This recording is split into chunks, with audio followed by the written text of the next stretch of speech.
Food is one of the greatest enjoyments in life, and it's something that no one should sacrifice on.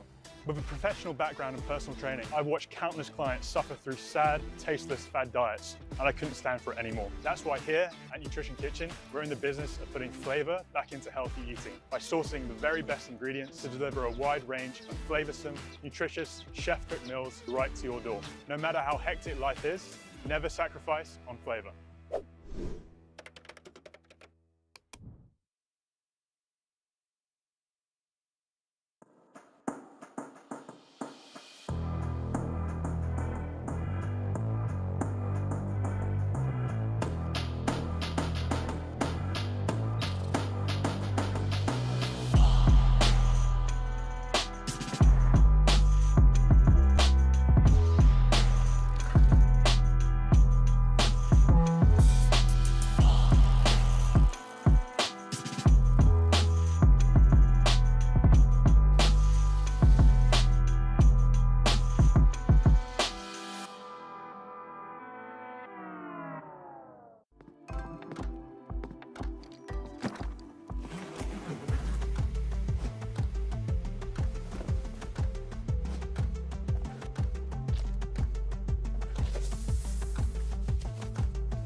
All right, good morning everyone, and welcome back to Desert Barbell for day 2 of the Power Meet 12.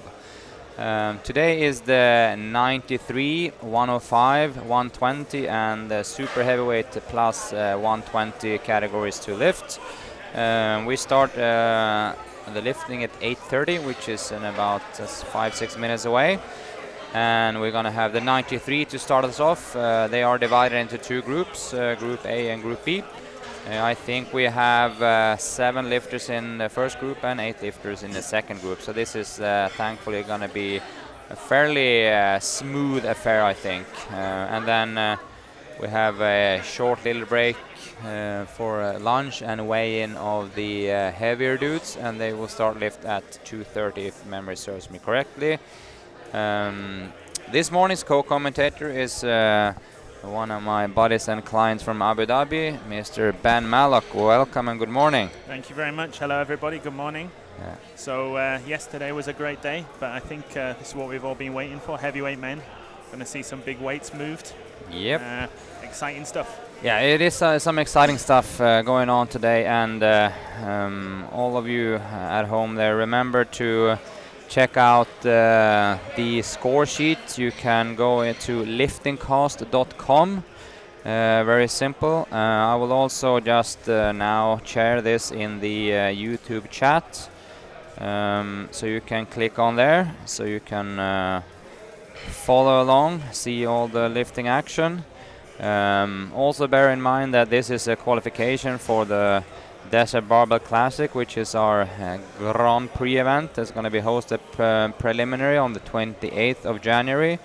We have not released that date officially yet, but that is the plan. We will do that very shortly after this competition, of course. Since then we know which people that are going to be invited, and we also have some wild cards simmering in the background, which is always exciting to see who we can get lifting with us here in the Classic.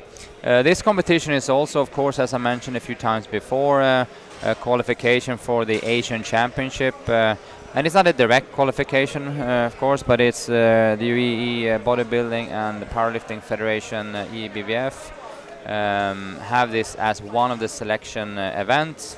They will host one of their own also here shortly, I think, in Ras Al Khaimah at the end of October, to select a team for the upcoming Asian. I think, if I also memory serves me there, that speaking to the guys in the federation, they're hoping to nominate north of 30-35 lifters, which will be their biggest troop to date, of course, in any competition. And I really encourage all you lifters and fans that sit in front of this broadcast to come and support on that. That Asian Championship is going to be hosted at the Center for People of Determination on the Deira side of town, a nice little venue that the federation used for the Asian Bench Press Championship a few years back. So that's actually a very nice little setup. That was before your time, Ben, yeah? It was before my time, yeah, absolutely. Yeah. That was actually, we have time now before we start, a few minutes. That was when me and Marco started Desert Barbell. We haven't started as a physical entity yet. We were only trading online. And we were there selling SBD, which is today one of our main sponsors, of course, and our own merchandise. And I remember the competition was for a full 7 days, I think. And in the middle of it, Marco had to ditch back to South Africa because one of his family members became very ill. So I was standing there alone for like 11, 12 hours a day, standing up. My feet has never hurt so much in my entire life. Thank God I had some help with some of the members of our already then very helpful community, but that was an insane time. But we made a ton of connections with Japanese lifters and lifters from this region. Was fantastic, I must say. It's been a lot of events like that though, right? Yeah. Equip World Championship in Dubai. Yeah, that was also, but the Asian one was the one that kicked it off in a massive amount, and we got our Desert Barbell brand spread to especially Japan. They had like, Japanese people are so kind and keen to kind of like represent wherever they've been, so we had that when we had that A7 grip shirt with Desert Barbell. I saw that on Instagram posts from literally all over Japan, and still do. And bench press enthusiasts in Japan, right? Exactly, yeah. There are a lot of good benchers there. So looking forward to today then.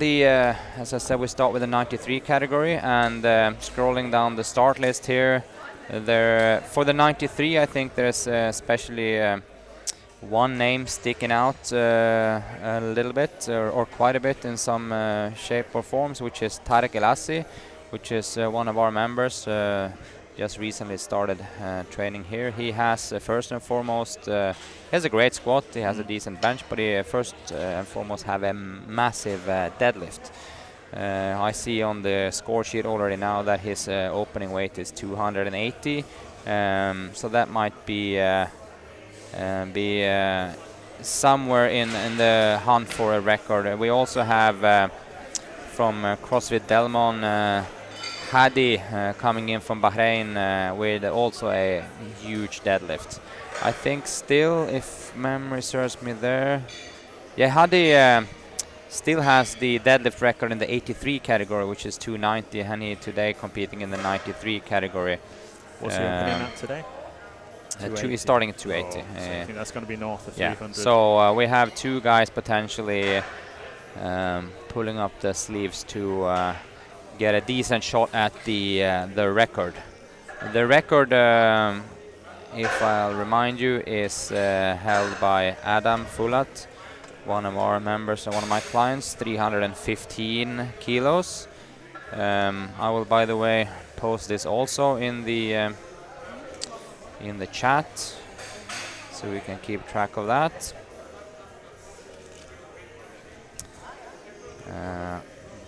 Bam, you will have that also there. And I see already now we have Badr and Ashley in the chat. Feel free to reach out with any questions, or if there's anything you're wondering about, or if anyone want to do any special shout out for anything. The chat yesterday was literally on fire for some of the groups lifting, which is super happy to see. And we had viewers from, take it from north to south, we had people in Norway, we had people in the UK, we had people in Serbia, we had people from all the GCC region, we had Philippines, we actually had a viewer from St. Kitts and Nevis. My goodness me. Yeah, in the Caribbean. And I told the story yesterday also. One of my all-time favorite track and field athletes is from St. Kitts and Nevis. Who's that? Mr. Kim Collins was a sprinter. He was in that area where everyone in the finals was always from the US and Linford Christie from the UK. But Kim Collins always was there, like very consistent, chipping in, like being third, fourth, fifth, always in the final. You know all the guys, and always the same guys. Kim was always one of those. And then I remember 2003, I think it was, in the World Championship in Paris.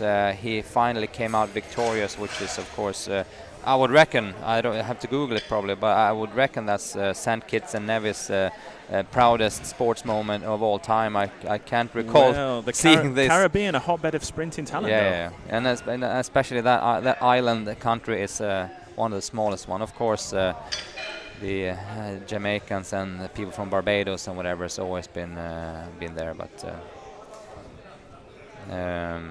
yeah, that was a random thing. Well, enough for sprinting and on to lifting. Yeah, exactly. Here we go. And I see John enter the chat. I'll be there at 12. That's fine, John. Your weigh-in starts at 12:30. And I was just hyping you up, by the way. Me and Ben is excited to see you. Don't get too nervous, but we are really looking forward to the battle of the 105s after lunch here. So all good luck to you, John. Hope you're sitting at home and watching this and doing the last carb fill up and just vibrating of excitement and power filling your body. All right, we're going to get rolling with the first group of 93s, which is we're going to have Mohammed, Aid, Ethan Lee, Saud, Momin, Rashid, Alex Ross, and we finish off with Charles Smith. Quite a few of these guys I know of, but I was going to see if we can get someone.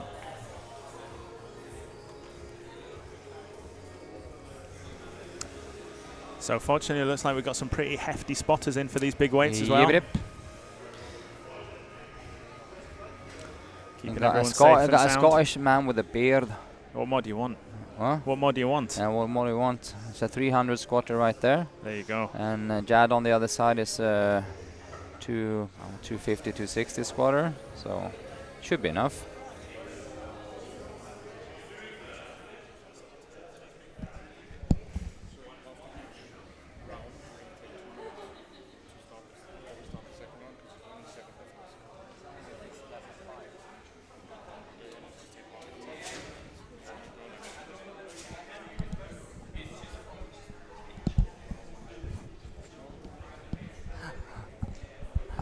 All right. Yeah, relatively short groups here today then, so they actually requested to take a 2-minute break after each round. So there will be a little bit of time to recover for the lifters.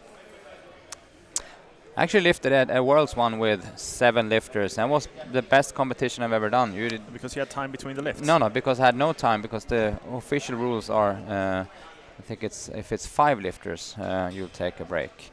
It was fantastic. Just boom. Next. No time to think. Yeah, no, it's perfect. Well, this should be quick. Yep. It's a absolute nightmare if you do equipped lifting. You need to get on and off your especially the knee wraps. Right, so we have Mohammed coming first then. So what's he start? 130. 130, right? yeah. Okay. Let's see if we have any.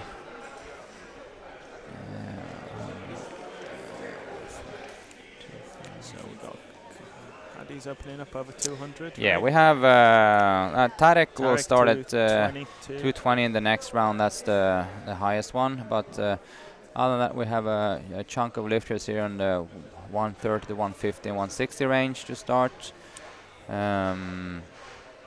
So yeah. So I think for everyone, these are nervous moments out of this first squat. Once you get this out of the way, it's all downhill from there, right? Yeah. Yeah, and as I recommend all beginners, as in the first comp, just try to enjoy the second and third lift, because the first lift you won't remember, honestly. You can feel it in the air, that nervous energy now, right? And I think that if you guys haven't watched it, please go watch our Desert Barbell video on different lifter types that Dan and Nat produced here the other day. It was absolutely hilarious. Dan making a completely stellar performance as a nervous, overhyped and overchalked lifter, and a precise lifter, especially the nervous one. I think that is the most common one that we see, actually. And you can really spot that from a mile when someone is really, really nervous. But I think also what we managed to do in the competition that we have here is it's a very welcoming atmosphere, and I mean, the people that, especially the people that train in the club, they will literally be surrounded by people that surrounds them every day. Yeah. But that's the beauty of all sports, isn't it? That nervousness, it's what you do with it. Yeah, right? It's the difference between being training and competing, right? Yeah. Yeah, if you don't have if the competition moment doesn't mean anything for you, you might as well just skip it. So you need that little thriving moment to... It's where you find out who you are, isn't it? Some people embrace that nervousness, do very well with that energy, and others struggle with it a little bit more. Yeah. Where would you put yourself on that lifter scale? For lifting, I won't say I'm not a super hyped up competition personality for lifting. For weirdly enough, for other sports, yes. Lifting, not so much, actually. But I'm way more of a training person than I'm a performer on stage, and I highly appreciate performances on training almost as much, or sometimes even more than on competition. It's even though deadlift isn't my best event, for sure the kind of like most hyped up moments been in deadlift, because if you overhype in the other two lifts, it's so technical in the way that if you lose balance in the squat, you're screwed. If you overhype for bench, you will make a technical error, and the deadlift is kind of like I'm gonna pull my last guts out, and we're gonna just roll into the goal here. It's the one way you can mind over matter things, right? Yeah, and then that's pure power of will. Always on competitions, also when you see those results that you didn't really see coming. It's very seldom someone breaks a bench PB with 15 kilos all of a sudden, at least in raw lifting, and just slams through. Before we get going here now, they had just had a final briefing and getting some adjustments done here, so we apologize for that. But just mention our sponsors, our not only sponsors for the event, but also our our club sponsors, which is Base Nutrition, Nutrition Kitchen, Healthagon, and SPD. And I especially want to mention Healthagon. Please go and check out their Instagram, because they put up some incredibly nice looking video material yesterday that was made in the split of a second, and it was absolutely fantastic. I don't know if you saw that, Ben. No, I didn't see it. Oh, it was fantastic. It's give me a rundown. It was just a short little clip from from the day. It's absolutely fantastic. A reel made in no time at all. Oh my god. So, this is the one thing about the sport of powerlifting. It really does lend itself to social media, right? More than any other, maybe. Oh, look at that. Yeah. Look at that also. So, yeah, please go check out that Healthagon's little video snippet from yesterday. Nutrition Kitchen, of course, our latest sponsor, which is one of these meal prep companies. But this is, quote-unquote, with the capital letters the company coming in. With a huge platform in other nations, rolling into the UAE, and gonna do a proper run at this market.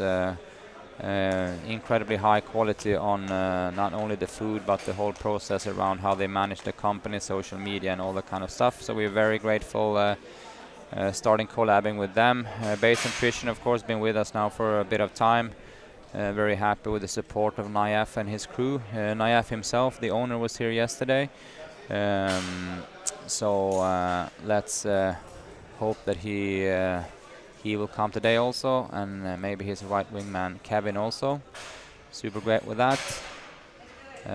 SBD, of course, is our company closest to our heart already from the start. So now here we go, Mohammed, 130.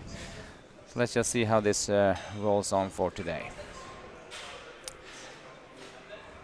I don't assume we have too many new viewers as in never seen the sport, but you have 3 attempts. You need to choose them wisely. The opening weight should be one that you're comfortable doing with headache, all kinds of medical issues. It shouldn't be a problem, but sometimes you see a little bit heavy openers, but we'll try to guide you through it when we see the lifters coming on. Okay, here we go. Come on, Mohammed.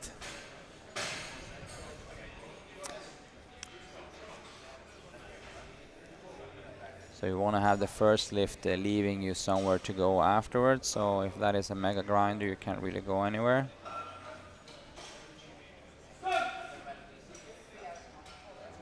Yeah. How to say out of the textbook for at least choosing of the starting weight. Well not troubling the judges there. Yeah. Let's see. We have 3 referees, so we're waiting for their decision. I assuming there was no problems there.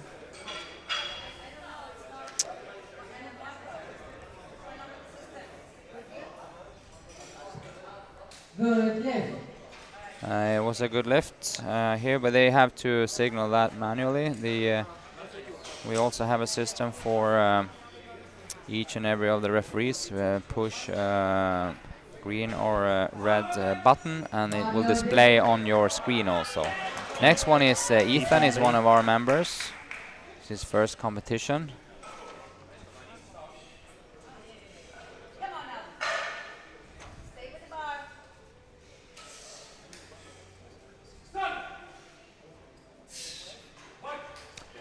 That looked good to me. Yeah. Let's wait for the decision. Good lift. Well done, Ethan. So 2 excellent squats to start with. Yeah. We have Saud coming in the next one.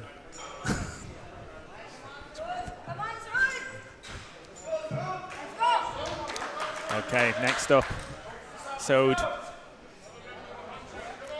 Okay, let's follow the other 2 in the same fashion.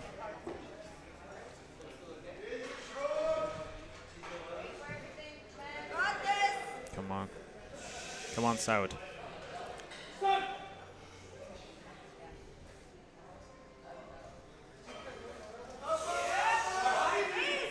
Okay, well, it looked good from here.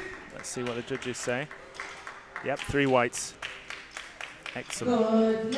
So 3 good lifts to start with. Let's hope the rest of the lifters can follow suit.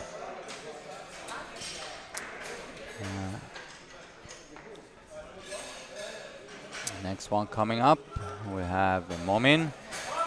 If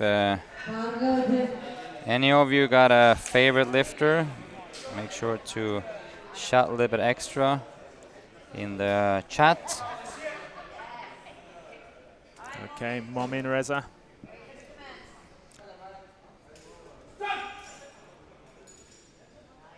Certainly deep enough. Yeah, that also looked good. Excellent squat. I think we're on 3 whites again. So I think one thing that's really improved in these power mitts is the quality of lifting right from the start, right? Yeah. There was a time when there used to be a lot of red lights, early doors, and that's really, I think that's a chip on the shoulder for the whole community, as in our community, but also a chip on the shoulder for the community from the whole GCC region, and like elevation of self-control and kind of like the perception of lifting in the whole region. There's no kamikaze thing going on everyone's anymore. to death. It wasn't. Looks very efficient, effective. So next we have Rashid Gareba. We have a few legends from before that really came in and swung for the fences all the time. Exciting times. Yeah, I mean, everything has its charm, which that was, but it also shows the growth of of the community having people. Okay, here we go, Rashid.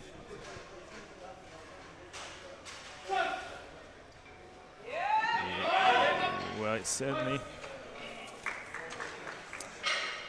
Yep, 3 whites. Good lift. Well done, Rashid. So excellent start so far.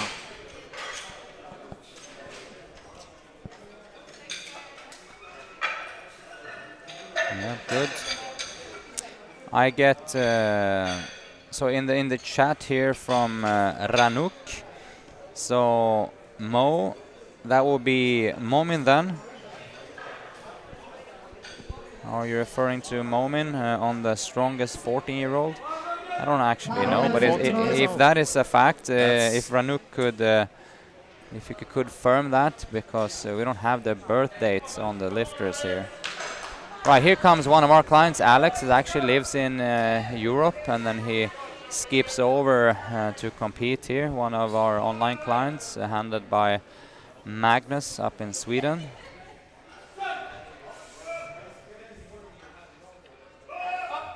Yep. Yeah, look good. He has a kind of ice cream kind of outfit from A7 going on there. It. No, I like it a lot.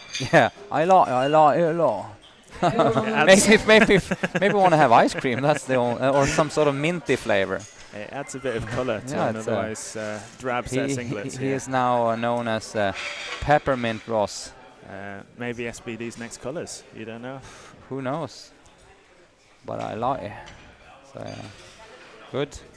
Alex has so far almost always undershot his and surprised himself with his strength. So this is a first timer. This is Charles Smith, also one of our clients. He's been training at the club for quite a few months and always been intrigued and have had half his leg in the competitions, but now he's finally stepping on the comp podium, starting with a 165, and by the looks of his training, I think this will be just fine.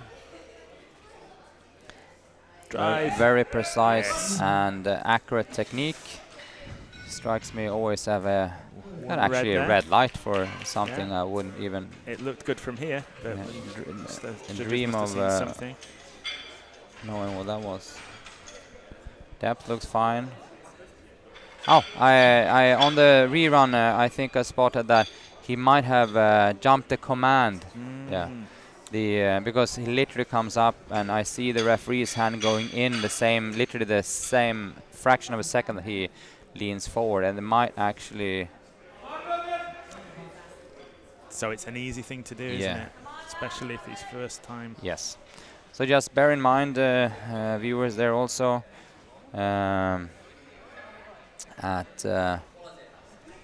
missing the commands is a thing that you always try to avoid. So it's commands in squat is start and rack, or squat and rack. Mohamed back out for his second squat. It's a jump of 12.5 kilos. First squat very comfortable. Come on, Mohamed.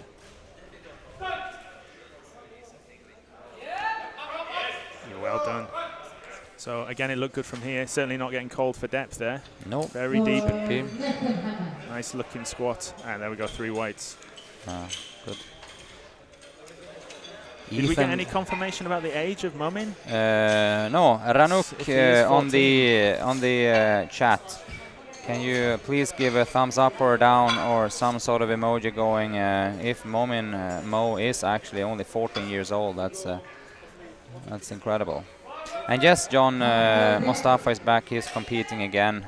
I actually did that same thing last year. I had regionals on a Saturday, and then I had World Champs on a Wednesday. So that was not ideal preparations, I can tell you that. So Ethan at 150 here.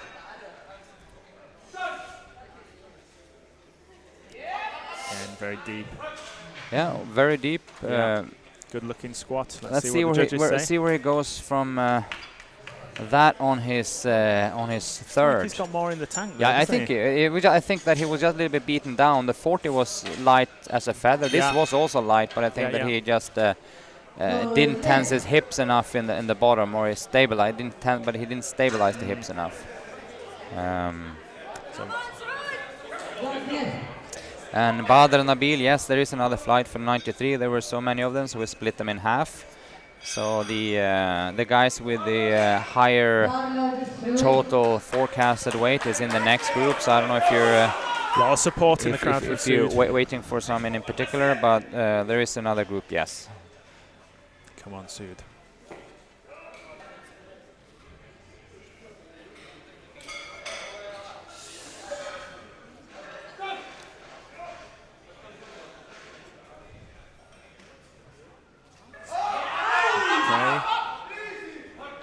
Good, and again looked all right from Saud here. is one of these guys. He's been they flew over from Kuwait a few days ago, so he's been at Desert Barbell training a few days to acclimatize to the environment and everything, which seemed to have worked well.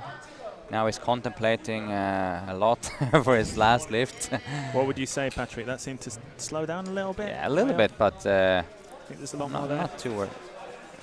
He's going for a 10 kilo increase, which is Excellent fair. stuff. But I think fortune favors the brave. Yeah. It's not a. It was not a wild try. Yeah. So for Badr, Hadi is in the next flight. So here's Momin then, Mo, and if we can have maybe his buddy Ranuk confirm his age. Again. Nice looking squat again. Red light One for red. something, what would that be? I'm not sure, it looked good to us, but surely the judges saw I'll see something. on the replay. But you only need 2, right? I only need 2, absolutely. Rashid.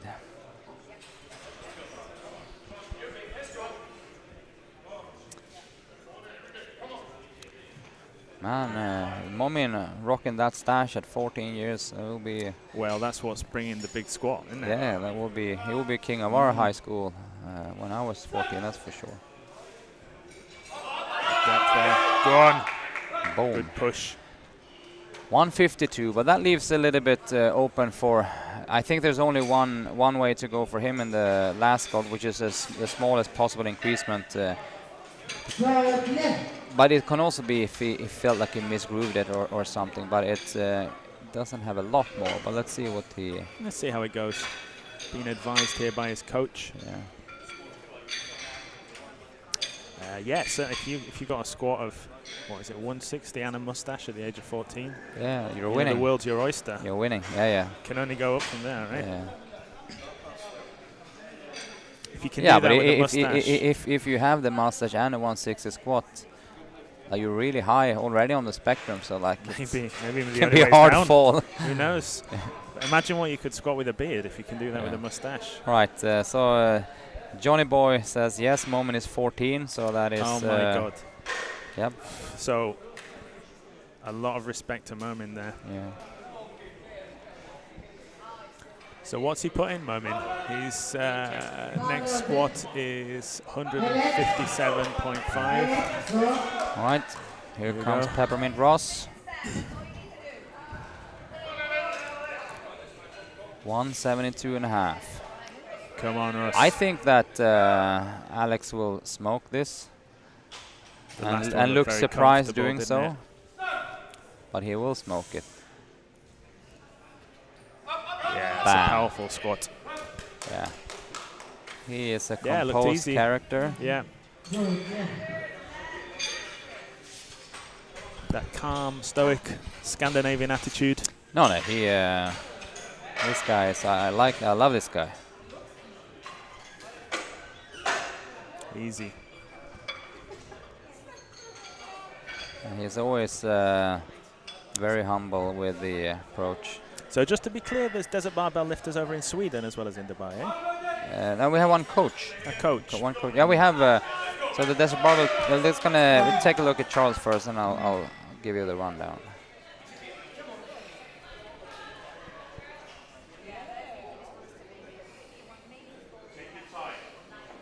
Come on, Charles.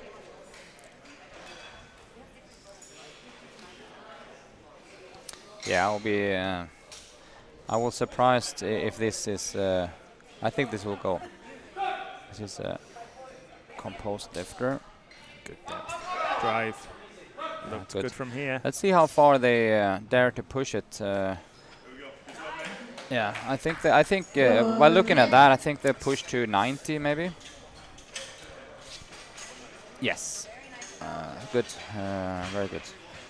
I see in the so a fast rundown of Desert Barbell coaches. We have, of course, our coaches here, which is 7 of them now, and then we have Magnus also up in Sweden, which is also the engineer of our sheet that we're using, and kind of like our technical wizard. Our lifters range from Sweden, Denmark, US, UK, sorry, and the GCC region, of course, so Kuwait and UAE. Okay, here we go, Mohammed.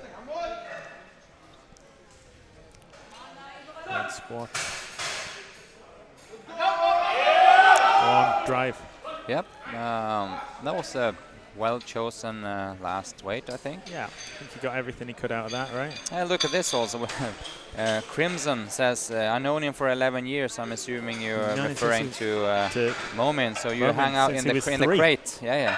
You guys chilling, going around, checking out the neighborhood and doing rowdy things together. There you go. Crawling around, I guess. Powerful crawling. Yeah.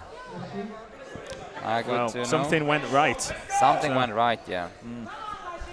Okay, here we go, Rashid Garabi, 155. 2 excellent squats to this point. Yes. I think, but this was the only weight for him to go to 50. Let's see. Yeah. Actually looked better than the 52. I think so. Sometimes a little bit more weight can just kind of tidy things up, can't it?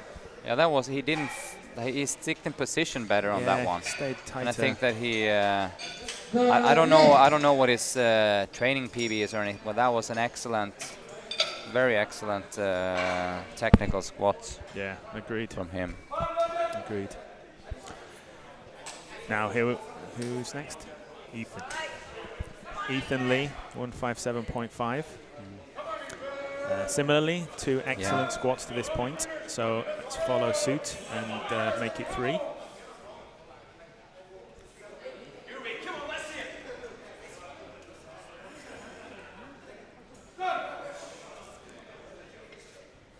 Well, yeah, certainly got the depth.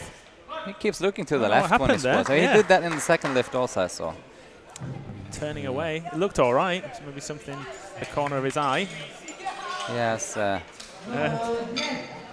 Who is that song? Going left, going left, going left. Who sings that? But it's clearly a song. I don't know. I'm not. He can have looking left, looking left. Maybe you should just think about that next time. Some entrance music for each squat. No, but that was great, kind of like starting performance from Ethan, reaching 57.5 with a clear potential of quite a 3 very competent lifts, right? Yes. So next row up, Momin Reza. But I agree that what was so nice to see, at least in this beginning start of this flight, is that all the weights moved well in the first, second, and then the third lift has been chosen humbly, but it used to be a patchwork of red, whereas now it's entirely green. Come on, Momin. Well supported online, Momin. Yeah. 14 years old. Yep. 157.5. Got the depth there. Go on, drive, Momin. Yes. Man. Well done. Him and Crimson need to go out and roll even more now. Yeah. So it looked good from here. Let's see what the judges say. Come on. Momin looking pensively at the board. Yeah, no, I think a good lift. Yeah, well done. Great. So there we go. I think the strongest 14-year-old that the Power Meet's ever seen. Is that correct, Patrick? Statistically? Huh? The strongest 14-year-old that the Power Meet's ever seen. Have you had any other teenage competitors? We had, I can't remember, I don't know if Reese had entered the chat, but we had Reese Mitchell that represented UK. He was also a titan of a man already Yeah, has 11. Yeah, He was- featured on lifting vault. You know. Yeah. Yeah. So he's clear one of the younger ones for sure. We have had a few really strong teenagers. Here comes Saud then. Fan favorite, so lots of support in the crowd. 160.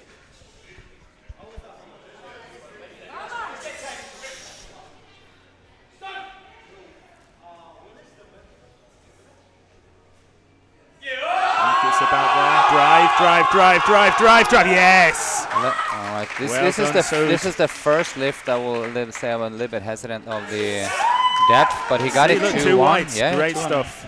So that's also how it is and how it should be. Like if it is a borderline lift, it can be a 2-1, 1-2. Could be either way, and this was favor of the lifter, which is always a nice thing to see. You know, it's fun to see everyone competently lifting manageable weights, but it's always fun to see somebody try and grind one out, right? Yep. I see also John's comment here about his crazy how powerlifting and fitness in general is bringing a lot of new people in to compete. I think it's also amazing. It's really nice to see people choosing powerlifting as a primary sport in an early stage. Okay, here we go. 180 by Alexander Ross. Come on, Alex.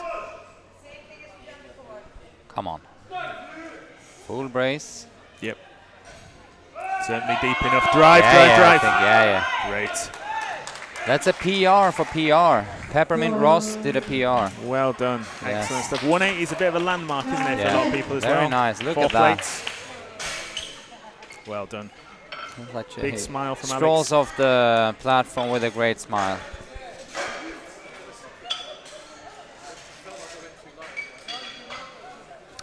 Okay, next up we've got Charles Smith. Ross. Charles Smith with 190. So Yep. this is what you said, right? You said 10 kilos. 190, yeah. I think that's And where he's at. I think that he has a very good chance of getting it. So he certainly looked very efficient. And no, previous due to two the lifts. fact that he really seems to get a lot of power to the bar, as he doesn't leak too much. Yeah, and right. I've seen this many times in the gym. Always have the same setup. Big breath, boom, and down. There we go. Drive, gone. Come on, Charles. Oh, maybe he might have jumped the command. But let's see. what This happened is there. Good. So if you see the replay there, that was like so borderline. He got a little bit lucky. So Christmas came early for him when it comes to. That's still great effort. Put a lot into that, didn't he? And right there, he's literally stepping in when the referee lets his hand go. But I mean, at least we know that was a limit lift. 192 wouldn't have got. No, So, no, that's it. yeah. All right. Fly on the bar. And Nick doing his best to hype up the John versus Mustafa story in the afternoon. I am very much looking forward to that, but I'm also very saddened that Jad and Chris is out of that fight because that would have spiced It things would up. have been exciting That would to have see been Chris squat against him, wouldn't it? yeah. So that would have been the event of the event, so to speak. That 105 battle. But I mean, we're still going to see. We're not going to downgrade the John versus Mustafa thing, which is especially. I will be very interested to see what the subtotal game will be, because John has a actually a quite ridiculous squat, and of course Mustafa have a quite aggressive bench. So let's see. What's John's bench like? John might correct me here, but like I would think in the mid 50s maybe. Okay. Maybe high 50s. I don't know. I know that John's coach looked rather composed and happy yesterday when talking about John's numbers. Anyway, here we go. Hugo Henry. Hugo starting. This is also one of our members. From Portugal. So, yeah. Obrigado. 1 red. 165. I think it was for depth. That was okay. It was somewhat borderline. Yeah, simple answer to John's question. What happened to Jad and Chris? Just age. no, no, they're not 16 anymore, John. No, Jad have had issues with his hip for a longer period of time, and it just seized up and it wasn't able to push through the last couple of weeks, and he just needs to have that settle back. Chris had the same kind of issue with his back, flared it up massively last week. So Mohammed Walid, we're not going to take away these guys' performances. That was deep. Whoops! So that was deep. So incredibly deep. Deep, maybe but a little bit lost deep. position, yeah. So I wouldn't tension in the bottom there a little bit. Let's see how he treats the second lift, because sometimes you see a lift that is like just too heavy and it's no chance. Yeah. I think that in this particular case for Mohammed, he has the decent chance. He just needs to be ready to die for it, and just brace super hard. Just seemed to lose it in the bottom there a little bit, didn't he? So here we now, Medhat Abu Zaid, 180. 180. It's like we've got a slight mix-up here in terms of the order of lifters coming out. Oz powerlifting team underneath. This is the University of from Sharjah. So we've got a university team. Wow, so that shows you a lot about the growth of powerlifting in the UAE, doesn't it? The fact that you've got university teams.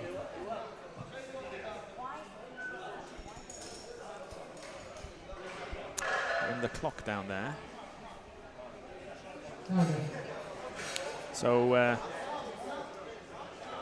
that's 3 reds, Medhat. The clock ran out, not sure what happened there.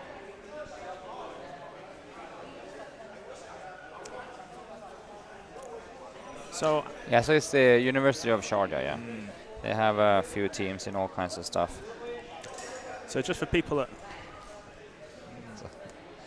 I know they have a lot of lifting, but they should upgrade their stuff. I don't know what happened there. Was red lighted for what? Timed out. Yeah, but so I think that was the lifter. I don't know if he had some faulty equipment on him or what it was. Remember, folks, this is classic lifting. This is knee sleeves, wrist straps, belt. All those things need to be approved. For instance, I see Ahmed Al Hassani, 185. Here we go. Let's see. Close hand position. Fairly wide stance on the walkout, and then it narrows out and widen a little bit again. Oh, there's certainly a lot of depth there. Yeah. Just maybe a little bit too much. I've got in front of him a bit, right? So that one I'm a little bit more worried about than the other fail, since he really got knocked out of position and seems to have a little bit lack of control of his squat pattern. Let's see if he can tidy that up. So if it was your lifter, what advice would you give? As in the next round, just redo it, of course. But I think you will need to place the bar just a tiny bit lower down.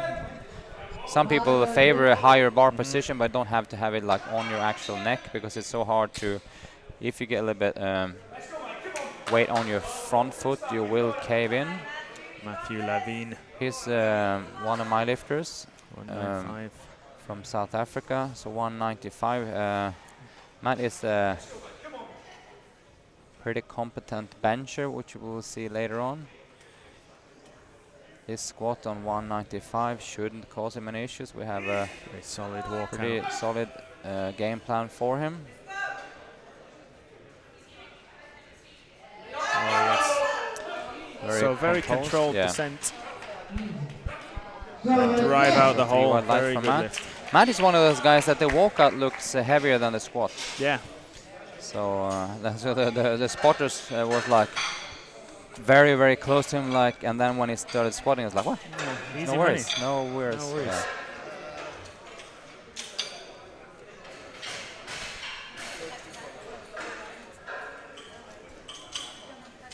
Like I said, Just go according to the plan. so Patrick here also advising lifters. 207.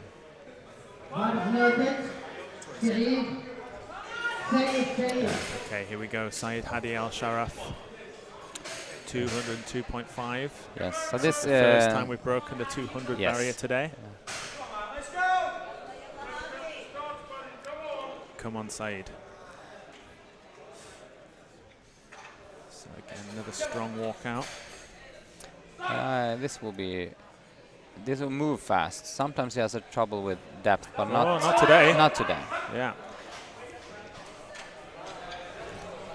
So yeah, certainly deep enough. Good, strong, competent squat. Well done, Syed. And he is very, very, very, very competent deadlifter. Oh, excellent. I'm looking forward And to I always seeing call it. him Hadi, so I think that is his given name. So Yalla Yalla for Hadi. So now here we go, Ayub Al Ayub. Again, 205.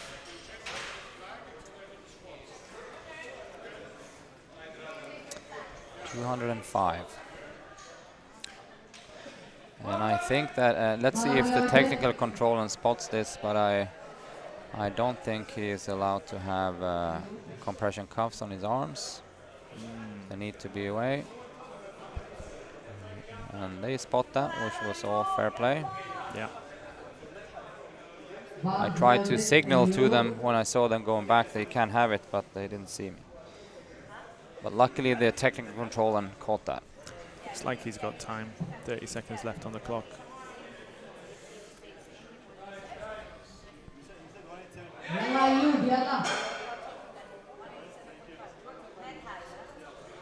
Oh, well, his 20 seconds, he's There you running. go. Plenty of time.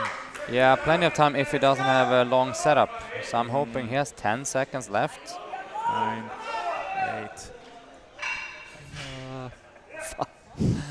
Fudge. With 2 seconds left to get the starting command. Yeah. And that's all right. It was a good lift, 2-1. There we go. He made it. Good back to the flag system, which is I think is good in times of needs. Yeah. So I like the 205. flags. Very obvious system. Yeah, the only downside, or the biggest downside, is that then the referees can kind of like in fraction of a second see what the other referees are doing, which is completely not great. All right, we have then Tarek Elassi on his last lift. Oh, sorry, on his first lift, being the last in the group. And this is, of course, my pick for the winner of this group.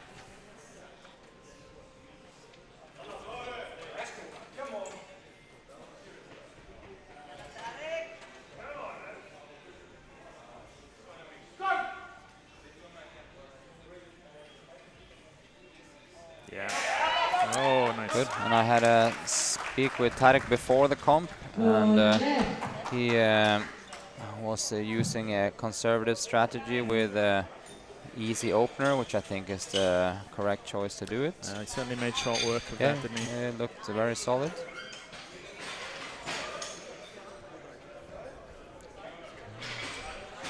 So stick with your game plan, whatever it was, looked very good.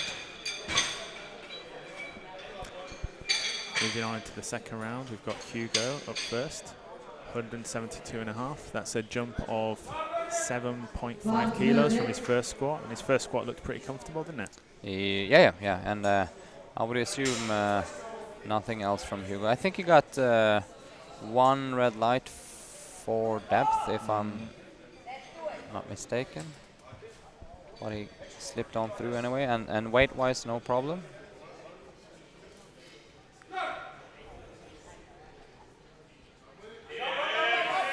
certainly moved very well. Yeah, let's see. So let's see. Same scenario, red, no? yeah. And it was the same red. Yeah. And I think that might be exactly how it is. From our side, it looked all right. From the other side, it might not, because it was the same red light from the same referee. Well, certainly the weight wasn't a problem, was it? No, very it's, easily, I and mean, there's room 2-1. to go up there. It's completely all right to have a 2-1. So he made it through.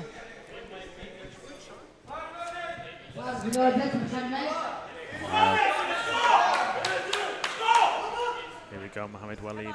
Again, a lot of support from the crowd. Come on, Mohammed.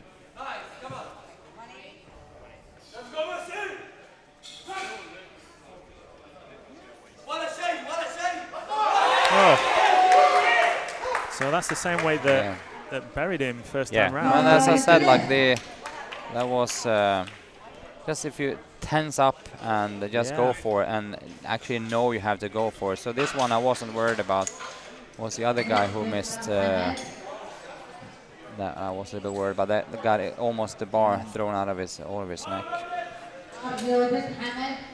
Yeah, Darren here asks the pick for 1 of 5s.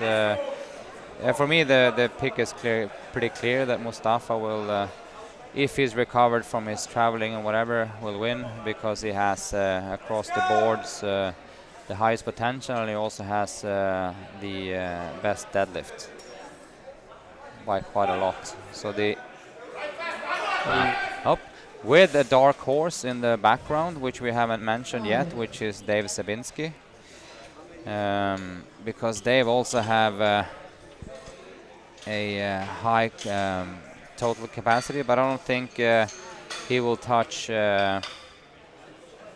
Mustafa. But I think John has his work cut out for him, fighting Dave off, because Dave have north of 300 pull.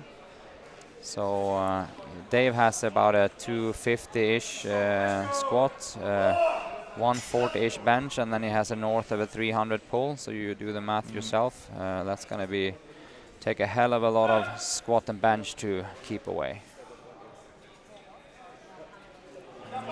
So that looked, honestly, looked slightly. The referees disagreed. I thought it looked borderline at best. Well, just the right side of the borderline, apparently. So 2 whites. Looking at the replay, I will not change my mind. That was a Christmas gift, but that's all fine, and it's. I rather see it that way than the other way on these kind of level. If it's a world record, I would always want to see the. It all looks the same on the scoreboard, they need to, as they say, right? Yeah. Right, it is Matt Levine. I don't know the system. It's Matt. The weight is correct. It's 207.5 for Matt. Yeah. Matt. It is Matt. Matt. 207.5. Okay. Sorting out some logistics here. Yeah. Sorry, 207.5 for Mr. Levine. So, off the back of an excellent first squat.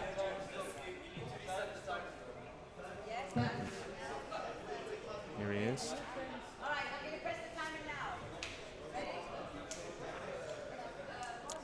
Very controlled in the descent of his last squat. Matt Levine. Here we go, Matt Levine. Intensity. Yeah.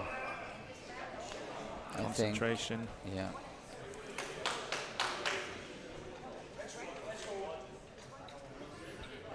And our goal with Matt today is just harvest like as much weight as possible in order to squeeze him up on the rankings to get him qualified for the DB Classic. He'll be right on that borderline. Very comfortable. And as you see, slow and controlled descent. So we have some squatters that prefer that slow, controlled descent, and others prefer to kind of bomb into it. So the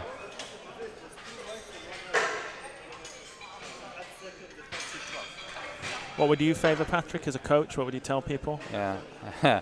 Myself, I squat in slow motion. People always think I'm doing 5 count down. I will just recommend to do what the like lifter is comfortable to do, and I think most of the time it's just a relatively controlled descent, and then just have a rhythm. As long as it's a rhythm, I myself would like to have more rhythm in the squat, but for some reason it just becomes heavy and it feels not good. 250. Ayub 250. Full drive. Yeah. Well, again, from where we're sitting, it looked okay. Let's see what they say. And 3 white lights. Excellent.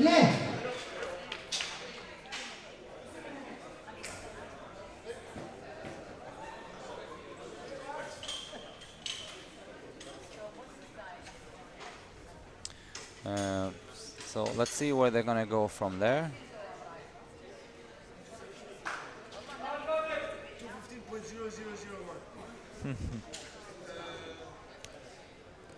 Okay, who's next up here?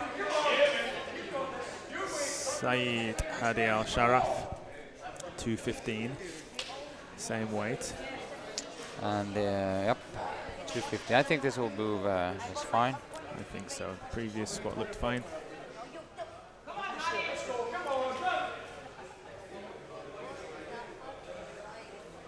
Kabam.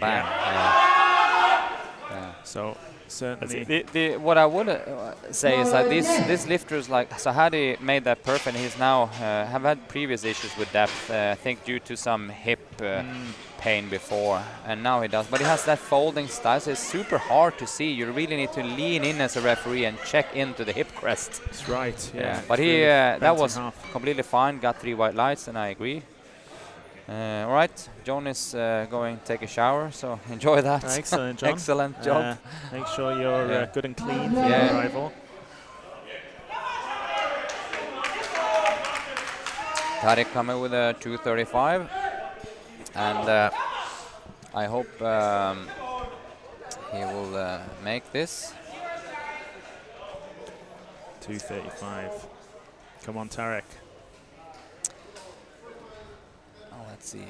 I hope this works well. Yep. Drive. Yeah. Yeah, that looked great. So it looked fine, didn't it? 235 was great. 3 whites. I would think what we think about that? 42 maybe, 40 or 48. It looks. It felt. 2.5 of 10. Yeah. Didn't hear what he said, but. Will come up on the score sheet here very fast. 145. Yeah, I think. I mean, it's not a mega stretch. He would have said 55. I'll be a little bit surprised, but 245 is within clear grasp. Yeah, fairly confident with that. So Hugo on his last squat, 180. And he had 1 red light on both his first lift, which was from his right side. Let's see what happens now. Yeah. Come on, Hugo. There we go. Yes. It actually looked like the deepest one of his from where squats. we are, it looked fine. Yeah. 2 reds. But they got 2-1 red. I think it was 2 reds there, Patrick. Yeah, it was 2-1 red. Yeah. So, and that's both from the So, side. So unlucky Hugo. But I mean, to be he had 2-1 white, 2-1 white, and 2-1 red. So it was by no means clear all the time. Direction, wasn't it? Yeah. Like you said, it's very bent so, over, so the hip crease. It wasn't by any means clear either way. So like you win some, you lose some. Yeah. Yeah. Yeah, there you go. So yeah, that's how it is.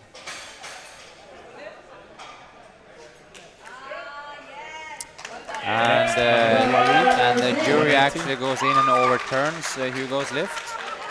So he's living on the edge all the time. And he got saved by the jury Well this done, time. Hugo.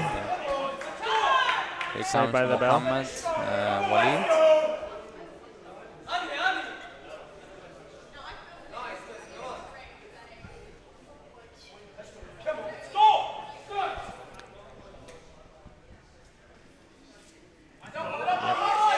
again from our angle, that looked okay.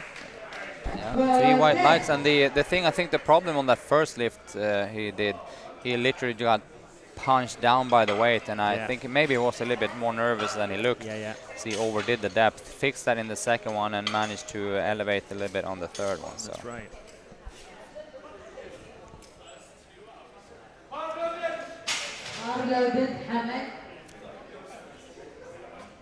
So to go back to what we were saying before, both of these flights, the standard of squatting has really been a lot higher than...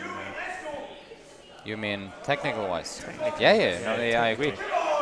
But it comes with, I mean, the appearance of the guys. We've tightened up the rules about not allowing any sham equipment, as in faulty knee sleeves or singlets or whatever. So everything looks way better now. This guy I'm a little bit worried about. So let's see. Go on! Drive! Yes! But he managed to fight it out. Love it. Yes! No one want to see a lifter bomb out. No one want to see a lifter bomb out. But he managed to slip through. Now we have one more to go, which is Medat.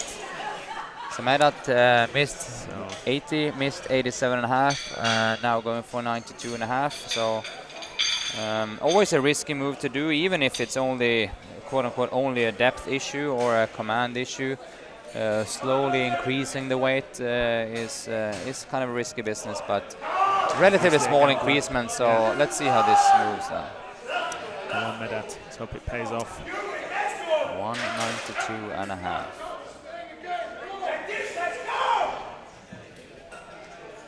A lot of hype at least around him.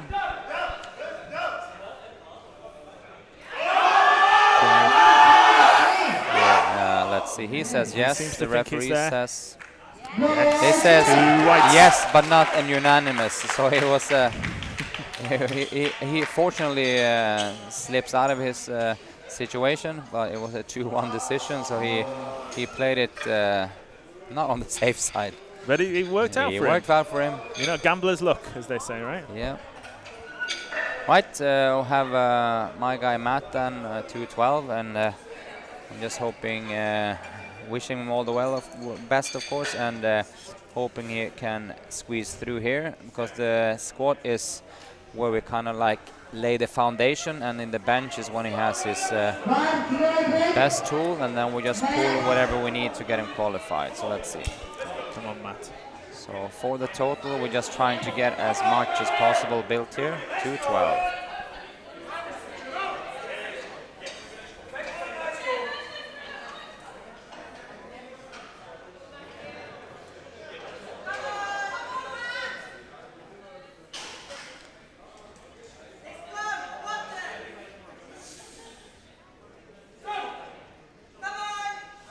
Going to be slow and controlled, and then he release fire on the way up. Yep. Good. And yes, a lot of horsepower on the way up, he right? has. And speaking of horsepower, so I just posted a picture with him with a horse here as the preview. Excellent. Yeah. Well done.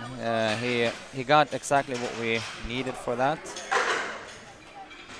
So 212 with a clear potential of getting at least a close to 20 or just above 20, I think, actually.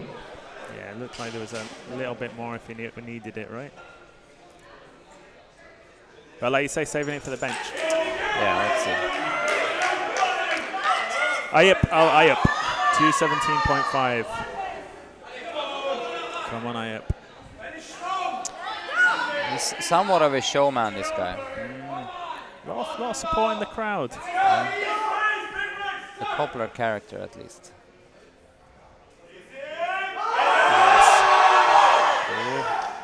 So again, it looked good from here. 2-1.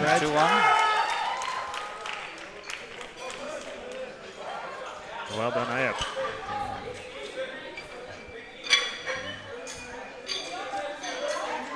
Yeah, different feeling. The last time I was at a power meet, it was during lockdown. There was no crowd here, and certainly affects the energy when there's some spectators. Yeah, no, it's we're happy to be able to get a little bit of at least a little bit of crowd in going. It will fill up during the day also, I think, but it is a different vibe when we have some spectators going on. Okay. Well, had it 225. 220. Oh, sorry, 222 and a half. Relatively conservative weight for him. I think he will handle this just fine.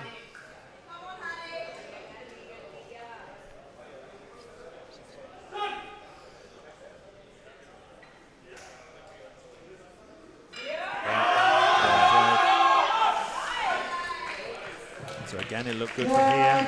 2 whites. Well done, Hadi. So that's the biggest squat of the day so far. Oh, Tarek coming up to 245.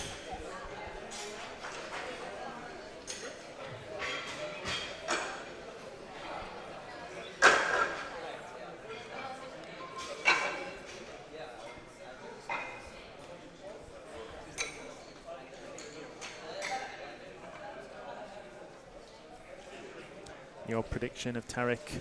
Yeah, no, I really think dominating looks. Yeah, for the weight category, he will sail away 100%, because he has such a quality deadlifted finish.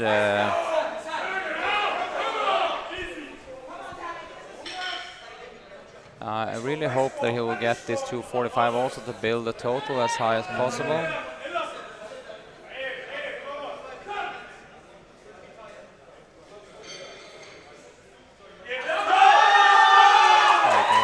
Yes, good, very nice. Yeah, that looked excellent. Well done, Tarek.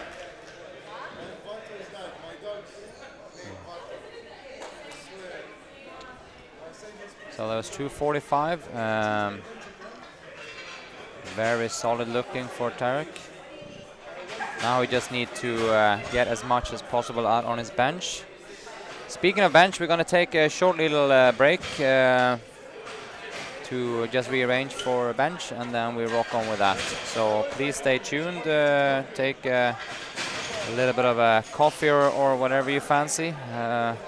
Cup of tea and a biscuit, smoke and a pancake, a crepe and a bong. Morning cocktail. Morning cocktail. Yeah. Flapjack and a cigarette. Yeah.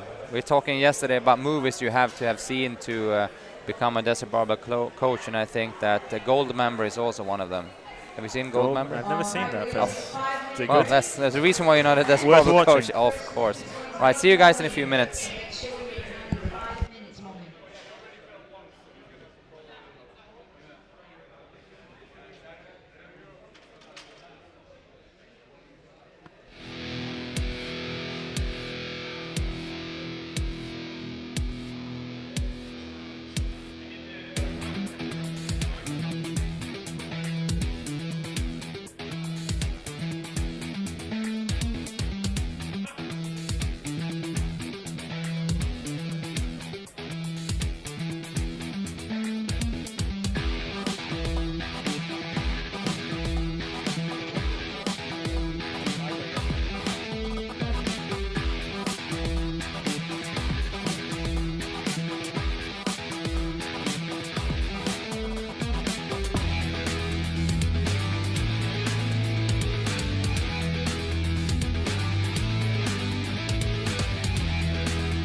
Food is one of the greatest enjoyments in life, and it's something that no one should sacrifice on. With a professional background in personal training, I've watched countless clients suffer through sad, tasteless, fad diets, and I couldn't stand for it anymore. That's why here at Nutrition Kitchen, we're in the business of putting flavor back into healthy eating by sourcing the very best ingredients to deliver a wide range of flavorsome, nutritious, chef-cooked meals right to your door. No matter how hectic life is, never sacrifice on flavor.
we've got 1 minute and 8 seconds to go before moving. It's going to be the first lifter. So athletes, get yourself ready.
Wait, okay.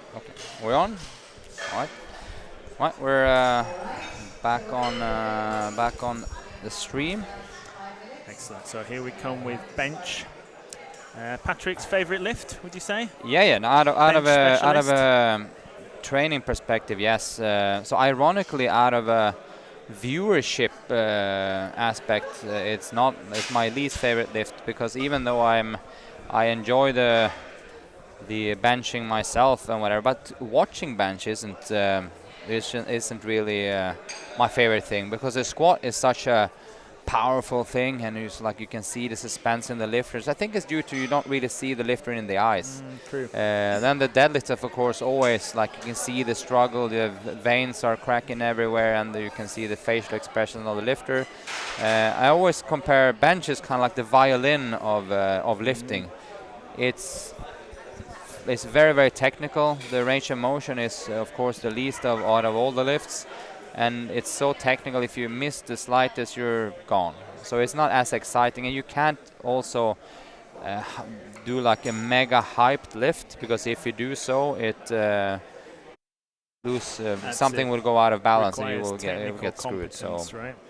But out of a training perspective, 100% benching is what I enjoy most. But just talking to a young guy in the break, he was asking about whether you can have your heels up when you're benching. He was he didn't know that about that. No. So when the rules are clear on that, and it's been for many years, is that you have to have your heels on the floor when starting the bench. You can have them wherever you want until you get but you won't get a starting command until you have them set on the floor. So when you set up, you can have them wherever you want, but from the start signal of the referee until the lift is finished, the heels needs to be in. There, of course, been a lot of controversies, somewhat of it, and at least in the lifting community the last couple of weeks, because the International Powerlifting Federation just made a quite significant rule change in the bench, which just tried to kind of like eliminate, or at least reduce the incredibly high arches that some people have, and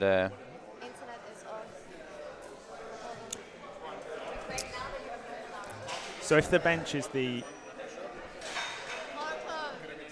it's back. It's back now. It's back.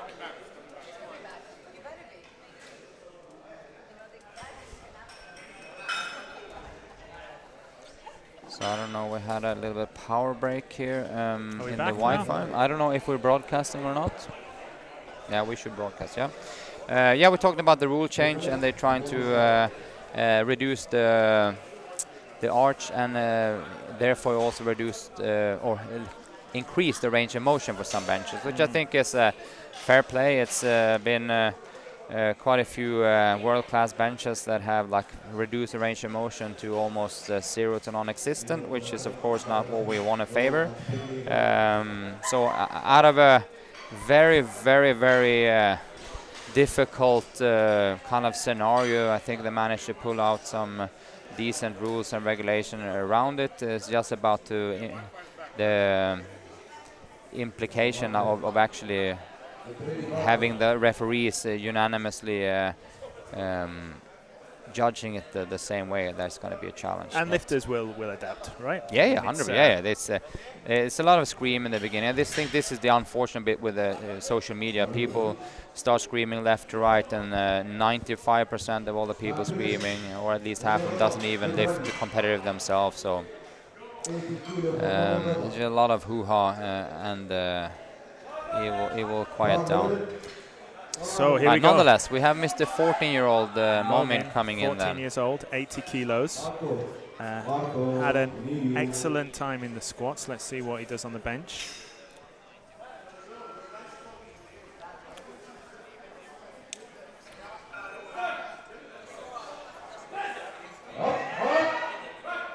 Yeah, looked very straightforward. I didn't bench 80 when I was 14, that's for sure.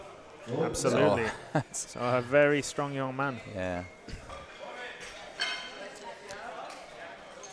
It's gonna be the pride of the school on Monday morning, I guess. Yeah. How much did you bench at 14 years old? Do you remember? I do not. I remember we have so I'm of course raised up in Sweden. Our school gym already back then had all Eleiko stuff. Not these competition plates, but the bars were Eleiko already then. Whoops, that was a lot of miscommunication around a lot of things. Let's see how the referees handle that, because it was actually partly his fault. White so yeah, lights. they got white lights. It was a little bit untidy. It was like a comfortable weight for him. It So was really a make a was big a difference. ghetto right? lift going on, because the head referee was partly the problem there, to be honest.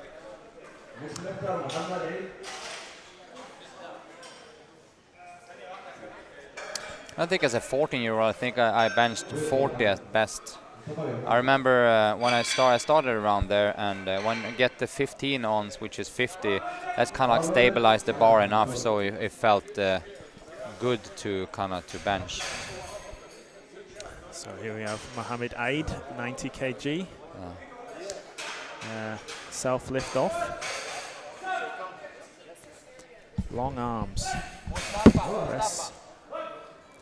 So obviously the long arms adding to the range of motion and making that potentially a more difficult lift for him, but he certainly did a good job there with 90 kilos. Of course, the advantage growing up in a place like Sweden is you've got so much good kit even at 14 years old in a school gym. You say? I said even at 14 years old in a Swedish school, you've got Eleiko equipment. So yeah, we had that was the old bumpers and stuff. Now we have. I never actually lifted on anything else than Eleiko for dream childhood. For 30 years. Ethan Lee, 92.5.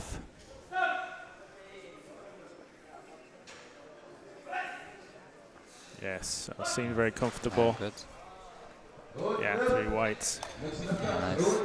Now I'm not going to talk about my childhood too much, but I knew we had a guy when I was in, what's that now?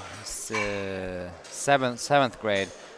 So impressed that he was doing incline dumbbell presses with the 20 kgs, and that was like oh my god. We actually had a guy in the 9th grade that benched 6 reps on 90. It's impressive. But he was as a sub-junior world-class wrestler. Oh, wrestlers are very strong. Yeah, I mean back then they kind of like they're ghetto strong. Yeah. In a way. Yeah. Wrestle bear kind of strong, right? There we go. Suid. Al Othman, 95 kg. Again, another long-limbed lifter, so that's not always an advantage in the bench, but let's see what he can do.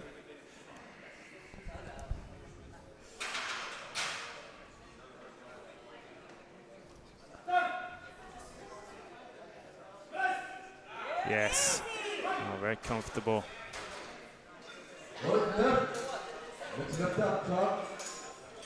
And of course, that's the advantage of having a facility like this in Dubai. Access to great equipment. Yeah, 100%. I can't for the life of me, to be honest. If I were a lifter and I don't train here, that's completely like it's not graspable for me, to be honest. To be honest, it's like if a football player and you have a football field and then you choose to play in a parking lot. Yeah. Yeah, true. that's not. It's I not. agree with you. But I just don't get it. Here we go. First over 100 kilos here. 107.5 for Charles.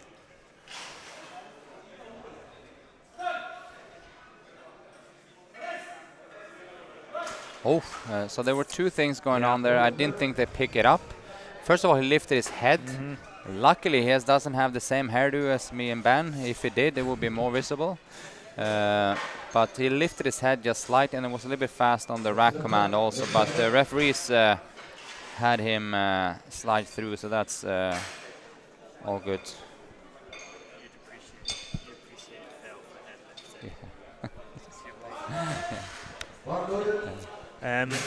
I remember listening to a podcast some time ago with Joe Capolino, famed bencher, who advised all benchers to grow their hair as long as possible. Yeah, and he certainly does that. Yeah, to avoid seeing any head lift. Yeah.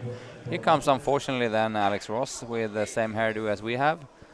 Nowhere to hide. Nowhere to hide. But I don't think Peppermint need to hide. He usually doesn't lift his head.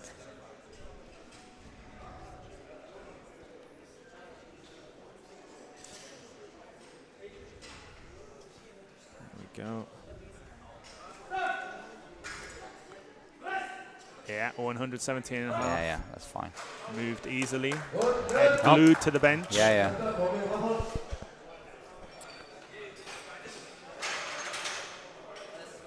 And I don't know whether maybe you should have a best dressed award for future competitions, because he's knocked it out of the park. No, yeah, Alex is. He's a fashion icon from now on. I don't know if it was yesterday in his life, but he is today. He's made it. Okay, here we go. Momin again, 14 years old. 85. A massive bench and a massive squat for a young lifter. Drive. Push. Well, he needs to stop somewhere, and I think, let's see if we can refuel. But that looked like just a bit looked a little too bit far, maybe, right? Yeah.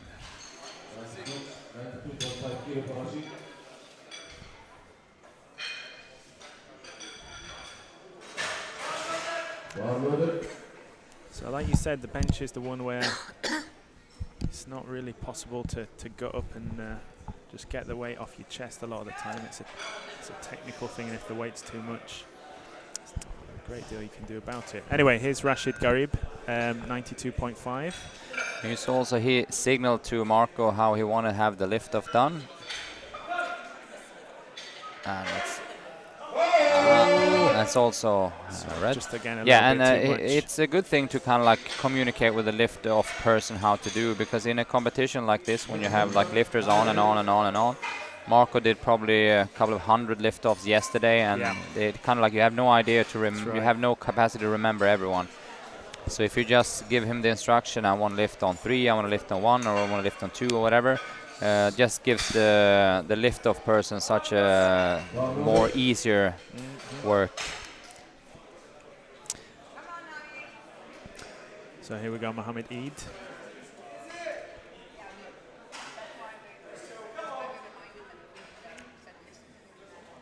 (95 kg).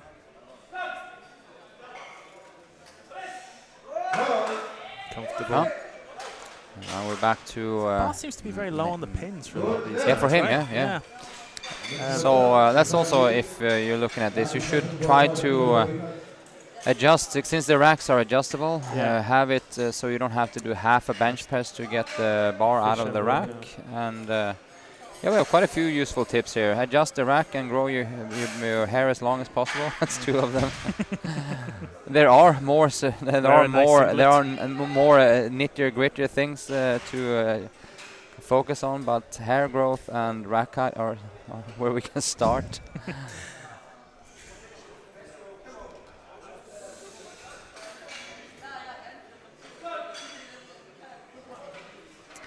Ethan here. Yes. Good. Kind of a long press signal. Oh, very. So he's taken that hair advice, Ethan, Yeah, actually. he is taking You can that see. advice. I wonder when the IPF would stand on wigs for people like us. I don't know, but I'm going to find out. Yeah. So some people taking a self-lift off here. Yep. Patrick, what do you, any advantage to that? There is one clear advantage of a self-lift off is that you're always going to have the same lift off, regardless of where you train and or compete. Yeah. So that is a clear advantage. Maintain a little bit more tightness, potentially? Yeah, I mean, you can be more precise in doing exactly what you do all the time, the same. I favor a lift off, but just a slight one. And for a long period of time, I never did, always did self-lift off. So even if, let's see how this goes for Saud. 100 kilos for Saud. Yes. I will at least recommend probably to have self-lift off as long into your career as possible. And if you feel you need lift off for cranky shoulders and elbows or something like that, you take it. But to minimize external factors, I would probably say try to practice self lift off. Sometimes when it gets a bit heavy as well, the lift offs are pretty essential, right? Yeah, no, it can be, but it's also then it's even more important that you get the details right. And if it's only your details to keep in track, it's best you do it yourself. Here he goes, Charles. Keep your head down. Yeah, I don't think the referee necessarily is focusing too much on that, and they don't see it either with his fancy hairstyle. Let's go. 115.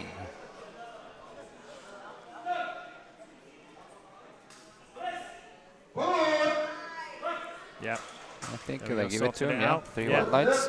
Whites. Well done, Charles. 215. What's happening in the chat there, Patrick? Have we got any? No, it's fans? some just shout outs going on for Ayub and Hamad and Aid.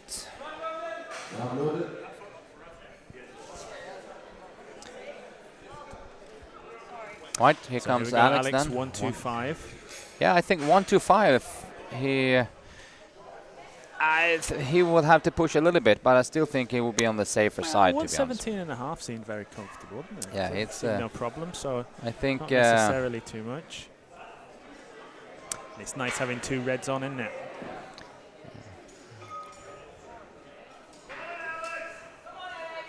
Come on, Alex.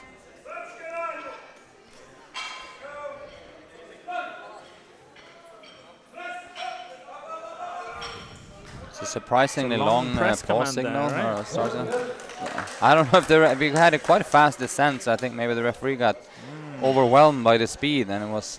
Well, he made it. Yeah, he made it. He has now. Depends on the press signal on the next one, but at least I would probably go another 5 anyway. That for him to finally. You've got to train with the worst possible scenario in mind, right? Push. I think we had a few people yesterday who struggled in the bench. I think one of the key reasons is that they don't really train a lot with proper or long competition pauses. But you have to be prepared for a long signal. Momin. 185. Go on, Momin. Oh. Just a little bit too much for Momin, I think. But still, 80 kg as a 14-year-old boy.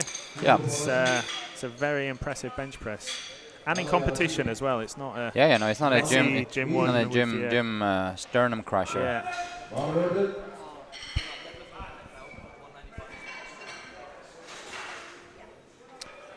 Momin also going to dead 195 apparently. Huh? He's also going to start his deads at 195. Yeah. So good going.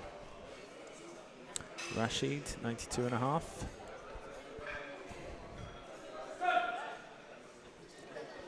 Come on, Rashid. Come on, Rashid. That's not gonna. Getting just a little bit too much there.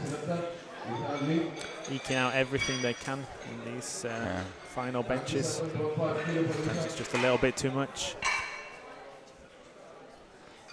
Ethan now trying to redo his 97 and a half.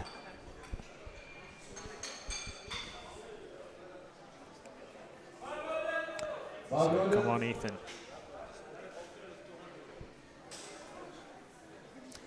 So a lot of these I don't know if this is a good or a bad Same. thing. It's like the two Ronnies in the commentary box. I think that's my brother actually. Is it? Phil Mallock. I'm not sure whether it's good or bad. I don't like the tone of it though. Yeah. Well, hello, Ben's brother, if it is Ben's brother. Drive. Yes. So looked comfortable. The whites. Two Ronnies, of course. One was very tall and fat, and one was very short and small. So I thought he meant Ronnie Coleman, so like. I wish it was Ronnie Coleman. Yeah. Been a while since I've been mistaken for Ronnie Coleman. Yeah. But After my Bali stay, I was there for a couple of days, but now it faded away.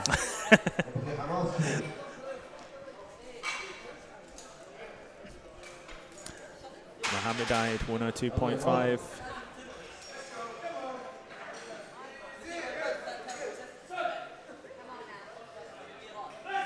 Drive.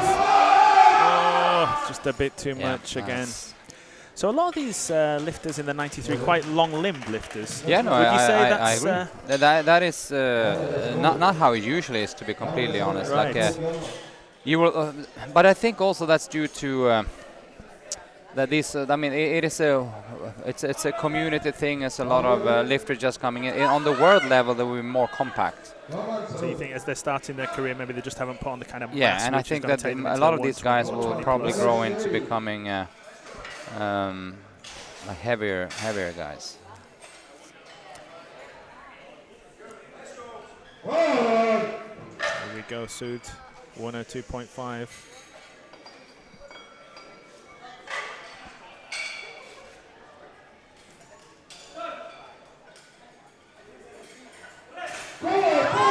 Press, push, drive. Great effort from Let's Sood. see if he has a a bit of hip downward. in. Yeah. No, I think Yeah. the side ref probably spotted some light under the buttocks. So the uneven press out roll, that's gone now, right? Yeah, just as long as you get yourself up into a fully extended position, but you know, I think a lot of referees. I think they caught him for downward movement also, Right. but it's also like so incredibly hard to see. You need to. I think as soon as the bar stops, actually stops, that's a 50-50 for people calling you on downward movement, which it actually isn't. Half a bar, right? Yeah. Is that right? All right, Okay, Charles 120. 120. Hope he gets this. He has Two. going into Come on, the Charles. deadlift for 6 for 6.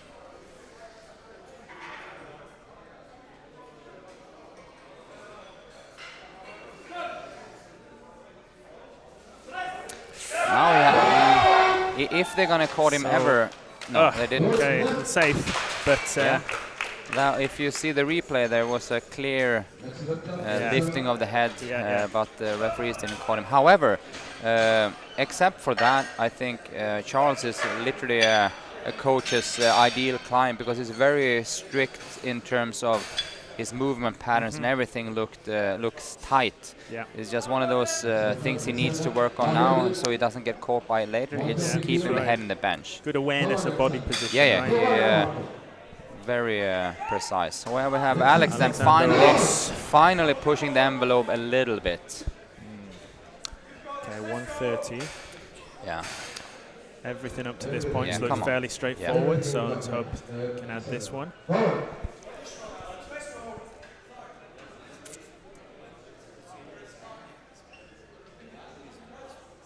Come on. Come on, Alex.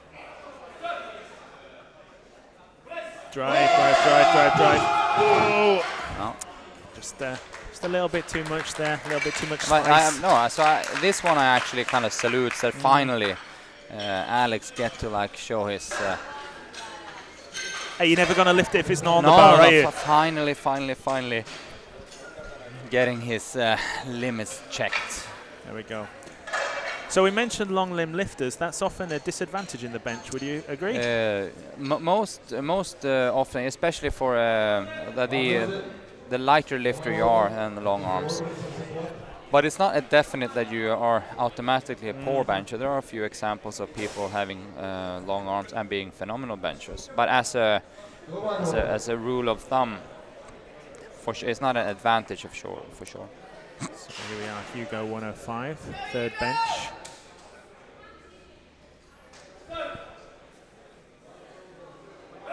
Oh, very comfortable. Of course, the advantage of having long arms in the bench is eventually they become big arms, right? Yeah, but then you for sure have, at least in later events as the deadlift is a super great advantage. But what is quite striking is that when it comes to benching and long armed benchers is that they usually have a little bit more narrow grip. We'll take advantage of the tricep. Yeah, so Right. like getting... And they usually have massive triceps by the end. Right? yeah, that's for To sure. impress everybody down at the beach, and that's That's also sometimes worth more than a big that's bench. also pretty important. Mohammed Walid, 107.5.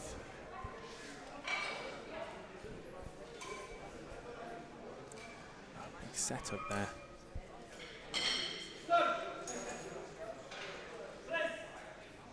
Oh, very comfortable. Very proficient bench there from Mohammed. Certainly seems to know what he's doing. On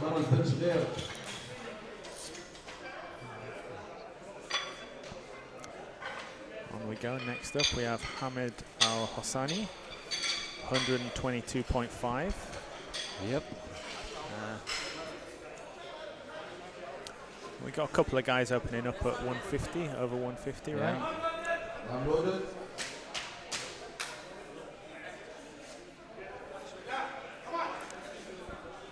Come on, Hamid. Zayed University in Abu Dhabi, I'm guessing. Yep, and that's the guy you Shout said out to hello Zayed. to before we started commentary. Sharif, he is Yeah. also from the Side University. Ah, So they have a few lifters. so shout out to Zayed University.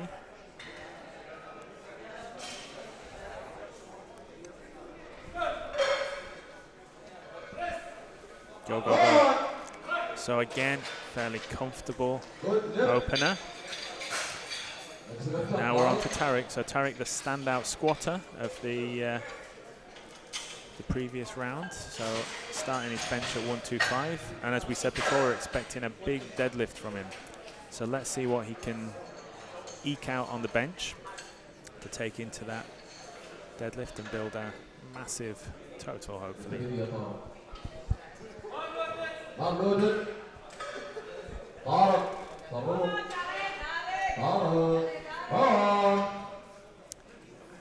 Yeah, let's see how he builds his total here now. Tarek, I spoke to him. In the break here, and as we saw also on the 245, it was a heavy lift, but it wasn't like a full-on tank emptier. And so he is saving himself, he's looking at the deadlift to get as much as possible there on the board. So Still got a bit of firepower. because we have to remember it's a total game. It's not going out in flames in the Very first true. movement. Oh, again, comfortable.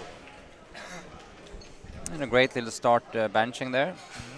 And I really like the approach that Tarek has here to how he designs his weight selection attempts. Just opening light, and then you stretch a little bit, and then you stretch a little bit further. There's no reason coming and swinging for your PB on the first attempt, because then if you miss it for any kind of reason, you're like left pretty exposed. Well, that's the important thing, to have a plan, isn't it? Yes. And if you've got somebody to help you with that, it's even better.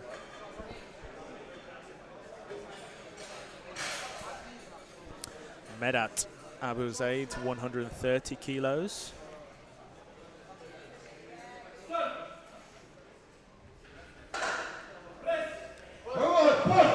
Drive. When we talk about heavy openers, Yeah, it seemed that was he made it through, and thank little God bit he did. I hot think for an because he has a opener. very hard time elevating anywhere from there. So if he takes anything more than a 2.5 there, I think it's pinned. well, let's see what he does. Be confident. It can be a difficult afternoon if you've got to work away with Yeah. weights. You're going to struggle to be lifting for the next couple of rounds, but let's see. Yeah.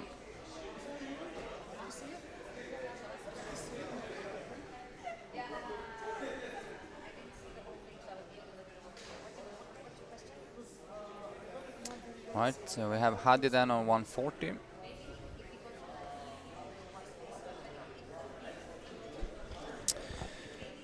Okay. 140.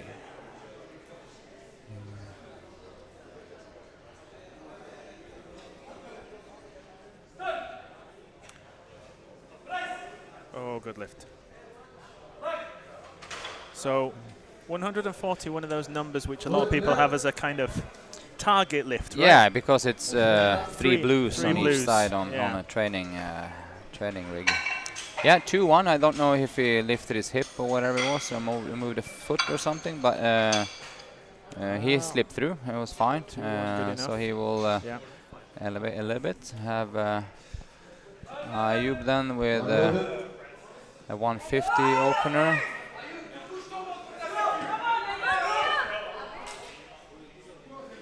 Come on, Ayub. Getting a lot of He support in the room also for have Ayub. long arms, of course. Yeah. So let's see how he handles that. So setting up with his feet on the bench here. I think Is allowed until last January, December. Yeah. And then all changes. Let's see if it practice with commands.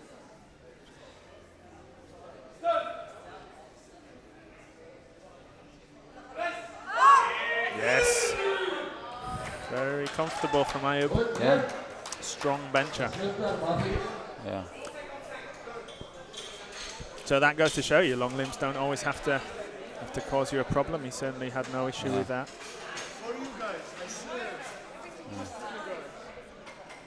Now we have Matten, also 150. So as you said before, his And, big weapon is the bench. Yeah, right? and Matt has it's kind of the same scenario as in the squat. Looks a little bit heavy on the lift off before the start, and then when it starts, all of a sudden it looks easier. Especially on the, remember how he squatted? Very controlled Conservative, descent and then bam, huge up. amount of firepower out the bottom. Yeah. So let's see what this looks like. Usually the bench looks exactly the same. So.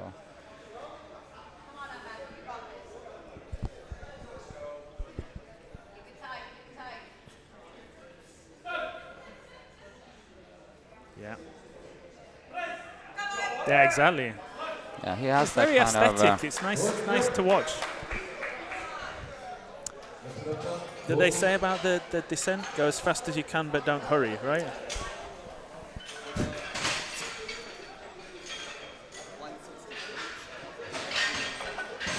Okay.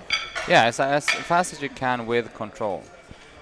If you go faster than you can control, you're going to bounce out of position. If you go slower than you can control, you're going to have too much time under tension and you're going to fatigue yourself. I remember a good example of those two you had. Well, let's watch this lift and then I can... Hugo.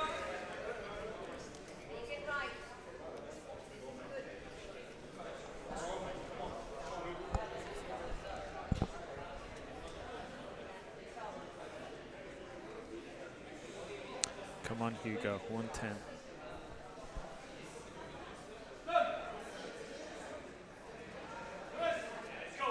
Yep. So again, seemed very comfortable. 3 whites. 3 whites, Good work, yes. Hugo.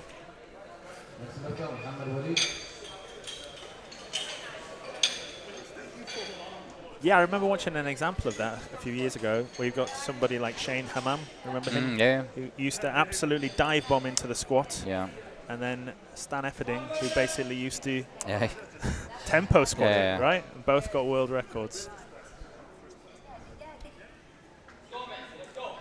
Yeah, if we wanna take a look at fast descent squats, you just Google Shane Hammam and you'll see the fastest squat you've ever seen with some of the biggest weights you've ever seen. And one of the best mustaches you've ever seen too. That will take away from watching the squats. Focus too much on the stash. He clearly went without signals, so that's reds. Unfortunately, Hamad getting a little bit overexcited, I guess.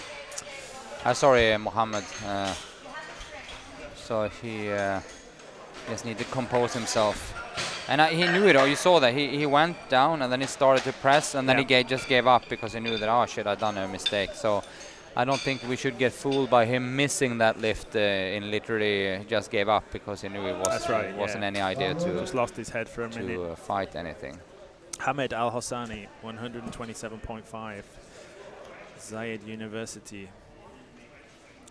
Is that close to where you live? Or? It's very close to where I live. Yeah, my wife used to work there. Mm.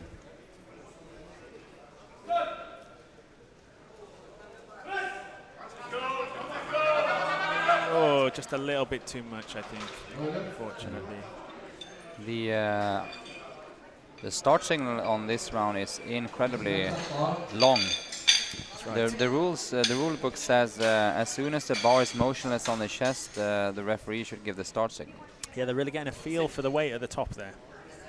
Yeah, so both the start and the press signal is very long. So when the lifter is set in a stabilized position, the start signal should be given, and as soon as the bar is motionless on the chest, the press signal is given.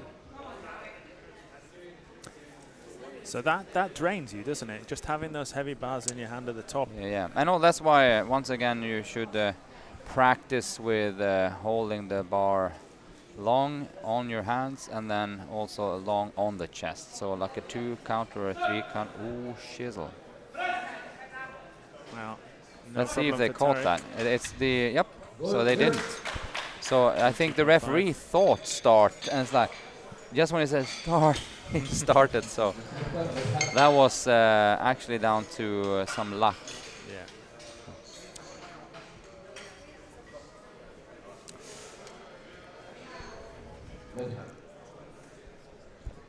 So yeah, I always think it's like one of those power meters on a computer game. You know, as soon as you get it into your hands, the power's kind of sapping away.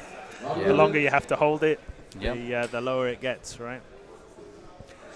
Medat Abu Zaid, 135 kg. Another university club here in the Emirates.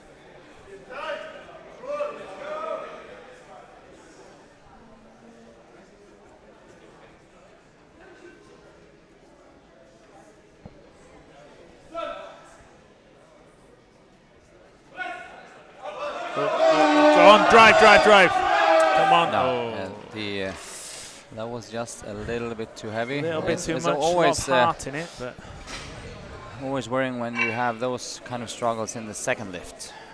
True.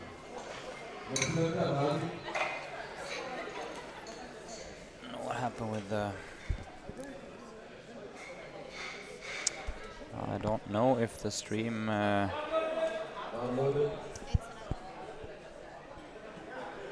What, the stream is still going? Not at the moment.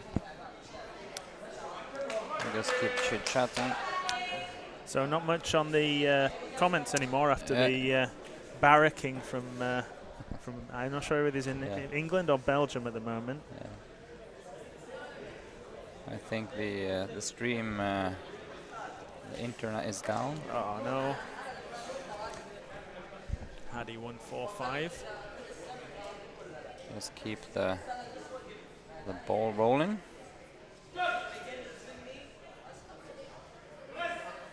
Oh yes! Oh yes! What a push! What a push! And then I just hope that he. Shame that's not on the stream. Best of the day. Let's see. I hope that he do the sensible thing here now and don't do a third Go one. by 10 kilos. No. Let's cut it and see what it. So sit out the third. Yeah, no. Save it. Hadi. Remember, Hadi, you're here for the deadlift. Let's see. 155. Hey up, hey up. 155.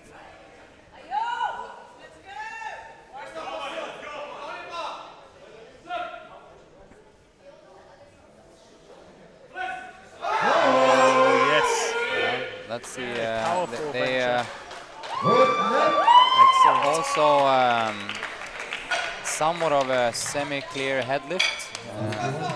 Yeah, again, just enough hair to make it confusing enough for the judges. Matthew Levine, 160. Yep. Let's see.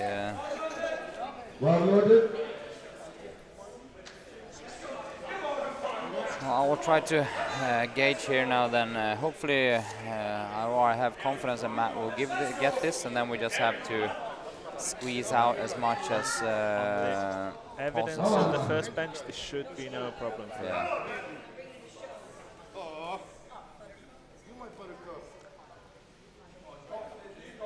Come on, Matt.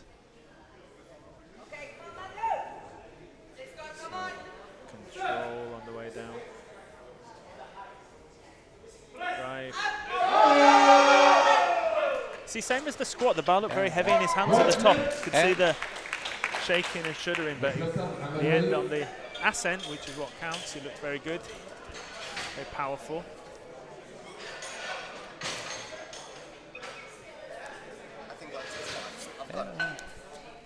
Right. Let's see. I'm hoping Matt is right. I said that, and he said that.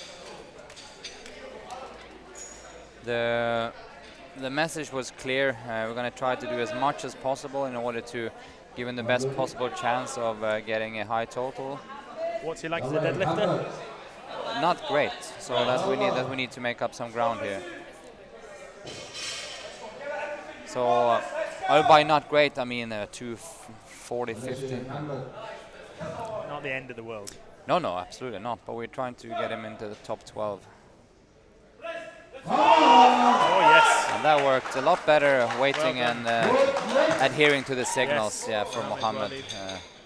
Because remember last time he didn't wait for the signal, and all of a sudden... Take his rack height down as well.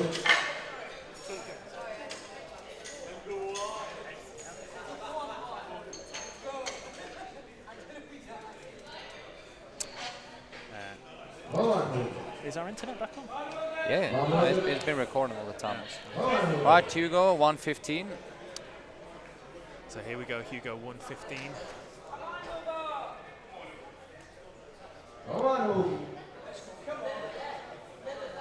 All successful lifts to this point, so try not to break that habit.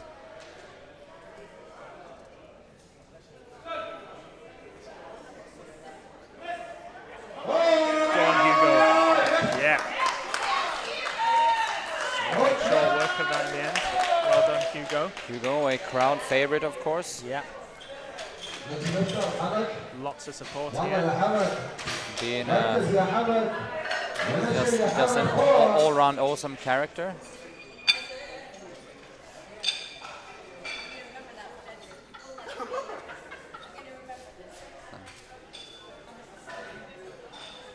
Hamad. We have Hamad Al-Hassani, yeah. affiliate of Zayed University. 127.5 kg.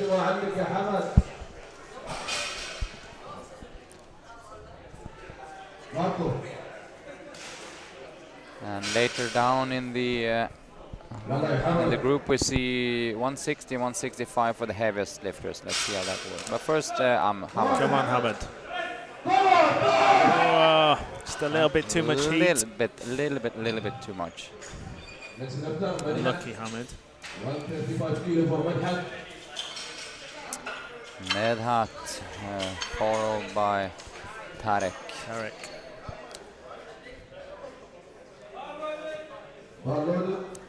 So it's going to be a close battle, I see now, with so Tarek and Hadi, because obviously Hadi is trailing a little bit now, but he has I know he has a fantastic deadlift, which Tarek also have, of course, but it's going to come down to those last two pulls at least.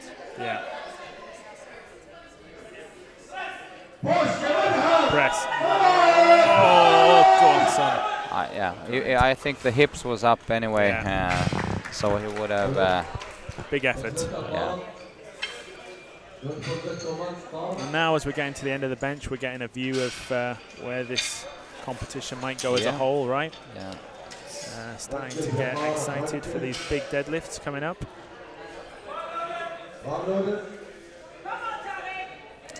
Yeah, Tarek is the front runner so far, and if he just can solidify this 137, which I think is a decent chance to do, he should be able to fight Hadi off. But let's see.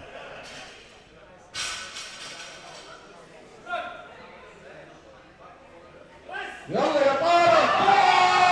that is first not what happened. There all for right. Tarek.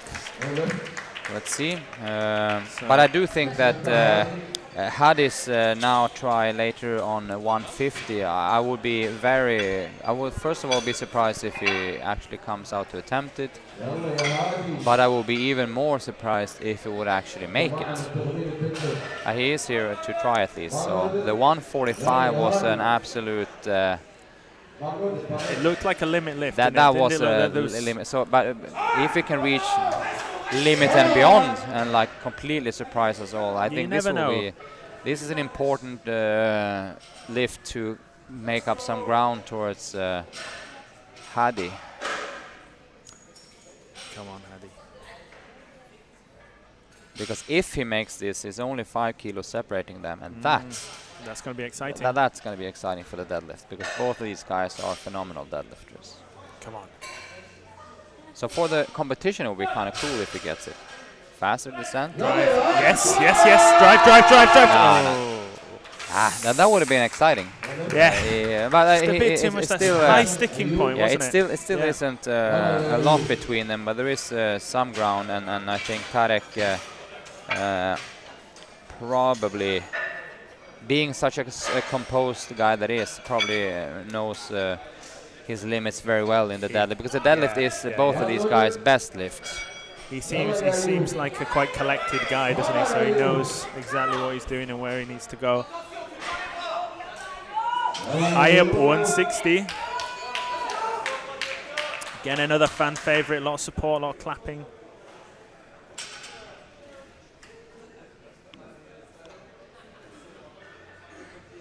Come on, high up. 160. And oh yes! Yeah, you got it. Oh, in the end, comfortable lift. Well done, Ayap. All right.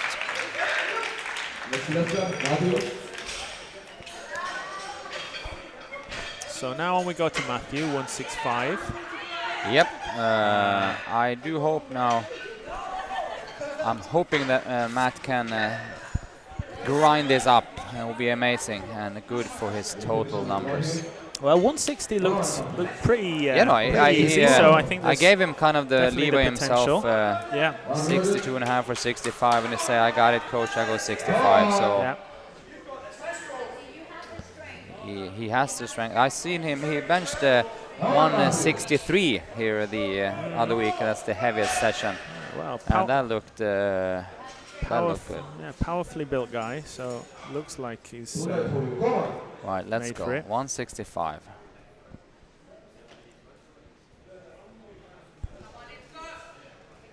Getting shaky up top. Come on. Come on, Matthew. Yep. Yes. Excellent. All right, let's hope the hip was in the bench now. Come on, yes. Good. Great lift. Yep, good. Great lift. So good work from Matthew. Thank you. Matt just gave me 2.5 kilos more than I thought. So I'm happy with that. Good. Very nice. It wasn't. I said 62. So he gave me 2.5 extra, yeah. So it's just like coiling that spring. There's all that energy in the bottom, and then up it comes. Good stuff. Good stuff. All right. Right, so we just summarize a little bit here then for the top in this category. I think Tarek has kind of like put the nail in the coffin. If Hadi would have gotten that last 50 lift, that would have been like awesome for the competition aspect of it. I do think that now Tarek is not going to run away with it, because Hadi is going to try his best in the deadlift, but It's Tarek's to lose now, isn't it? Really? Yeah, no, I think and it looks composed Yeah. also. All right, let's have a short little break. Need to go to the room of bath, and then we'll be back in a few minutes for the deadlifts.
Food is one of the greatest enjoyments in life, and it's something that no one should sacrifice on. With a professional background in personal training, I've watched countless clients suffer through sad, tasteless fad diets, and I couldn't stand for it anymore. That's why here at Nutrition Kitchen, we're in the business of putting flavor back into healthy eating by sourcing the very best ingredients to deliver a wide range of flavorsome, nutritious, chef-cooked meals right to your door. No matter how hectic life is, never sacrifice on flavor.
All right, we're back to finish this off with a deadlift, and you had a question, Ben, just before you.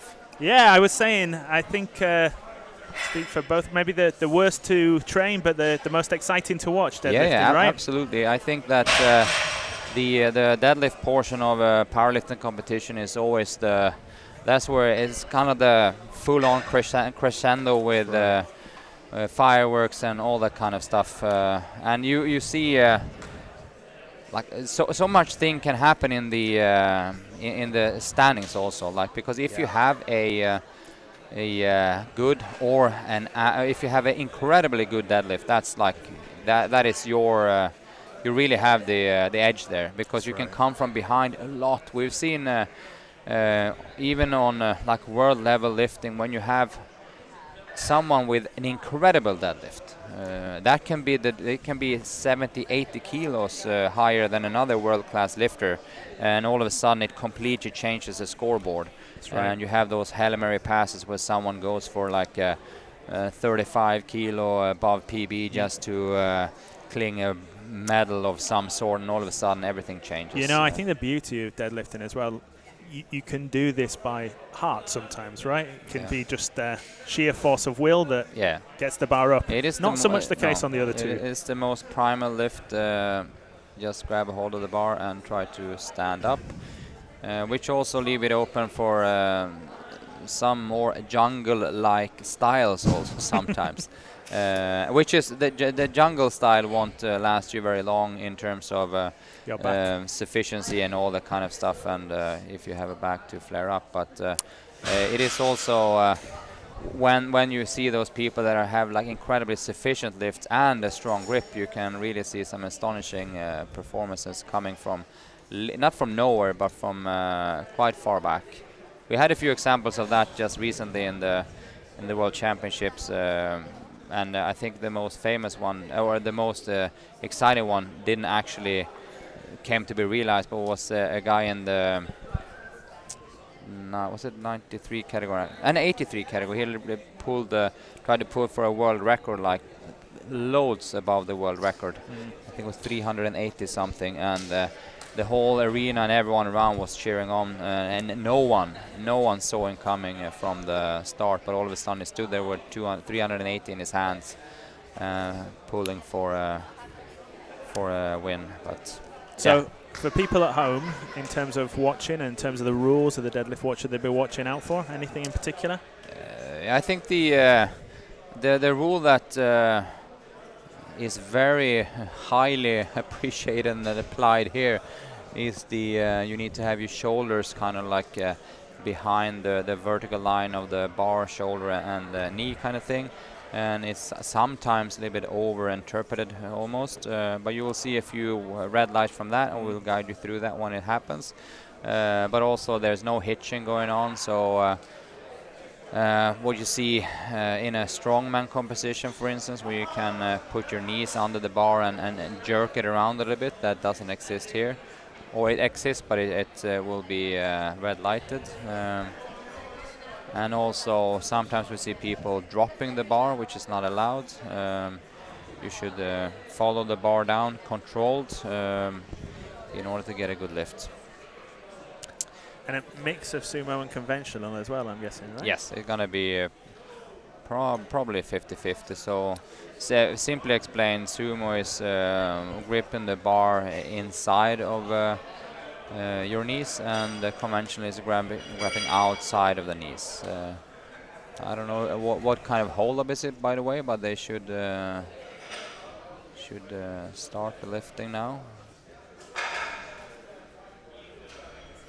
So it's a weird one, deadlift, insofar as often as the body weight increases, it's not necessarily represented in an increase in deadlift strength. It's for sure the lift that has least impact by the body weight, for sure. And I mean, I think that could be due to one of the things is at least that the bigger you are, if you're a very chunky guy, meaning bulky forearms, bulky legs, somewhat of a bulky midsection, you have a hard time finding a good position in the deadlift. Whereas if you're, and also if you're a super big guy, you're going to have all of a sudden longer range of motion to travel the bar. So short, compact, and long-limbed is probably the sweet spot. Just a lot of body to get the bar around Yeah. up there for the bigger lads, isn't there? And also, in particular, some super huge squatters are not always great deadlifters. If they have very chunky legs, it can be sometimes get them out of position. But sometimes, of course, you have the ones that are great in both. Yeah, of course. right. But That's the interesting thing about powerlifting as a sport. There's something in it for all body types, isn't there? yeah, and you have and just once in a while, every blue moon, you have those that are gifted for all three lifts. And if you have that falling into place, you have talent falling into place, you have the surrounding falling into place, and you have the grit and the work morale coming into place, then all of a sudden you have a very great lifter.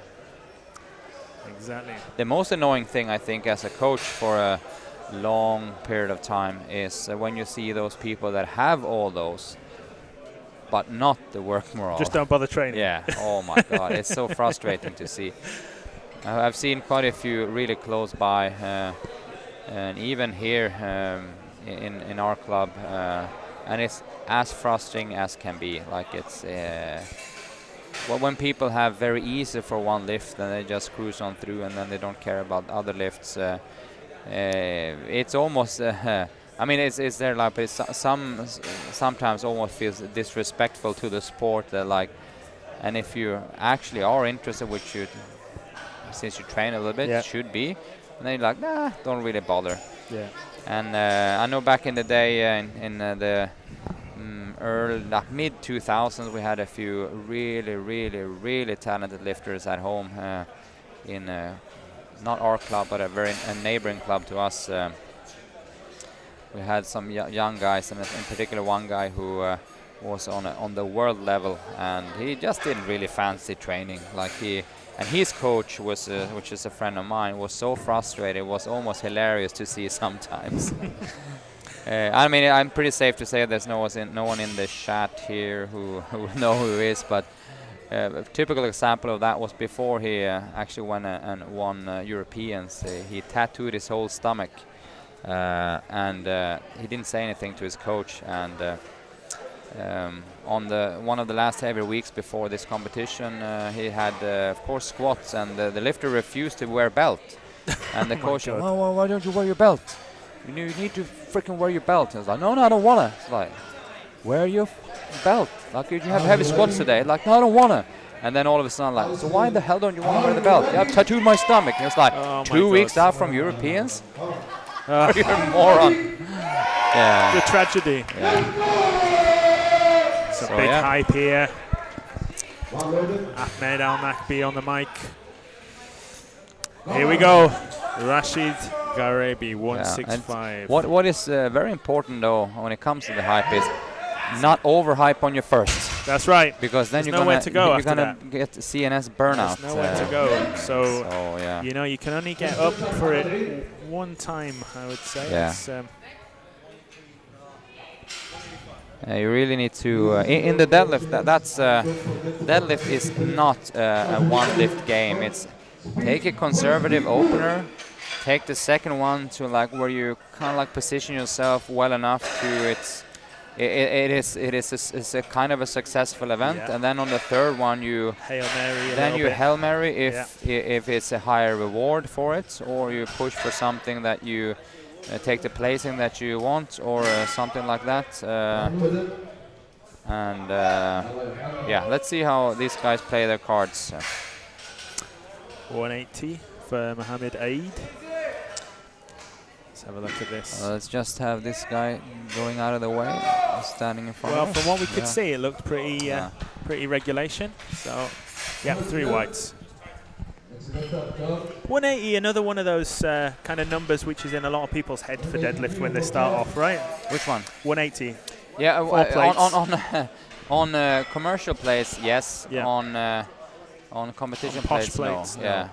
So the 180 load on a competition platform doesn't look good at all. No, it doesn't. But 180 in a commercial gym with blues looks absolutely fantastic. Charles 180.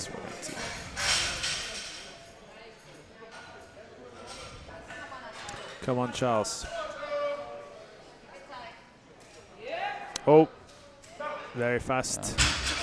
I think Fairly Charles is easy. one of those lifters looking at his lift here that he could benefit out of relaxing a little bit in his shoulders. He Maybe just dropping the hands lift a the little bar bit. long enough, so just allow himself to relax a little bit in the shoulders, and it's easier to get the bar both up and the shoulders back.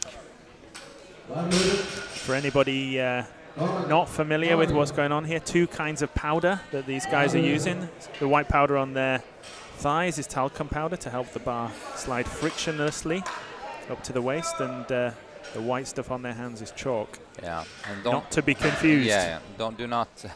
You know, and at least you don't want to reverse them. Exactly. If you have baby powder or chalk on your grip, that's going to be devastating. There we go, example of a sumo deadlift from Yeah. Ethan, and Yep. very competently performed. Sumo, a more technical lift. Yeah. He executed it very well. Very good, very good. He doesn't want to know his second and third lift, so just So whatever's on the bar, he's going to move it, right? let's shock him with a 300 and see what happens. Here comes Alex. He's had a great day so far. Yeah. So let's hope it continues. 192.5. This will not stop him down, that's for sure. High belt position. Yeah, very, very efficient. A lot of people like that high belt position for deadlifts, don't they? Yep. Just creating the most possible brace. Yeah. He actually got a red light. I don't know for what. Okay, I'm not sure what that was for, but I would suspect there was a. All right, just over. They said the red was for what's referred to as wild descent, but he actually had the contact with the bar all the way down. Oops, Roman, that 195. was. That's See three what whites. I think he didn't get the down command. He Okay. lost balance in the top. Sorry, I missed that. Yeah, he just had a. Watch the rerun. He just had a little bit of a balance fluke at the top and tilted forward a little bit and had to drop the weight. Seen a lot of power there. They seem to move that fairly well off the floor. But So the, next time round, agony right? with pulling it too fast almost. Agony. Sood Al Othman, 200 kilos, our first deadlift of over 200. Rangy, long arms. He looks like he can deadlift. Yeah, there we go. Yeah. Very But straightforward. that's how. This is where the long-limbed people that's it. come back to stab us in the back, because Yeah. if you have long arms, doesn't matter if you're tall, just as long as you have long arms. That's right. And that you kind of like a telescope thing going. Sood is, So is one don't of those. judge a deadlifter by the length of his legs, because if you have equally long arms, all of a sudden that is actually to the favor of the lifter, because That's you can true. start with a high hip position and all of a sudden it's easier. Next up, Rashid Gareba, 185. Here we go. So made short work of 165, so a 20 kilogram jump. I'm gonna take a look at the overall standings later.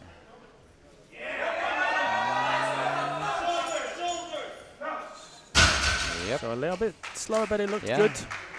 Now what's the matter? Just So make us. where would you go from there? I will go. I will probably go a 5. but 5, let's see, 190, yeah. 190. Me too. 190 equal. Let's see what it goes for. Yeah. His coach has 190 also. Yeah. So coach saying 190. And let's see if he managed to persuade his lifter to do that. Mohammed Aid 190. So slightly impaired viewing, but it looked good from what we could see. 3 whites. Well done, Mohammed.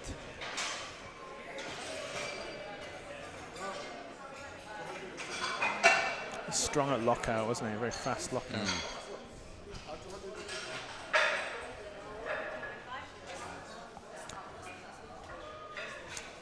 Now Ethan 200.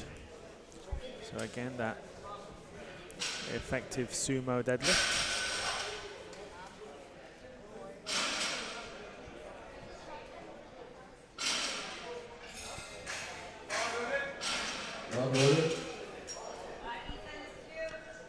Come on, Ethan.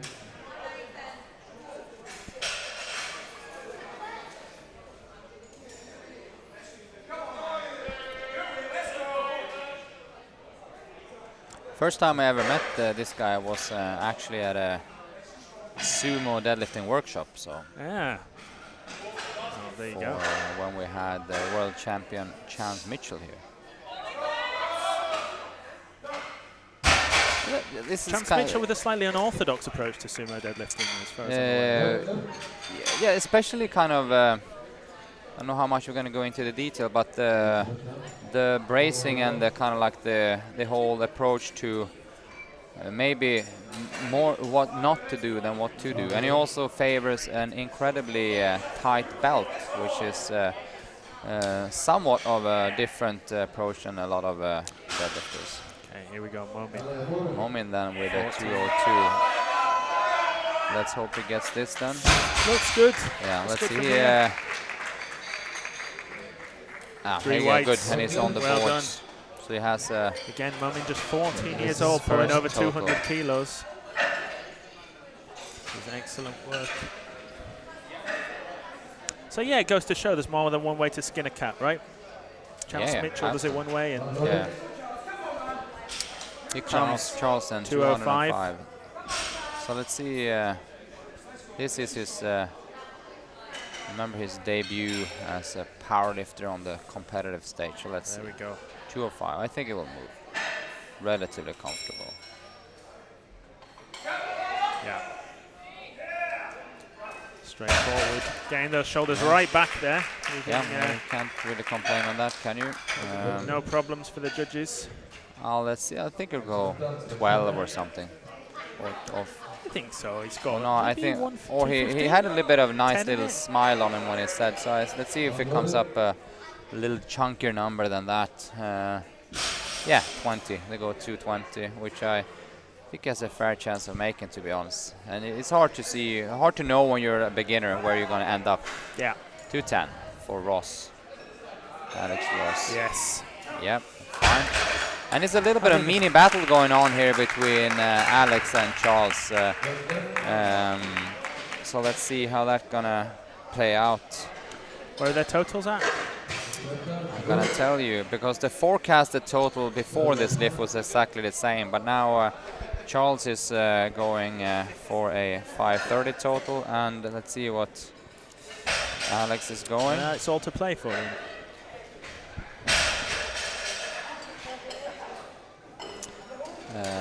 Sood Al Othman. 215 from Inspire Kuwait. So as we've said before, well supported here.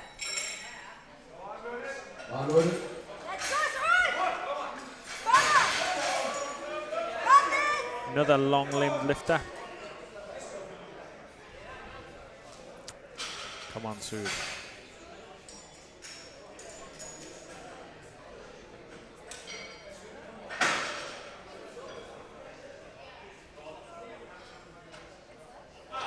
Oh. So, looks See good. what the refs say about the... at Two least whites. one of them had the shoulders. I kind of That's, suspected that. we only need two. So something I often get asked when watching this with family and friends that don't much follow powerlifting. Why do we bother having spotters on deadlifts, Patrick? I mean, we very often don't. So we choose to place a person just behind if they will pass out. Yeah. But quite often you don't see. Oh, in and out. Yes. He gripped and ripped. That's Yeah, for sure. grip and rip it style. I like it. Oh. So what was that for, Patrick? Any ideas?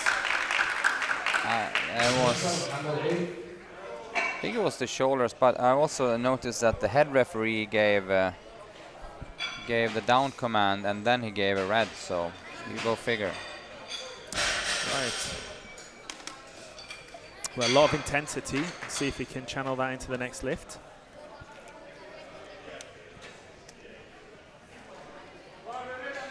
Mohammed Eid, 202.5.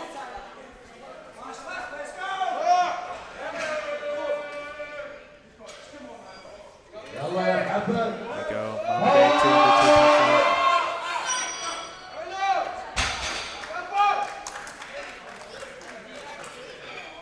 Three whites for Mohammed. Great pull. There we go, a good day for Mohammed. All greens, just that red on the final bench. Momin Reza. Momin, yeah, let's see what 14 years old, looks 207.5. hyped up, yeah. Yeah. My money's on him. Big pull. Go on, Momin. Yes. Great effort. I think he might be there. Yeah. Yeah, three white whites. lights and a Great day for Momin. awesome debut. Yeah, well done. Yeah.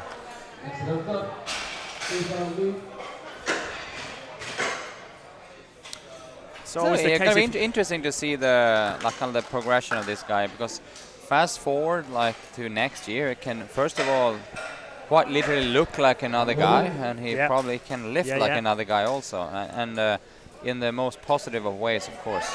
Exactly. The amount of muscularity you can develop as a teenager in a few years is huge. So pleased to.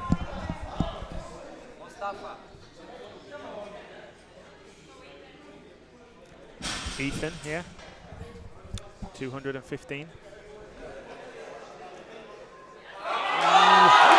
Yes. Unfortunately, that's going to be a. But you can see sumo often a little bit more difficult at the bottom, and the lockout's a little bit easier once you got it going. Yeah, unfortunately, that's kind of like. But the thing was, it only makes it harder in the deadlift to just go down and up a little bit. That's true. Yeah. So you advocating a rule change there? No, I'm advocating pulling it up in a straight line. All right. Here we go, Alexander. Ross draws 220. first blood here with 220 and make him a 525 total. Then we'll see if Charles can. Oh yes. Yes. Yeah. All right. So he has a 525. So in the internal battle that he doesn't even know about against Charles Smith, I'm just trying to hype these guys towards each other. Looked like there was a bit more in the tank there. Yeah. But it's always is for for Alex. Yeah.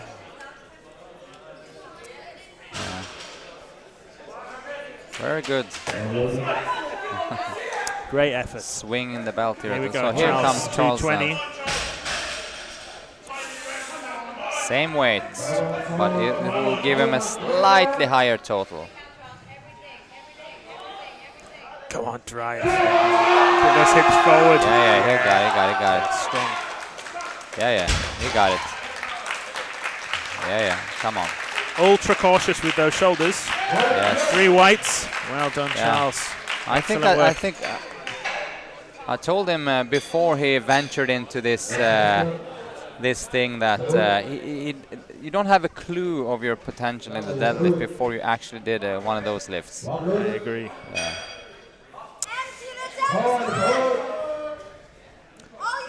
Sood, 222.5. Empty the tank, say the fans. See what Sood can do. Come on, Sood.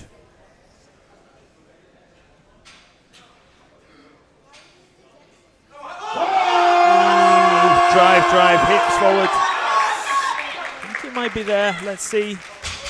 Maybe those shoulders on the way should down. come to hunt him, but Yep, 3 whites. 3 white lights. Yep, good. Well done, Sood.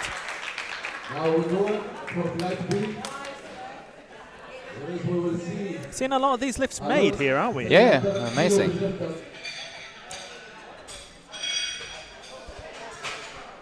So again, at the risk of labouring the point, I remember a few years ago it was about 50-50 when it got to the last deadlift, right? Yeah, but it's some of the flights it is anyway. So yeah, true.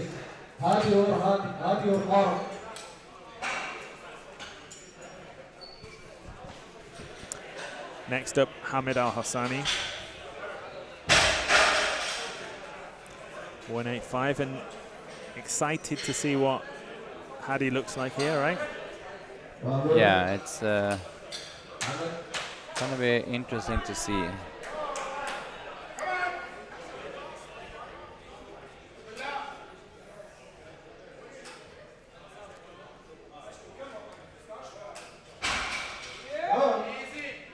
Strong.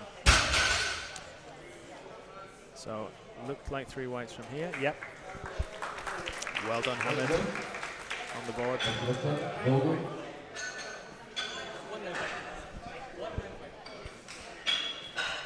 Hugo 190. That will be moving well, I think.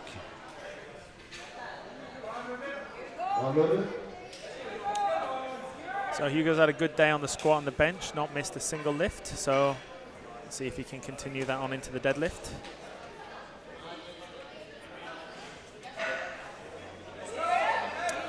Yes, looks like it. Yeah, for sure. Very clean, comfortable lift.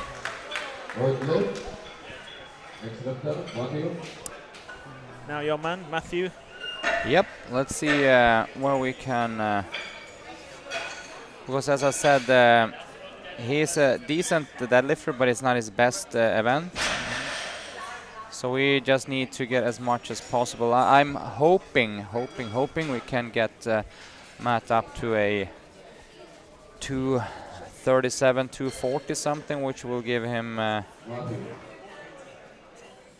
around 615, 617, which will have him a decent chance of reaching top 12. 210 should move fast. Come on, Matthew. Compose now, come on.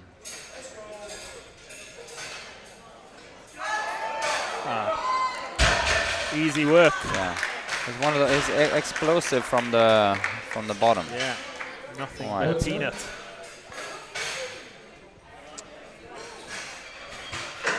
Thirty, yeah. So 20 kilo jump, right? yep. What would be the maximum jump you would ever take on a deadlift, Patrick? 50. 50. Yeah. It's adventurous. Yeah, I mean, from the first to second. Well, that means the super. Not for someone lifting 160 in the first. 64 kilo wood. Exactly, no. No, but 50 will be on the high end, of course. Yeah. 250, but 300.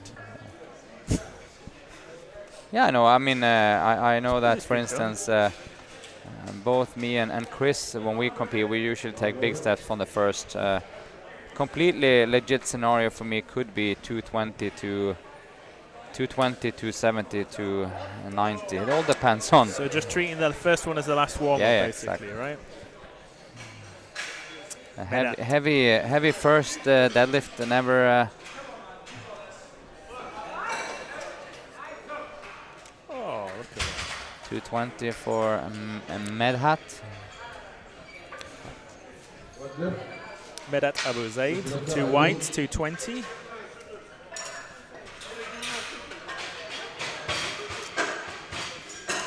Yeah, of course, I think it takes more out of you than most of the lifts as well, right?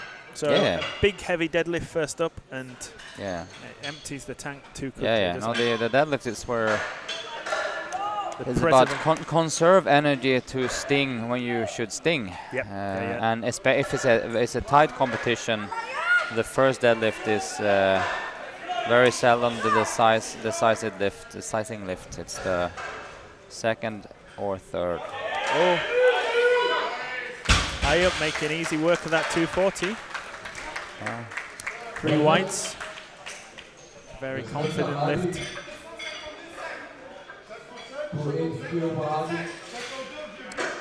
Now here we are.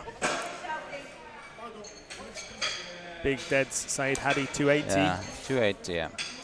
And as it stands now, it's 10 kilos between Hadi and Tarek. Hadi, though, having the favor of being the lighter of them, so he only, quote unquote, has to tie whatever Tarek does. But that's not the big but is that Tarek is a great deadlifter, so Let's see how it will play out.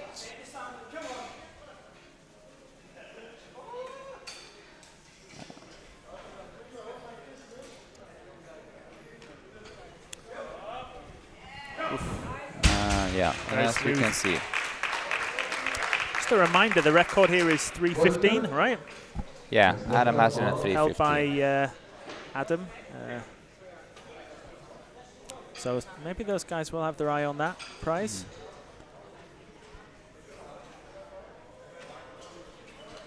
Let's see.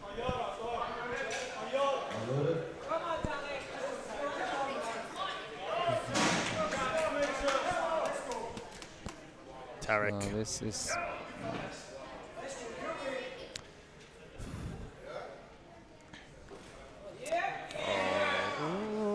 yeah. This is so. This is the agony of. Let's see what they say. Yeah. Yeah, 2-1. He slips away, and if the jury doesn't bite him in the buttocks, he slips away with that. It was not It's by. looked to get a bit stuck at the top Yeah, there, didn't it? But this is the thing. I think he has way more in the tank, and it was just a little bit conservative with the power onset. Why can't this? Do you say that's especially an issue with sumo deadlifting?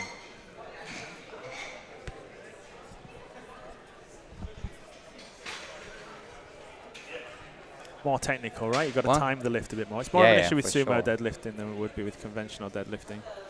Some rowdy fans Yeah. having to be controlled.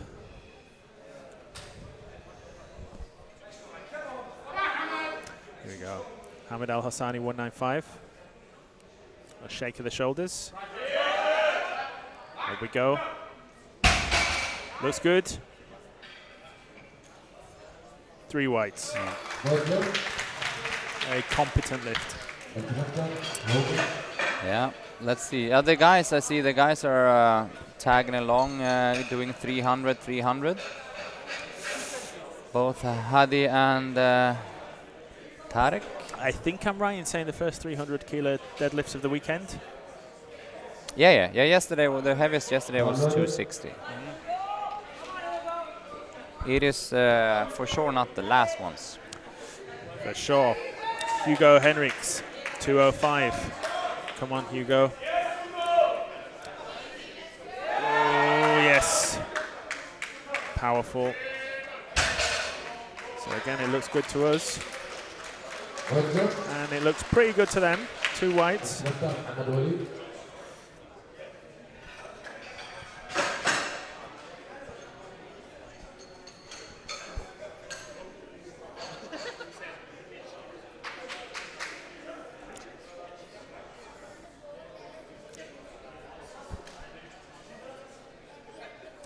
Next up, we have Mohammed Walid at 225. The sumo puller. Oh, yes. Again, seeing pretty regulation. Let's take a look. 3 whites. Well done, Mohammed.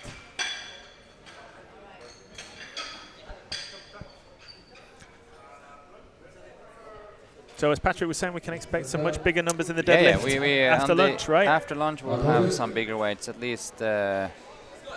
Yeah, there will be a few. I think there will be a few actually. So.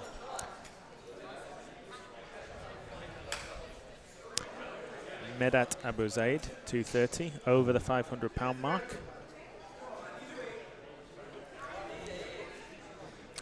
Come on, Medat.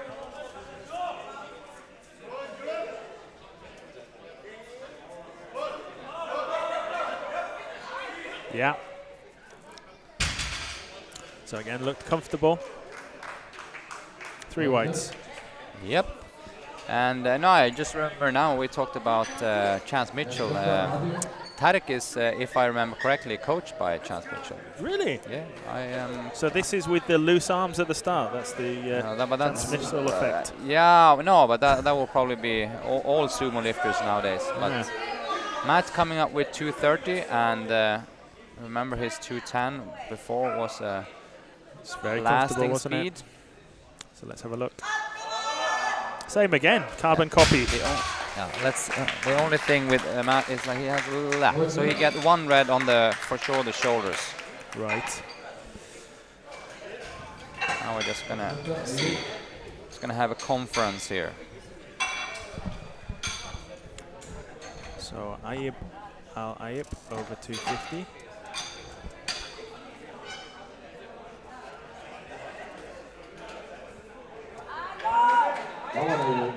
Getting lots of support from the crowd.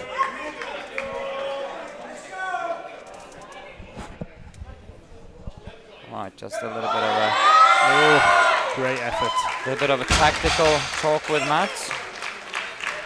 Well, we're Well gonna done, Ayib. So let's go from here. 3 whites.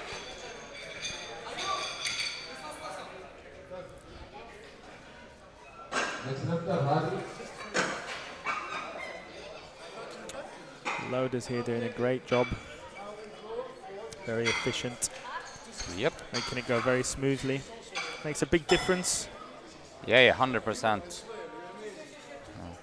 Unsung heroes. Saeed Hadi, 300 kilos. All right, so now it starts. So here we go. Saeed listening to music, nodding his head, getting ready.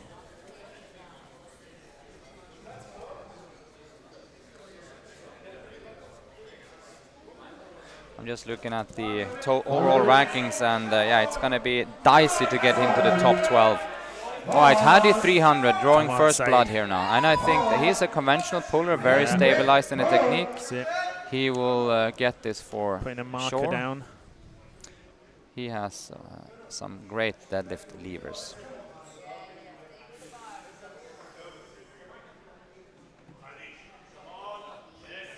Power. Yes. Very powerful pull. Yeah. See what the judges say. Right. 3 whites. Yeah. Very effective. So that was that. Right, he's opting for 310 for his last lift, which I think he has a decent chance to make. So now we'll see what Tarek will the do. exciting part. Let's see if Tarek can make this. Expected to, right?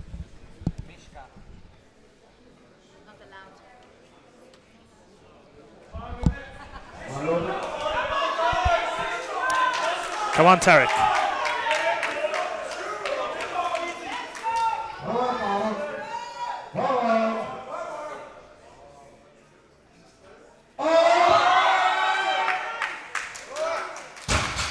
Yeah, See, yeah, it looks good.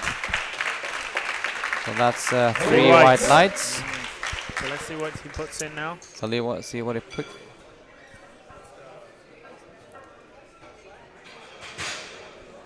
If he's smart now, yeah, let's see what he.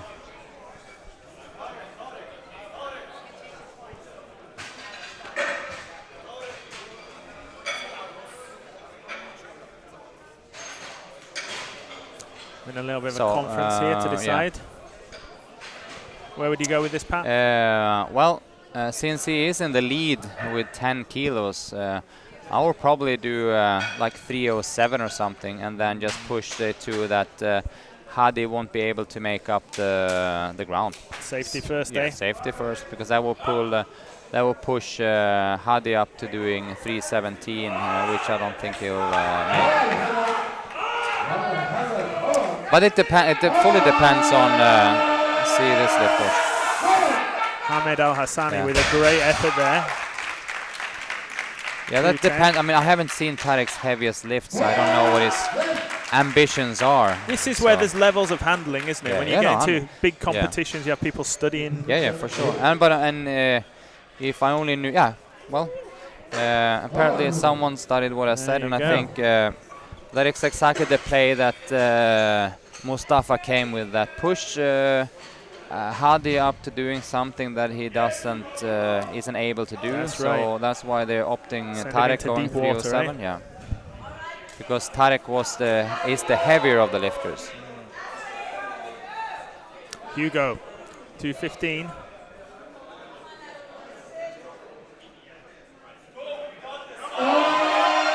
Yes. Getting very comfortable. So Good. The scenario is though very, very, very intricate, because if Tarek for whatever reason misses his 307, all of a sudden Tarek's Hadi's 310 is for the absolute win. Exciting stuff. Yeah, that's but that's the only scenario it can play out, I think, because if for whatever reason Tarek will wait for Hadi to pull and Hadi pulls it off, he can pull less than 310. So it's 307 to push Hadi as far as he can, and in that way he has his own fate in his own hands. So that's a perfect play. Crowd warming up a little bit now. A few more lifters have taken off their singlets and come to support. 2, 3, 5. Looks comfortable.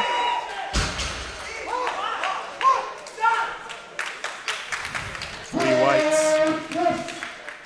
How are we doing on the chat there, Patrick? Any? It's I think things are a little bit chilled in the chat. Come on, strength fans.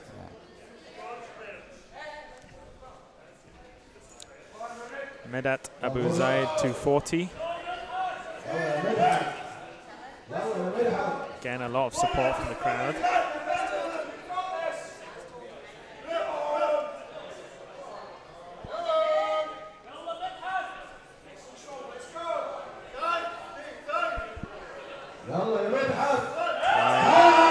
Hips forward.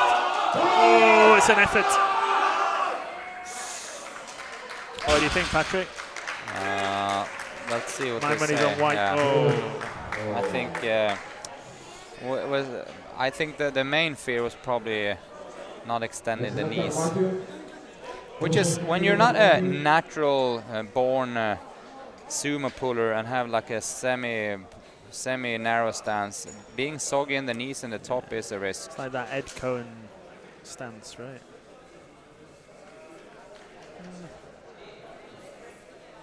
Well, the judges had a good view of it. Matthew Levine, 240. Yep, and this is important out of the position. Then looking at the overall rankings, this will push him up to 82.1 points, and he will get fairly high up on the rankings, but it's not finished yet, of course. So we have lifters coming that pushed yesterday into the rankings. We have lifters coming after him, but this is what we can do. So Dave King actually entered the chat, and with this lift, for instance, you have Matthew Levine passing just David King on the power meet overall rankings.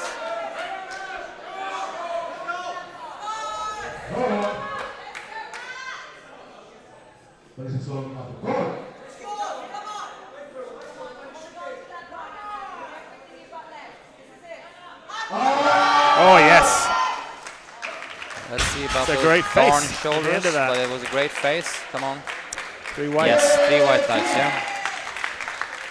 So he's had a yeah. great day technically, I think, hasn't he? You know, been anywhere near struggling with any one of those lifts. Job well done. So he did what he could now for the overall positioning in terms of point standings. 617.5 gave him 82.3 points, 82.13 points. Ayub 260. Again, being very strong, very effective to this point. So let's see. Let's see 260 then Ayub. A lot of support here now.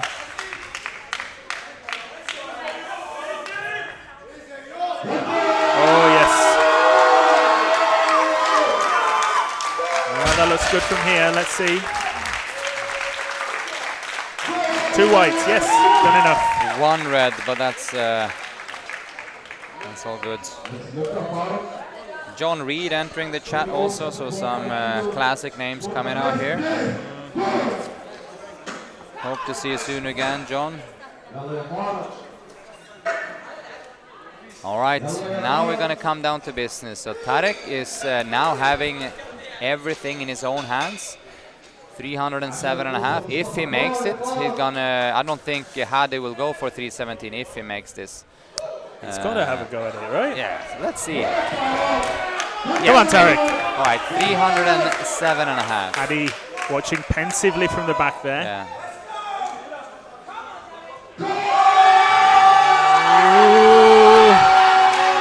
Yeah, I think you got it, yeah.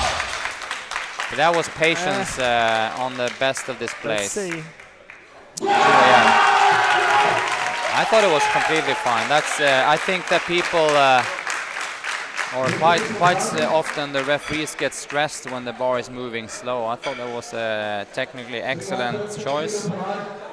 Showed a lot of patience, didn't fall out of the position whatsoever.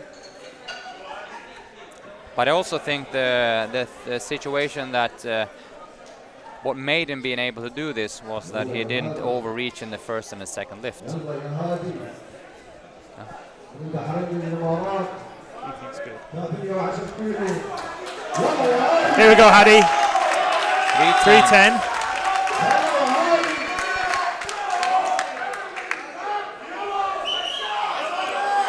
A lot of support for Hadi here. Yeah, biggest pull of the day at least. Biggest pull, come on. He does. Almost loose. I gave him fair chances to make this actually. I think he's got it. My money's on Come white. on. Yes. Not only did he make it, he made easy work of I it. think actually would have had a decent chance of 17. Yeah, I do too. Let's call him a chicken when it comes. No. Good. That was great play. 310 at RPE. So yeah. It was an 8.5. RPE 9.5, of course. We didn't have he didn't have another rep in there, but no, he actually had some room in there. Yeah, there's a bit of juice left. All right, we're gonna wrap this up and do some prize ceremony thingy-libings. And actually, we now have a decent little break for lunch. It's actually 3 hours, so we're gonna compose ourselves, have some lunch. Waste some time, and then the lifting starts at 2:30 for the bigger dudes. All right, exciting stuff going down there. So make sure to tune in. Goodbye to everybody.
Food is one of the greatest enjoyments in life, and it's something that no one should sacrifice on. With a professional background in personal training, I've watched countless clients suffer through sad, tasteless fad diets, and I couldn't stand for it anymore. That's why here at Nutrition Kitchen, we're in the business of putting flavor back into healthy eating by sourcing the very best ingredients to deliver a wide range of flavorsome, nutritious, chef-cooked meals right to your door. No matter how hectic life is, never sacrifice on flavor.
Just gonna get that okay here from Marco, and then we rock and roll.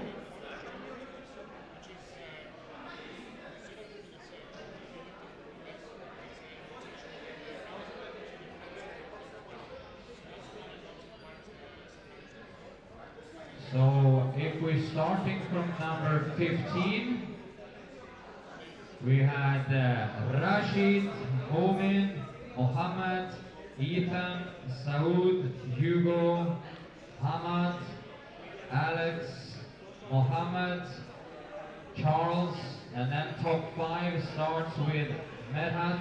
Number 4 is Matt Levine, and then we come to the medals. All right, the medals will be delivered here shortly. I can see Marco is looking for someone.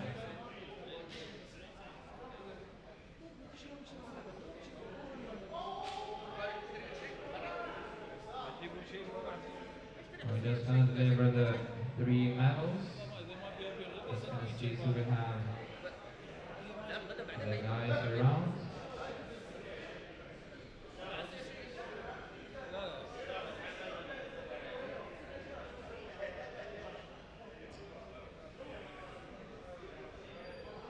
Alright.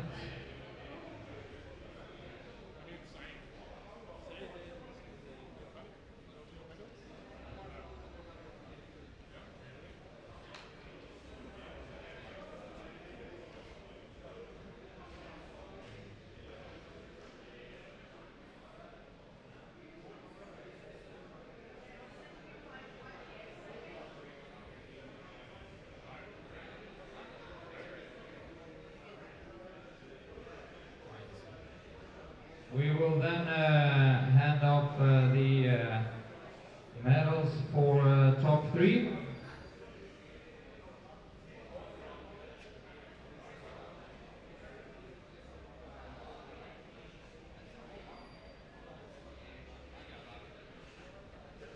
All right, and well, helping out with the prize ceremony is Khalid Ali from the Bodybuilding and the Powerlifting Federation. All right. Number 3, and a crowd pleaser and a showman of great proportion. 3rd place, Ayub. And actually, he now has gone under the nickname Queen Aboud. So Queen Aboud receives the bronze medal. All right. 2nd place, Hadi.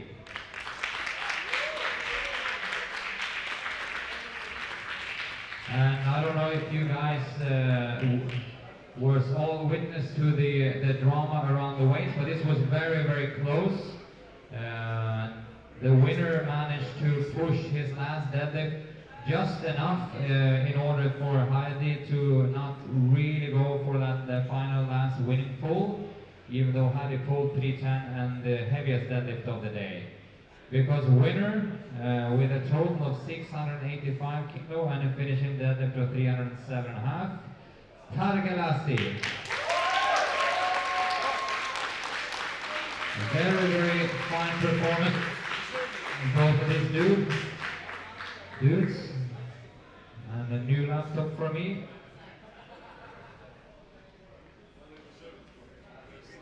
All right.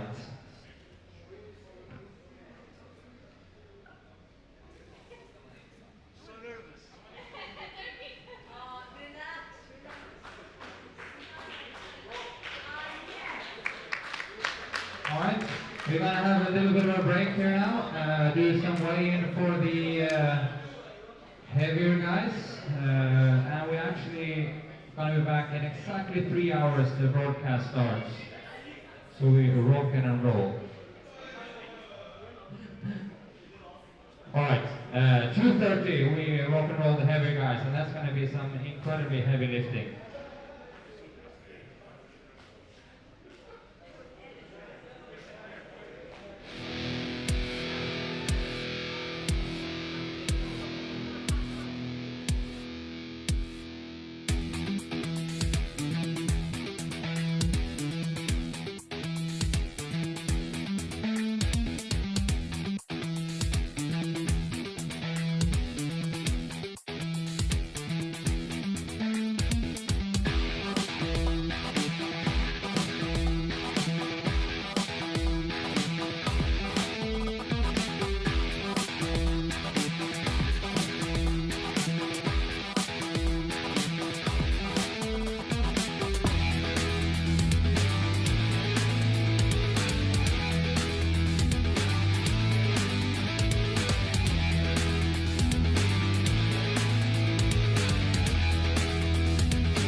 greatest enjoyments in life, and it's something that no one should sacrifice on. With a professional background in personal training, I've watched countless clients suffer through sad, tasteless, fad diets, and I couldn't stand for it anymore. That's why here at Nutrition Kitchen, we're in the business of putting flavor back into healthy eating by sourcing the very best ingredients to deliver a wide range of flavorsome, nutritious, chef-cooked meals right to your door. No matter how hectic life is, never sacrifice on flavor.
right, good afternoon everyone, and after a somewhat long break actually, feels like, because we've been pushing on mega hard yesterday and this morning, we have now the heaviest guys, which is the 105, 120 and plus 120 in this Power Meet 12. Looking at the starting list, we have some very interesting duels going on.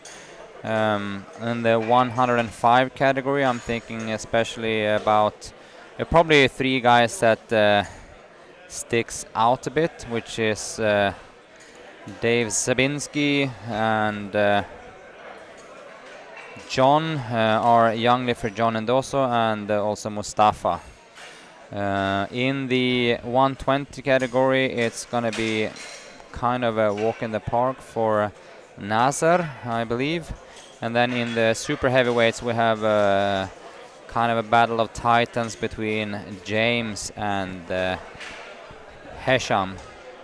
We're going to see, especially in the super heavyweights, there are James and Hesham. James is a very seasoned and technically sufficient lifter that myself actually coach, so I know his capacity very well.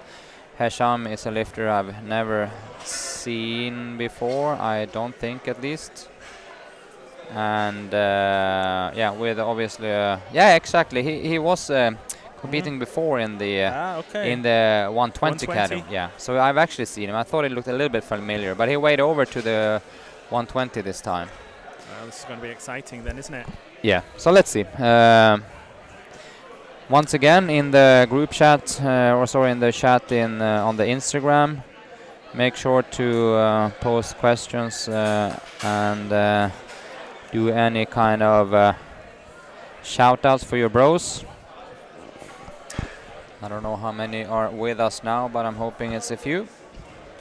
We had actually a few. I'm actually going to bring that up.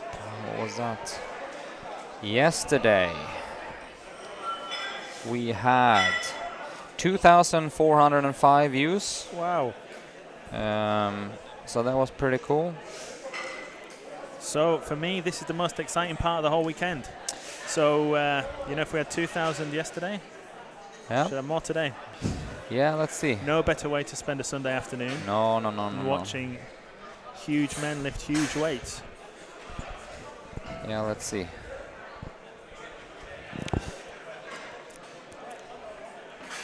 So where would you put your money here, Patrick, when you talk about those super heavyweights? So James, you know him well. He said he's a... What?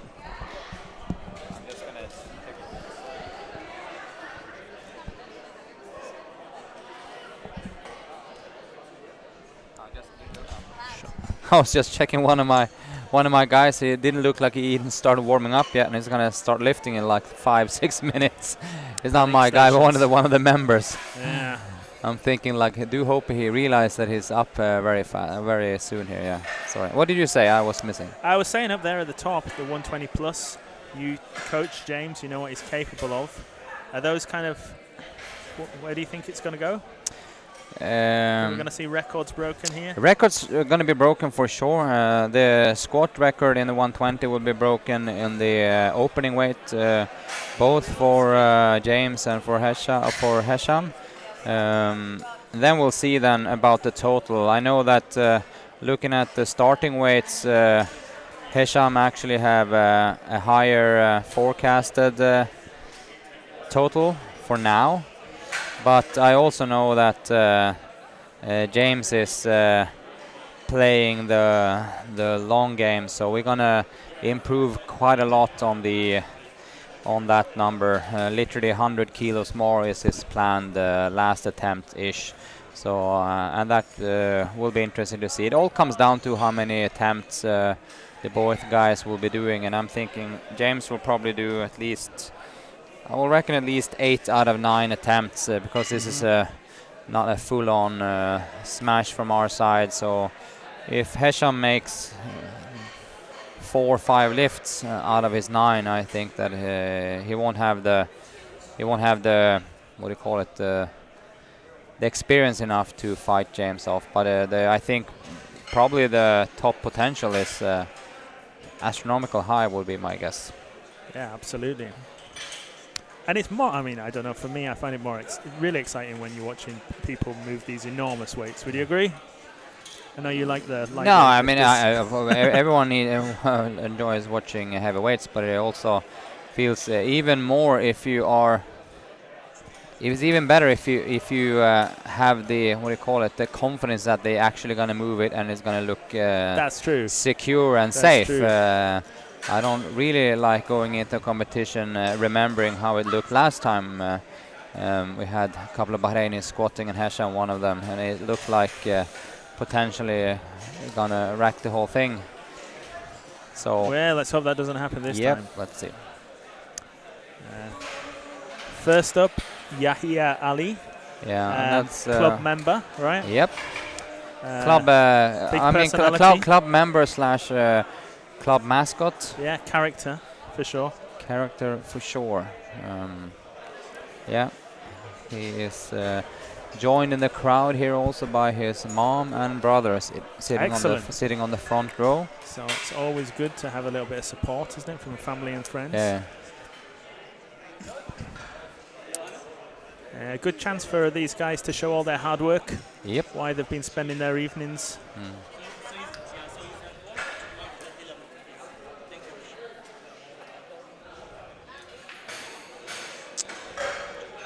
We had a question in chat. When is Ranuk coming in? He will come in very shortly because he will come in as number 3 in the lifting order. And in order to kind of have all these questions around when who is coming in and doing what, I can give you the link to the score sheet.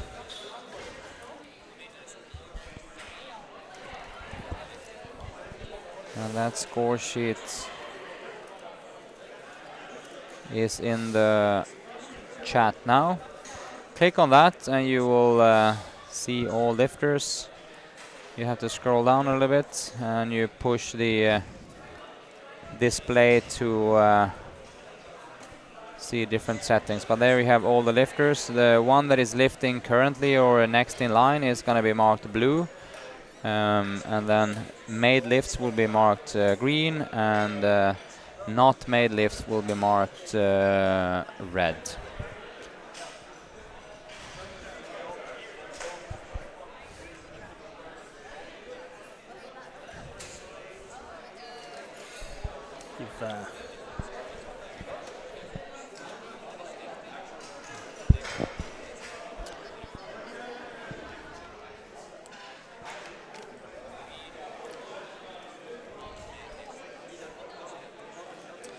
And obviously in the 105s, as I think we teased with a little bit in the previous session also, we have I'm especially looking forward to the squat because there we have young John Endoso going for some really high weights.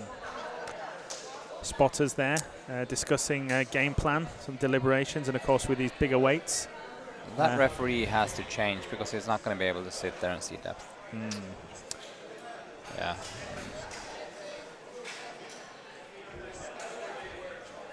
Yeah. Having Marco directing them because a referee can't sit behind the lifter watching. Yeah, it's got to be lateral to the bar, right? All right. If there's any question around anything, put it in the chat. Otherwise, we're going to rock and roll with the squats. 2 commands, squat and rack. Most important rule, the hip crest needs to be lower than the highest point of the knee. You need to stand in a fully upright position, go down to depth and up to the same position as you started. That's when you get the rack command. You walk in with a weight and everything is glory days. There are several ways to screw this up. Turn high, not extend your knees, put the bar back in the rack before the referee says so. So there are a lot of things that can go wrong. And I agree with Rashid then. Let's go Mustafa and John. That's one of the main things to look for here. had a chat with Mustafa about his game plan, and obviously in the category under 105 he has the highest total potential, and since the kind of main competitors dropped out due to injury last week, so he's just going to do a conservative squat, feel how the bench feels for the day, and then he's going to pull what he has to. So let's see. What else to say then? Good luck to all the lifters, and we have Yahya Ali to start us off with 65 kilos. And as we mentioned, Yahya is a fairly high-profile person in our club, slash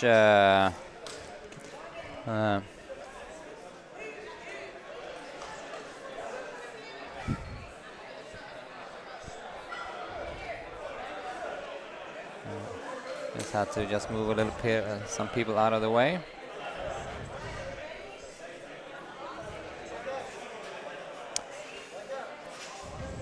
Okay, right, we are ready to rock and roll. We have Yahya Ali, 65 kilos. Ali, 65 kilos. Yeah. A lot of support from the crowd. Yep. Here he comes.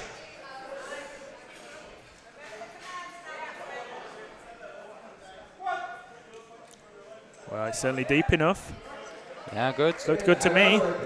Actually, one of the things that he was struggling with a few weeks ago, just trying to get full depth, but Well, he he's is there now. sorted that out, hasn't he? 3 And, weights. yeah, all good. Well done. Debo profile slash mascot, Yahya Ali getting his first squat in. And I assume he will do somewhat of a... Yeah. He also wants me to tell me that it's single and ready to mingle. Who with? Everyone. So Safe is coming up second, 120 kilos. Here we go. Yeah, and as you see in this group, it's a huge spread 120. in what the first and the last weight is in the group. That's true. Here we go, Safe. Yeah.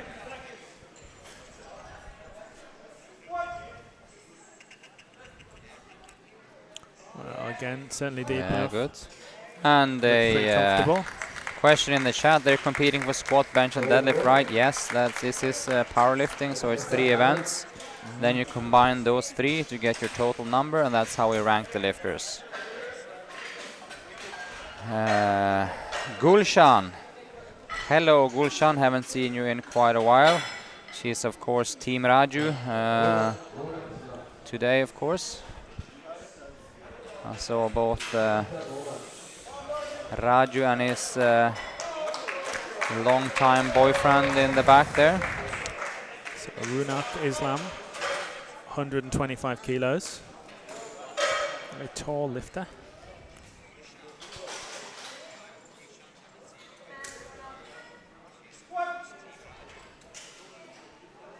Oh yeah. So it looks good from here. Again, all those first 3 very deep squats, right? Yeah, very good. Here comes Hamid Belabaidi. next attempt. Yeah, Hamad first, and then after this we have Saf.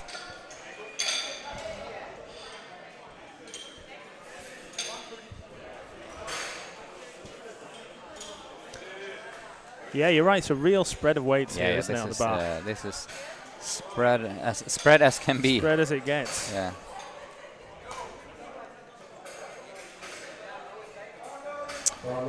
Horse loaded for Hamad. Comes Hamad. 132.5. All that nervous energy in the first squat. Aaron White just entered the chat also. Hey, Aaron. Here we go. Here's Hamad.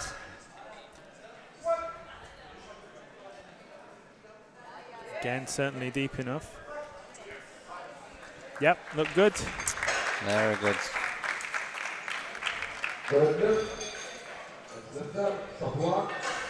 Here comes Saf, one of our members. Really nice character.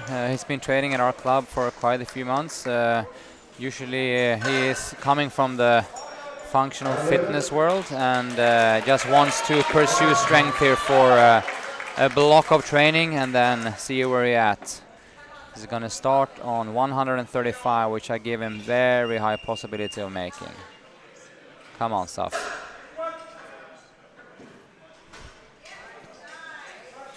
Yep. Yeah, looks good. Looks good to me. What do you think to any people Very good. interested in fitness and think about pursuing strength for a couple of blocks? Do you think it's worth doing? Yeah, it's for sure worth doing. And I'm very happy for Saf also since he's wearing my knee sleeves. That's why it was such a good squat. Yeah. Good. Here comes another one of my favorites, Sharif from Zayed University. Yes. One of the nicest guys you can ever meet. He does a great job of advertisement or advertising for powerlifting and lifting in Abu Dhabi. So all good luck to him. Oh yes. Yeah. Very fast, 175, yeah. He's like a kind of a dive bomb style. Yeah. Yeah, yeah. There's a lot of that kinetic energy on the way down.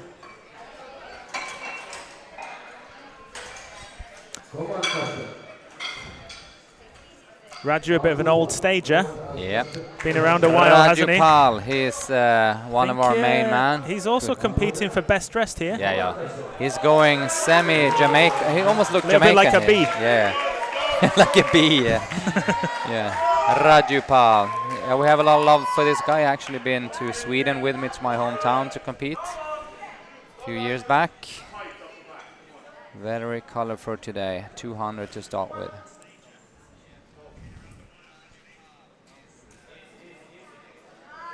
Yeah. Yeah, easy money. And I think Raju is in the shape of his life. He just pulled, I know, a really heavy deadlift record here the last week, I think it was. Yeah, I've seen him squat at least 210 to what I remember, and so he's on a very consistent roll, trainer yeah. as well, right? Yeah. Here comes. Next one is Dave Zabinski, 210. This is also a guy to keep an eye out for in the top 3 placements because he is a phenomenal squatter, or he's a good squatter, a phenomenal deadlifter, and a decent bencher. I see, by the way, on the scoreboard he has his bench down for 215 for the first lift. That is not correct. Gonna have them change that. Or maybe put to 215 to scare the opponents, I guess. I hope it is correct. Yeah, no, yeah, it's, yeah. I'm guessing to do that to have a little laugh. Mustafa, our favorite for the 105. Yep. Coming off the back of a win in Africa, I think, right? Yeah, he won the African Championship Bench Classic here just here the other day. So let's see what he can do with this squat. And now I see that 215 for Zabinski is probably what he put in because he want to be... I know they changed it now, so... Right, Mustafa. Stalking the bar. Yeah, let's see how he handles this. 225, you know that traveling can... go either way. Yeah. I know personally I travel and train lifts really bad, so I need a few days to acclimatize usually, especially for squat. Bench is just fine, but squat. Let's see how legs, doesn't it? Yeah, it does. Let's see how it goes for Mustafa. If he's there we go. Yeah. It's really bent over, doesn't it? Yeah, but that looked pretty alright. Yeah, it looked fine. He gets 3 white lights. He said to me, take a conservative squat at least for the opening, and then we'll see. Yeah, that didn't seem to be a problem at all, did it? So.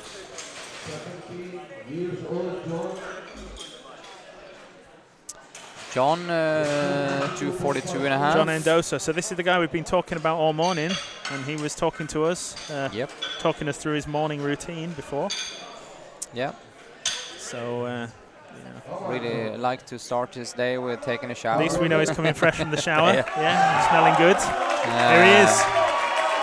And the crowd support for John is huge. A lot of support, fan favorite. He's the young people's favorite. He's 16 years old. 242.5. Powerfully built young man as well. 242.5. Oh yes, easy money. So there's a lot more there, isn't there? Yeah, it is. I reckon John will be just north of 60 to 60 on the last lift. At least judging by how the training has been looking and so. Certainly pleased with how that went, isn't he?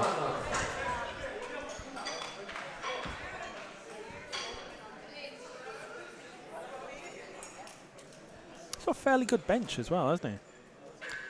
John. Who, John? Yeah. I mean, the guy is 16 and opening That's up with what, that's what I mean. You know? It's often one or the other, isn't it? Squat dead or a bench, but compared to his quite squat, well-rounded. for now the squat is elite. Yeah. So that's. Yeah, right. Here comes Nasser then. These weights are getting gradually a bit heavier, aren't they? Let's see. 270.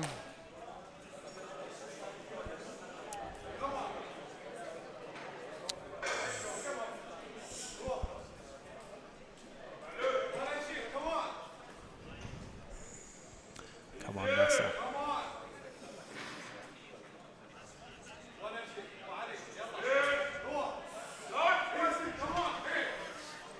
Let's see how this. It looks comfortable. But the question must be the depth there. Let's see. It looked heavier him walking out than it did him actually pressing it. See the replay. Yeah.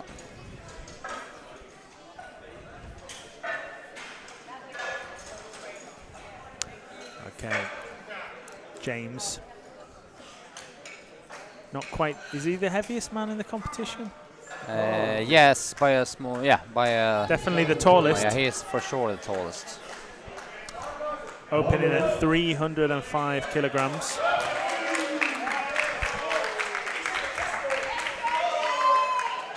Dwarfing the bar. Yes.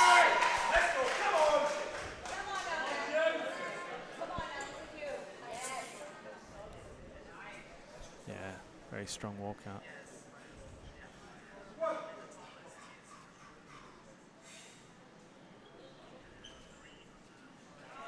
Oh, very comfortable. Yeah, that was comfortable. Someone did something there, so just make sure, see that everyone is all right. Something happened in the warm-up. Right, all good.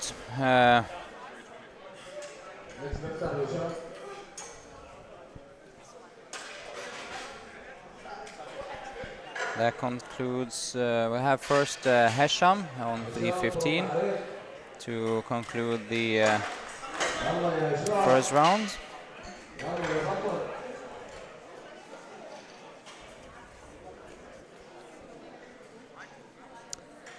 .315 opener.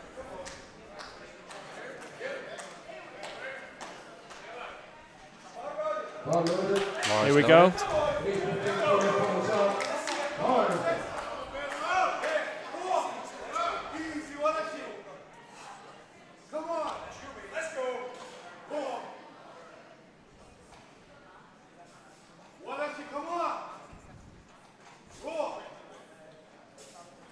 This looks like it did last time.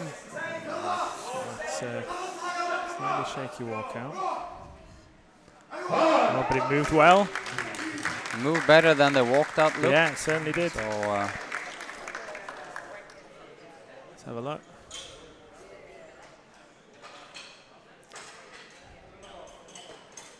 some on the judges. referee decisions for that, please. Thumbs up. So good lift. All right. Moving on to the second round then. Start all over again. Okay, Yahia Ali coming in at 72.5. increase of 7.5, and he made 65 look very comfortable, so it should be another straightforward lift for him.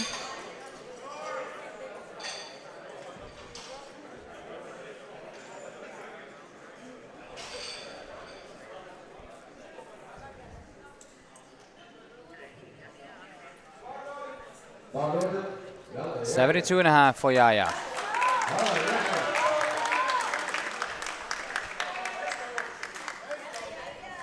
And as said,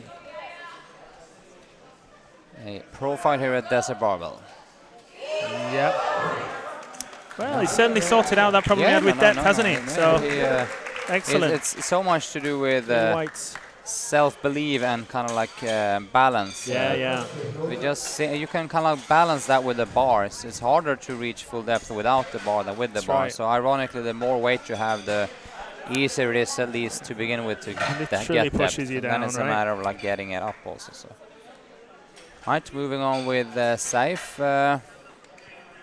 127. Okay.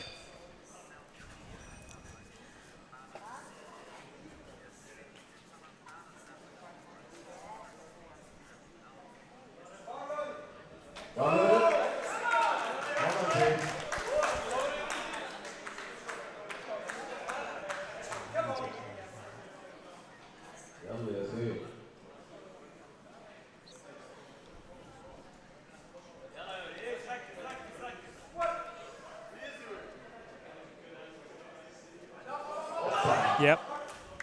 So again, it looks sufficient in terms of depth. Three Very whites. much so. Very good.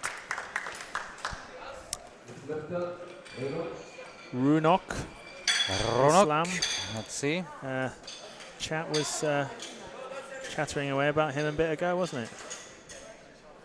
Runok, easy win for you, says Faisal Shahabi.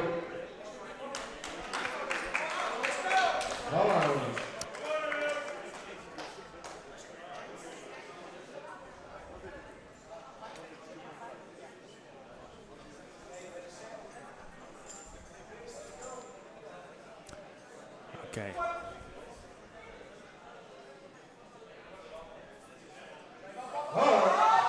That's very good.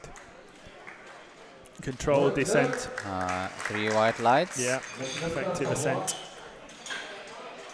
Here comes Saf taking a quite moderate jump on 5 kilos.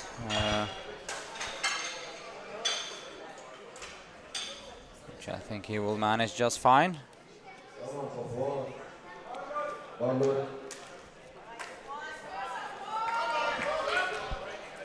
Come on, Safwan.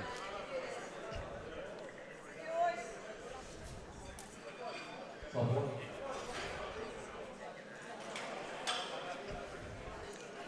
few more people in the crowd for this afternoon session.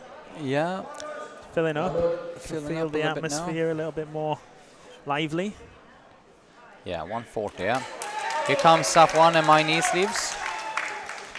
So How can he fail? I need to rule for my knee sleeves. So How can he it's, fail?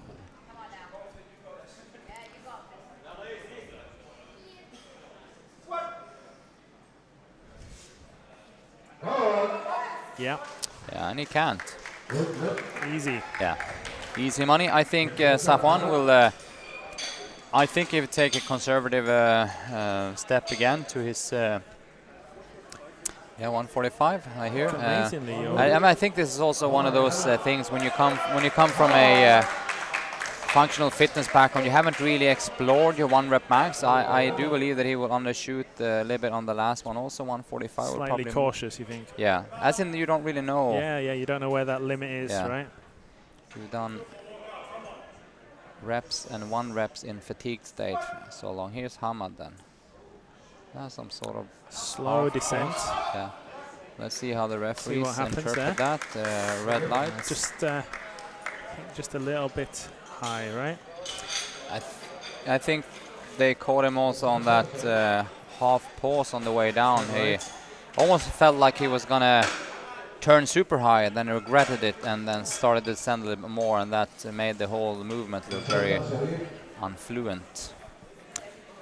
So amazingly, your knee sleeves exactly match his singlet, Safwan. Yeah, I think the The singlet was a gift from his wife, I think, and then he had different pair of knee sleeves, and then he borrows mine. Sharif, our man 180 from Zayed. Abu Dhabi then.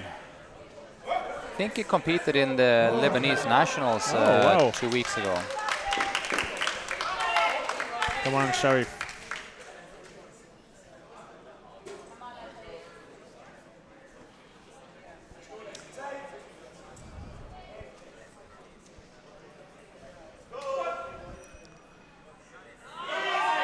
Yeah. But fairly straightforward. Yeah, that was very straightforward. How much more do you think's in that for a third attempt? He's pretty explosive, so I know last time he competed, we kind of like said, man, don't sandbag it, don't sandbag it. All of a sudden, the last one, like, boom, oh, he missed it. So I think he'll go 185.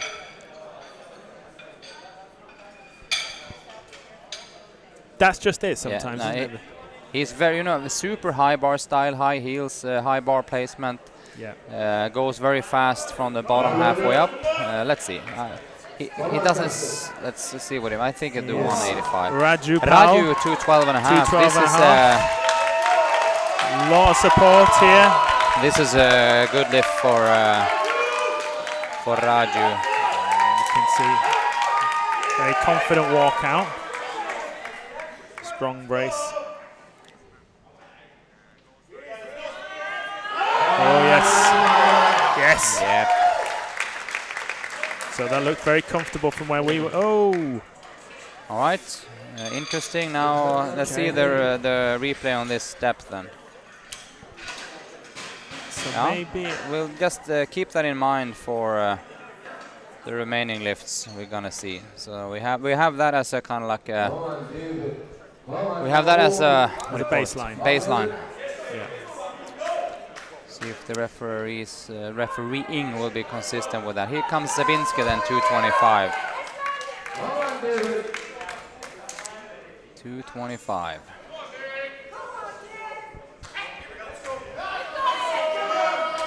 Zabinski very rarely, at least nowadays, have any problem with depth. He has a fairly wide stance and a little bit of folding going on, but he very seldom gives the referees anything to complain about depth.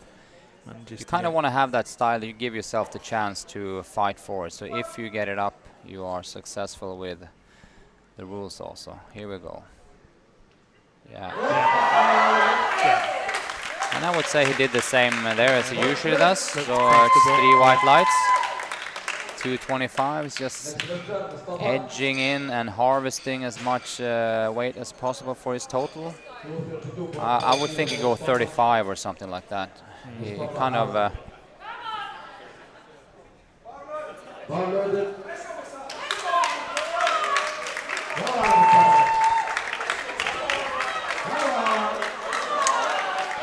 yeah, 235 for Dave for his final lift.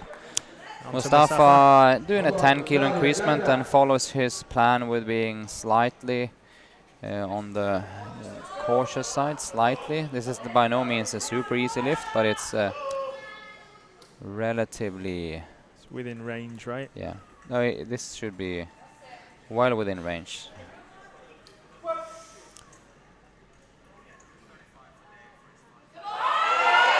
It looks good from here. Yep. 3 weights. Good. Well done, Mustafa. Now, John hoping he, let's hope that he goes for like a 40 flat or something. It doesn't go full on berserk. So just getting a lot of lifts on the board. John opting for 55 for his second lift, which was completely in order. Well, the first one moved very well, didn't it? Yeah. So here we go. And I hear Mustafa goes to 37.5, which I think is a comfortable and wise choice in order to just solidify a nice total. 255.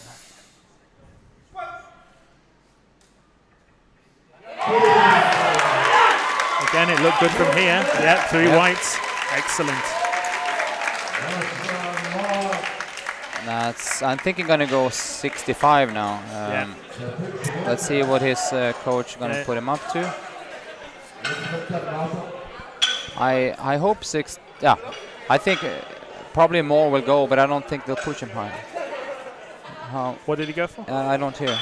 Let's see what they say.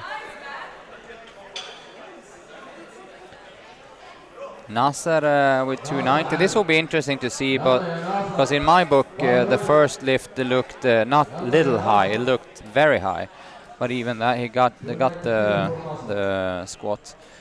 And then we just saw a couple lifters ago Raju getting his lift decline on depth. So let's see if the judges have calibrated differently from the first round until the second round.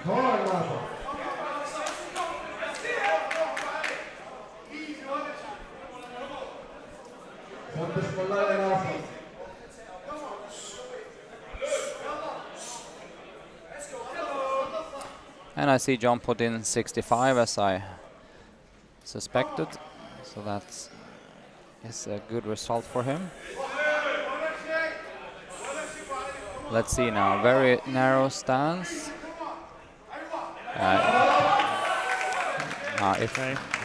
If that isn't high, I don't know what. Well, 3 whites. It's on the board. If that isn't high, I don't know what. It was very high. Maybe Raju might feel a bit hard done to there.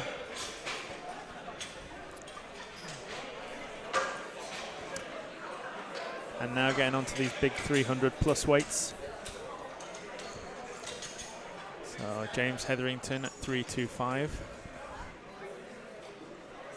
325 kilo for James. Well loaded.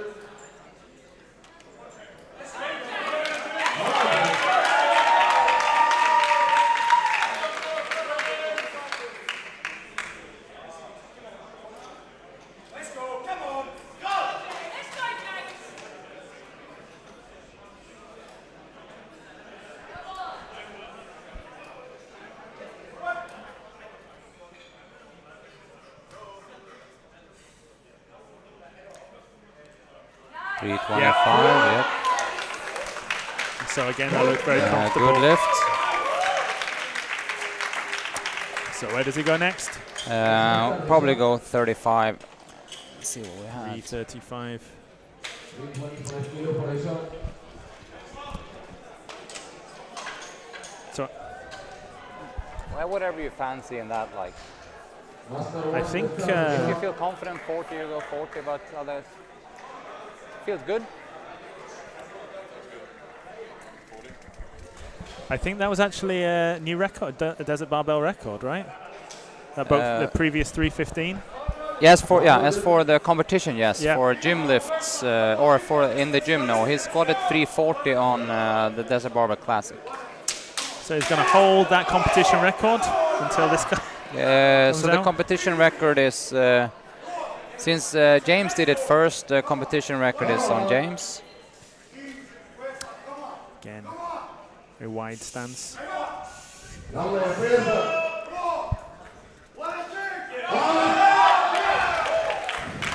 Very strong. So he's powerful. now 3 whites. a tie of the record. 325. So yeah. So far, James has the record.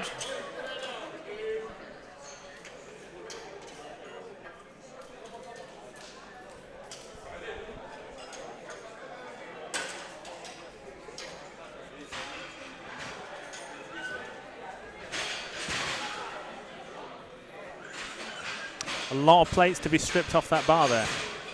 Yes, that's the a workout in itself that's for the these workout spotters. in itself. Coming from 325 down to 77.5 for Yaya. For Yahya. Go on, Yahya. Well loaded. ما تزعلنيش يا يحيى. Yahya Ali, let's go. Again, well supported by the crowd. الله عليك يا يحيى. ايه الحلاوه دي.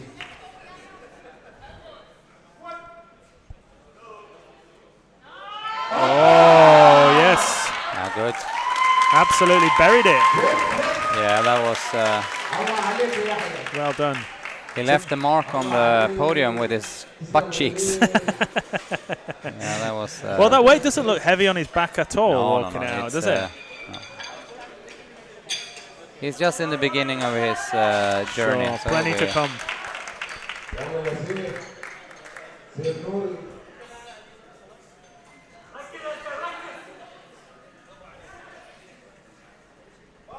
بالودي. يلا يا سيف. Safe Nuri, 132.5.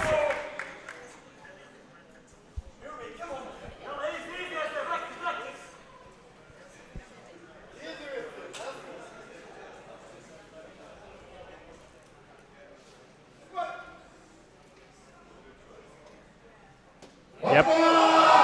Yep. No, I think that was a pretty well chosen last weight. Left a little bit of room He's about there, wasn't he? to use for in the deadlift. Still getting what I assume a decent total from his previous lifting. Ranuk 140. بالودي. How are we doing in the chat there, Patrick?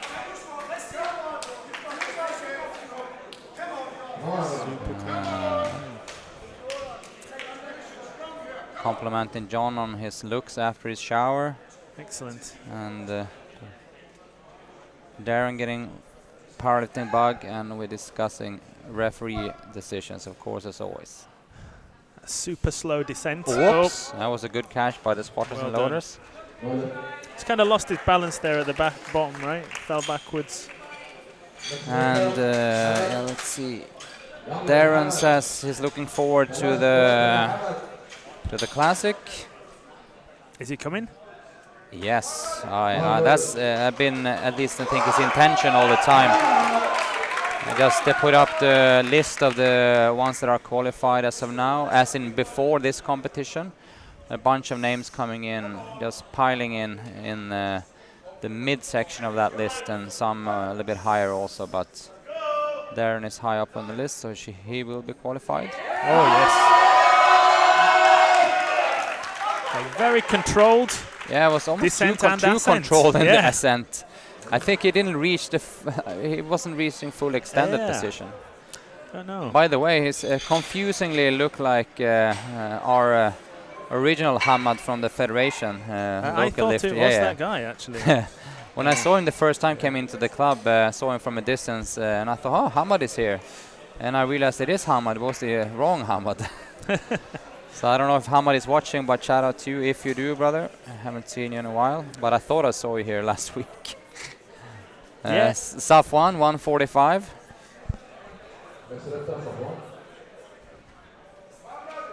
بالودي.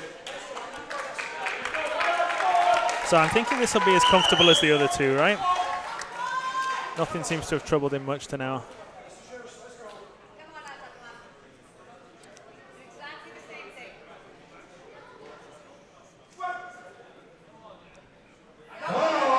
Yep. Yeah.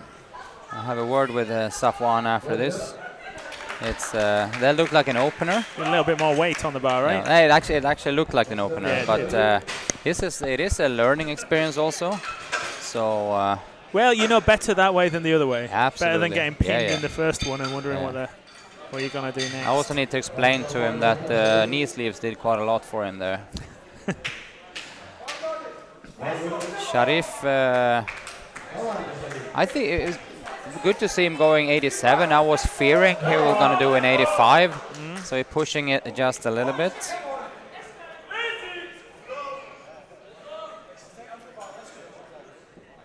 Come on, Sharif.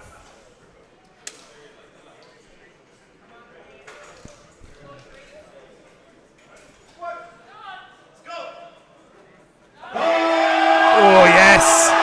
Yes. What a fight. Yeah. Finally. There's a lot of heart there, eh? Yeah. So I thought all was lost at one point. His 180 looked like he had 6 reps in the Yeah. tank, but seeing that a few times, I knew that 187 will be Yeah. somewhat of a fight. But So a he big came out fight through the victorious, middle so and he that's did a good job. Yeah, it's amazing. Hope someone caught those facial expressions with a high quality camera. Good. Raju Pal, yellow and black. Raju going for Big his chance. 212 for 212 and a another. half. Lot of support from the crowd.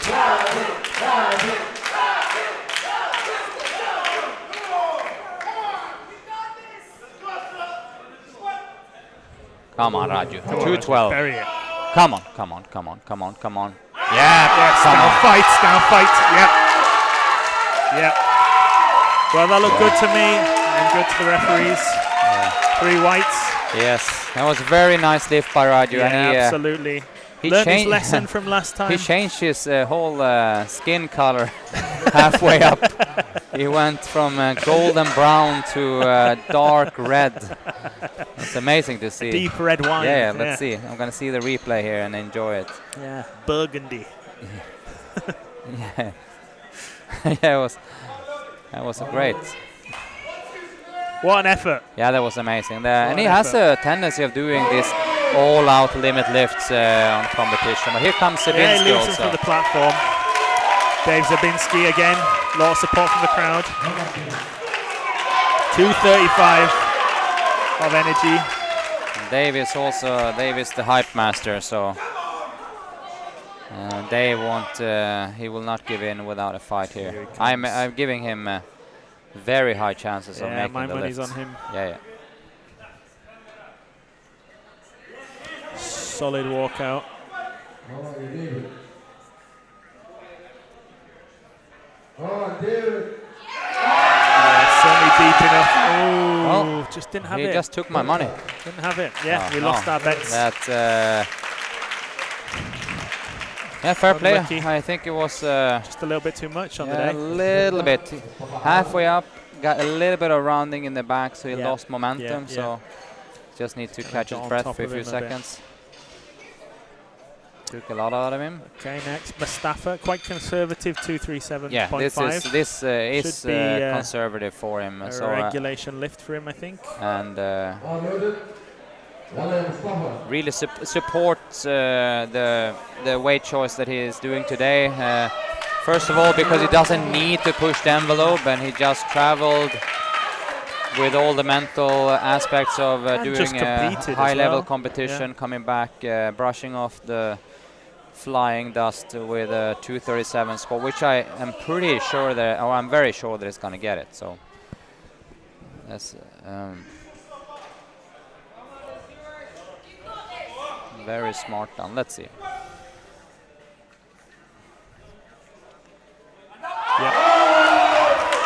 They certainly moved Yeah. very well. Yep. Yeah, there we go. So 3 whites. very much the smart thing to do here, 3 for 3 and come out with 237 and just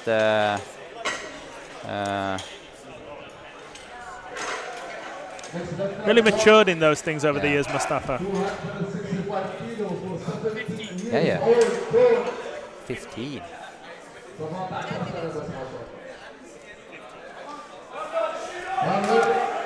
Okay, John Endoso, 265. At 16 years old. Lots of support for him. Come on, he feeds of this now. 265 kilos. Come on, John. Solid walkout. Come on, give it. Oh, yes. That looked good to me. I think there was more there as well. Yeah. Very good. John has some of the most insane squat levers I think I've ever seen, because you give the eye thinks that the bar is moving Yeah. a short distance, but the favorable angle of his hip and his knee is Very and natural his back. depth, right? Yeah, so that's a very natural. Built to Depth. squat. Yeah, if with lack of better words, and he squats like a baby. And I said that in the most I know positive exactly what ways. you mean. Yeah. It's that natural squat that babies do, right? Yeah. So it's not baby weights, but baby style. And once again, I mean it in the most positive context of all. Here we go to the big boys, Nasser Al-Awadi. Yes, let's finish off. We have 3 lifts left. 305. So let's see if he can sink this.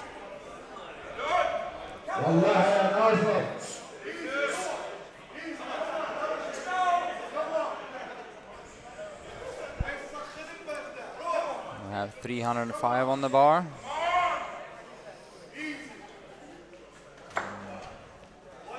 Strong walkout. So as I said, it's a relatively narrow stance also for now.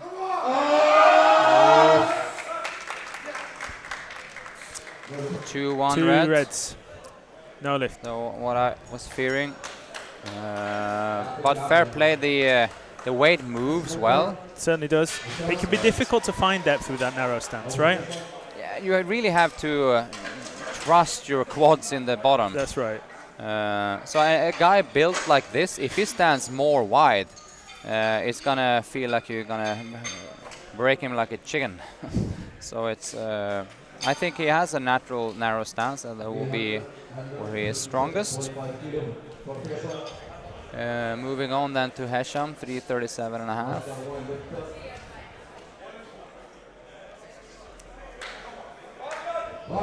Bar is loaded.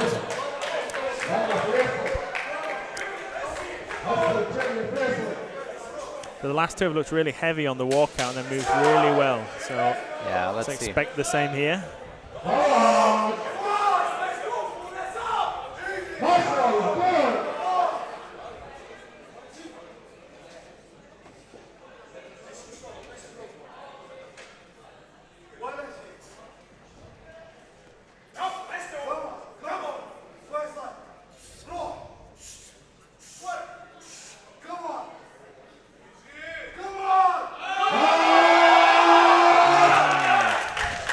So it looked like a well-chosen weight in there, didn't it?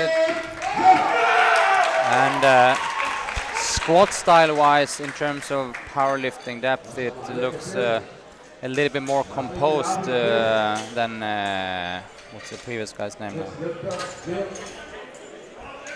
Yeah, it looks. Yeah, then Nasser, certainly sorry. Deep enough, so yeah. More that wider stance gives him a bit more room, in control of the depth. 337. James at 340 here. A massive squat.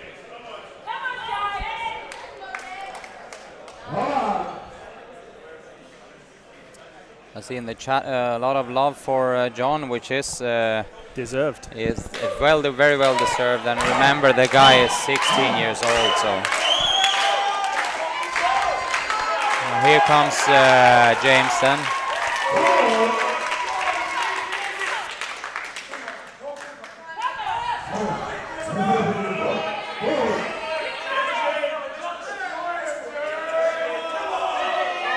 $340.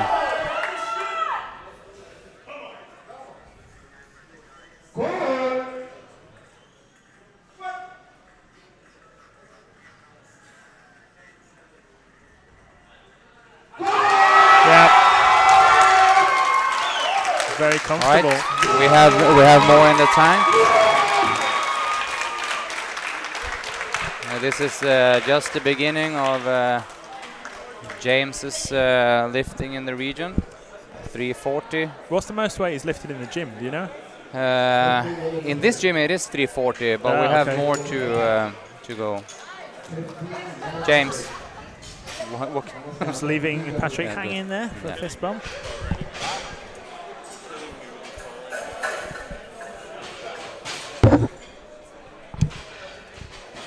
And there we go, that's the end of squats. Onto the bench. Exciting battle in the super heavies. See how it plays out. Now we're gonna have a 15-minute break 15-minute break. Since we have 12 only in the group, so 15-minute break, and then we go benching. So we have the opportunity of doing this in one group setting. So that's what we're gonna do. Take a coffee, take a snack, take whatever, and we'll see you in 15 minutes.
Food is one of the greatest enjoyments in life, and it's something that no one should sacrifice on.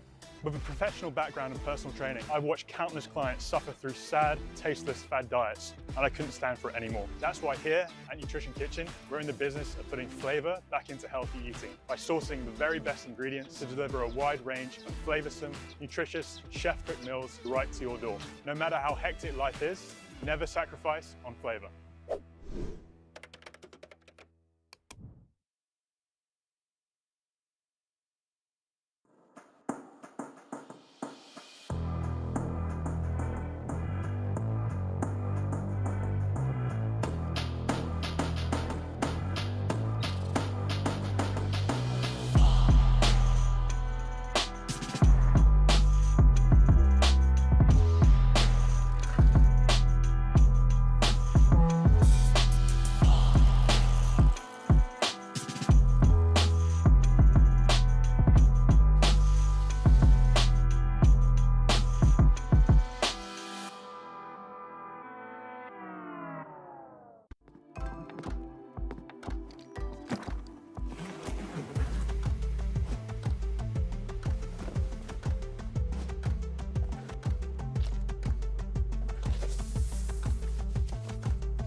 All right, on to the bench, and we just started talking here without without anything. So we see Talking to Yaya ourselves. is gonna start with the same as he started in squat. So obviously he liked the number 65. That's your thing, benching what you squat, right? That will be amazing. So yeah, 65. And what does it look like? We've got some big benches in coming up. Yeah, we got some reasonably. We're going to be interesting to see when it comes to the bench what kind of shape, because he doesn't know what kind of shape Mustafa is in, because he said he had literally no idea in what kind of shape he is. What did he do in the Africans? That was 197? 97 and a half. So he's opening up on 185. I think he should be at least 5 kilos stronger on the way back, so 100 and 200 and... Let's see. I know that one of the things all that aeroplane that food. he wanted was getting or improving his own record from the power meets, which is 189. I said to him that I will suggest to do a very easy opener and do the record on the second and feel after. That strategy seemed to go out the window a little bit, since 185 is very close to the record, so I'm assuming he's feeling great on the warm-up and doing maybe a little bit more than just chipping the record. He maybe goes a little bit higher. That's a really impressive bench, eh? Yeah, no, it's very good. It really is. So I think sometimes that gets kind of lost in the in the midst of talking about this and gym lifts and so on. It's very, very, very impressive.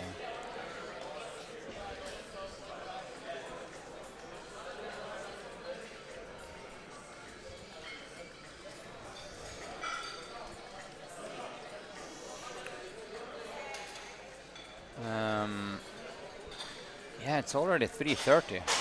I would say we're super fast, but It's a late one, but we're enjoying every minute. Yeah. So, you know, Like if anything, I don't want the day to end. Right. It's that completely screws up your conception of time.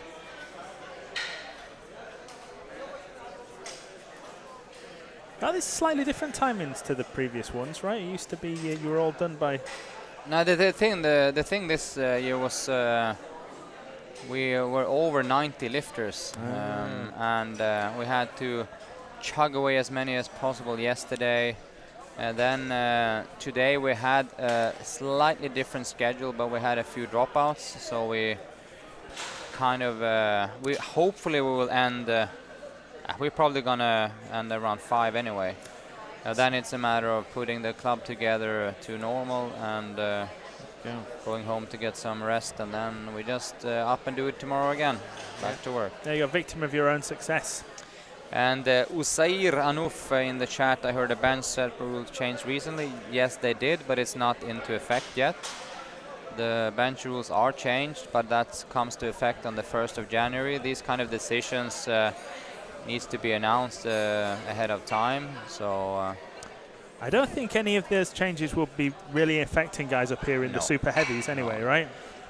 I think the whole discussion about the rule change and how much it kind of like stirred up the social media community, not so much in the actual community. The social media community was kind of like an uproar. It's gonna affect a very small portion of the lifting community, mainly the smaller weight category girls and maybe some of the small to medium guys, but by no means all of the guys. There are gonna be a handful of guys in each weight category and the elite level. So it's very undramatic. The only drama, I think, or the challenge is that getting the education out and kind of like setting all the referees kind of like in a consistent judging, judging, right? And get all agreeing on and having like a common ground to interpret the rules the same way. But I think the rule is written in a fairly good way to make that possible. So setting the standard. Yeah. But as with that, those rules aren't going to affect yet. They're going to go to effect 1st of January. Right, here we go.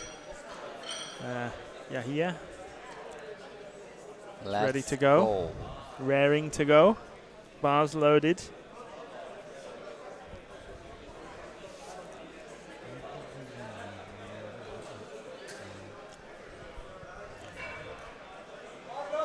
Bar loaded. Yahia, 65 kilos. Here we go. So no handoff. We talked about this before. I mean, those pins could be a little bit higher. It's got long arms. A very comfortable weight. It was. I mean, I tip my hat to Yaya there. I hope you see this in afterwards when you get home. Very nice and stabilized technique. Yeah, that's right. Paid attention to the rules. Yep. Did well. He's a bright kid, this one. Yeah. Move into 72.5. It's, huh? If I told him what? That you're single and ready to mingle. Yeah, I told that in the first, yeah. Yaya wants to reiterate to everybody that he is single and ready to mingle. Again, he hasn't specified who he wants to mingle with, so that's an open-ended question. Yeah, it's open for interpretation. So don't count yourself out. You never know with the kids these days. No. Yeah. Hamad. Yeah. This is mini Hamad then. We will call him young Hamad. Yeah. Hamid the younger. 82.5 kilos.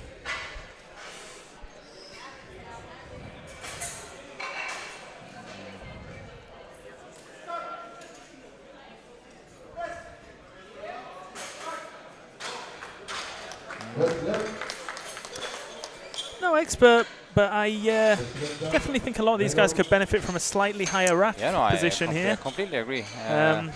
We talked about that in a previous round. That seems to there's unnecessary doing a half a bench press before you're actually going to do your bench press. That's right. You lose that tension as you get that high lift off. Runok Islam, 95 kg. Very tall and rangy guy.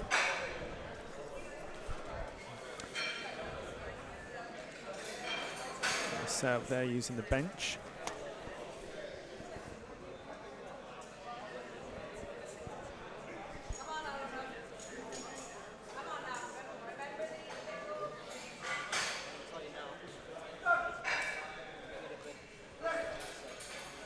Oh yes, go, go, go, go, go.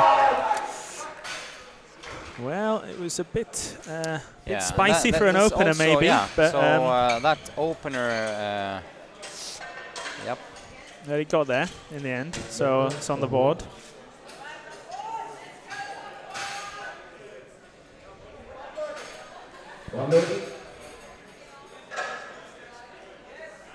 Here comes Safwan. He's taking off my knee sleeves now, unfortunately. So guessing it's gonna so be we not can't guarantee anything no, we anymore. can't. Now I can't guarantee anything. Yeah.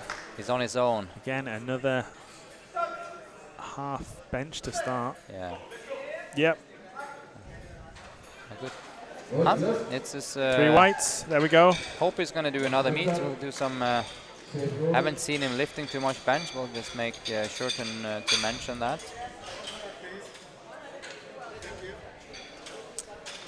He looks happy. And, yeah, it does.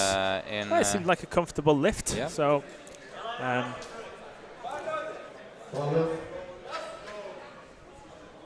Safe Nuri at 102.5. So all 3 of his squats in. Let's see if he can keep that run of form.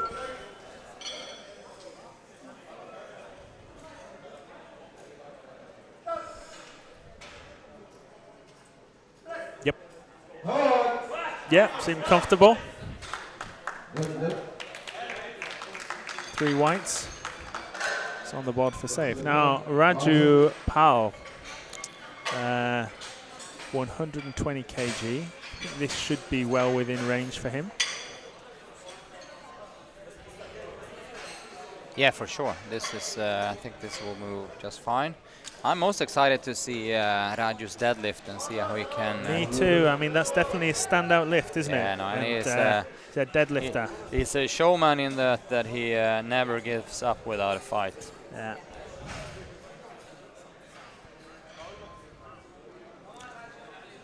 Again, self lift off. Good self lift off. Yeah, it's very comfortable. And that's Raju on the board at 120. Raj. Right, Dave Zabinski next up at 125. I think I didn't speak to him, by the way. Too little time in between here, but I think he is a little bit disappointed with his 225 squat. He probably wanted that 35 to get his total bounced up towards what he wants. So let's see. Still room to make some of that up, isn't there? Yeah, he's a very good deadlifter, and and also a showman and a performer. So, but he will need that deadlift to try to hunt down John, which will lead on the subtotal quite a lot. But never underestimate a deadlift specialist. Yep. They just need to get as much as possible here. I know that this isn't Dave's best lift, but he needs to get 2 whites there. Yeah, he needs to get as much as possible here. Just make up a little bit of ground that I assume he felt he lost in the squats. Just claw back those kilos and then try and execute when it comes to the dead. Needs to fight for that second place. Up with the head now.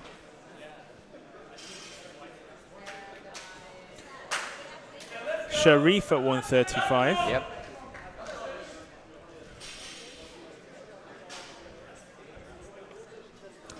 Just trying to find a bit of tension in that carpet.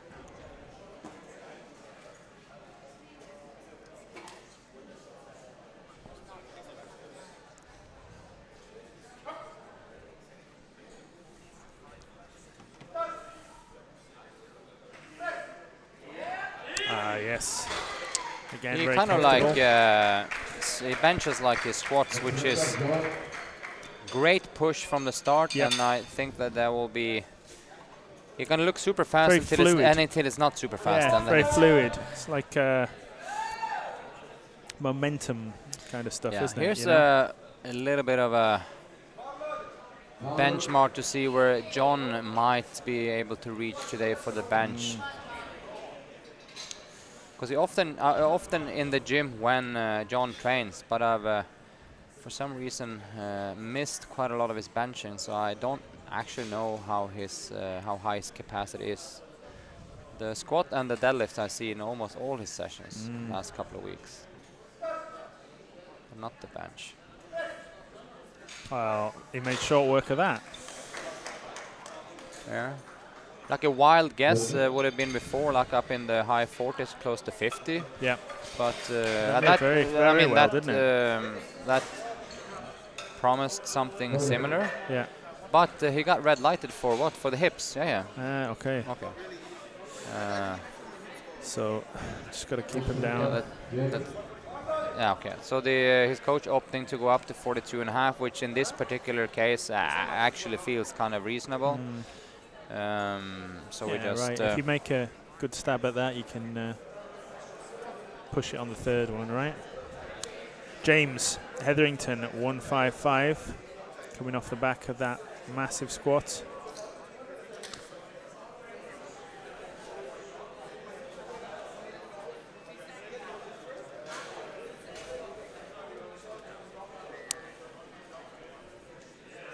Just addressing some of the crowd here. Yeah. The bench isn't James's best lift, we know that, but he's also had some injury issues just recently. So we are just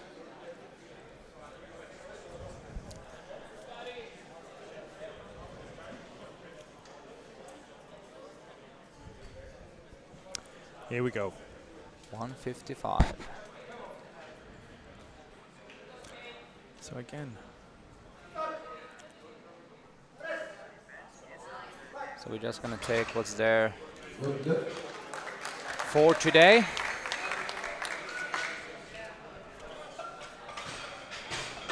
Lifter. Hassan.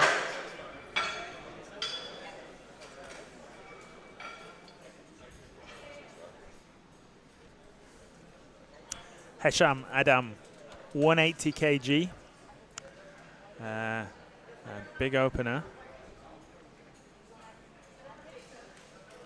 Again, we talked about that before. That's something a lot of people aim for as a lifetime goal. 180 on the bench, right? Yeah, but and as we also said, that's Because mainly it's 4 for plates. mainly for gym benching. That's true. Yeah, those those 4 blues is quite sexy on the bar.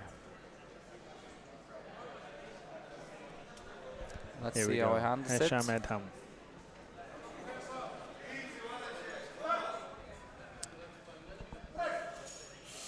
Oh. So certainly moved very Yeah. quickly. And I think he didn't get any red lights from the side. The only thing that is can be somewhat of a worry when you're a little bit unschooled in benching is that you tend to lift your hips, but that didn't look like any problem whatsoever. Very well built man, just walking past us here. Now Mustafa, 185. 185. I'm interested now to see how this moves. Yeah. And even more so, because I think this will move relatively okay, but I want to see also what he does for his second attempt. Because people are different, you can just get like an extra little Yes. boost after the competition, Yeah, and yeah. obviously 197 a few days ago is a perfect heavy training session kind of, and all of a sudden it might feel even better today, or it can go the other way. So let's see, 185. Well, No, I would say that looked actually faster than I've seen him usually do it. yeah. So judging from that, I wouldn't say he's in bad shape at all today. I think he'll look in pretty good shape. Yeah. So maybe worth pushing it a little bit, right? It depends on how he feels in his shoulders and whatever. Certainly be good for us to watch it, wouldn't it? Yeah. I'm just hoping to get to the secretary now within the minute.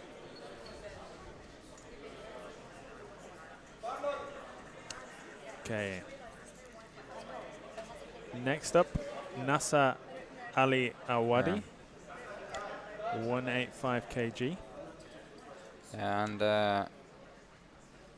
Mustafa going 92.5, which will be breaking his record for the power meet, but also set him up for, that would be an excellent feeler if he got it or not kind of today. Yeah. Oops, Yeah. sorry. 185.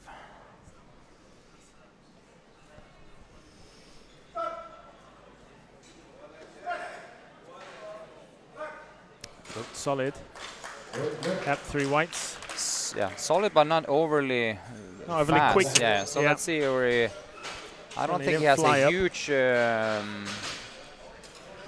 huge amount to grow there.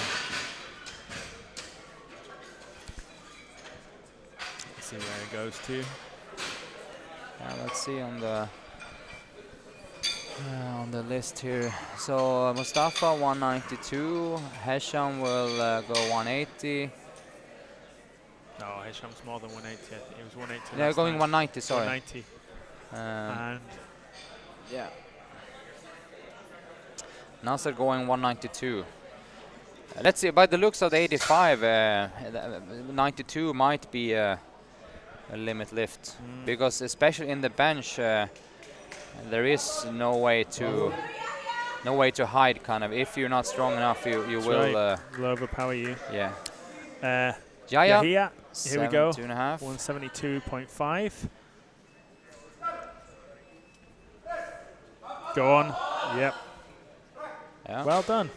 And It's only one way to go from there, of course. That's I think right. squeeze out another 2.5. So this is his first competition, yeah, I think. Of course. And all white so far. He looks so happy. Looks made up. Done a good job.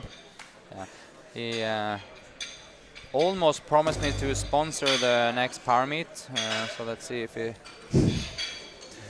he has a lot of personal sponsorship. Yeah. He has a lot of questions around how the economy works and whatever. And he was. Well, this would be a good chance to find out. He almost promised me to sponsor it. So let's see. Here comes young Hamad then. Hamad Belabaidi, 92.5. 92.5. Got some hype for Big John by Jewel in the chat. Otherwise, it's pretty slow going in the chat. I don't know if people are sitting too far laid back in their sofas and can't reach their keyboard. What's going on? Yep. Oh. It's that left side, the lane down. It's almost like looking at a tree falling. Yeah. You can feel it falling and the bar coming closer to us. Just going and going and going. And you feel like the bar is going the wrong way. It's not up. Runok.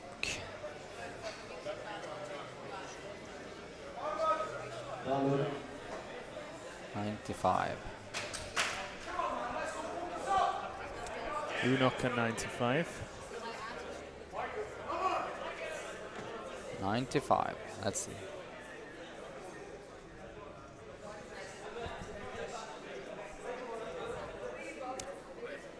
Again, a big half rep to start. Oh. Let's have a look. 3 whites. Well done. There we go. Now Safwan with 3 figures. 100 kilos. Yeah, and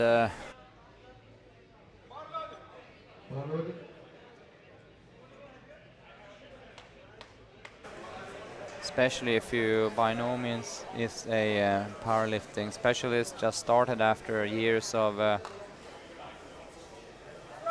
functional fitness. Bam! Oh, yes. Fight. It's going up. It's up. Go. Yes! Yes. Wonderful Give it stuff. to him now then. Yes. Yeah. 2-1 whites. I will just recommend him here, honestly, not to do anything else. Yeah. So. Inch by inch.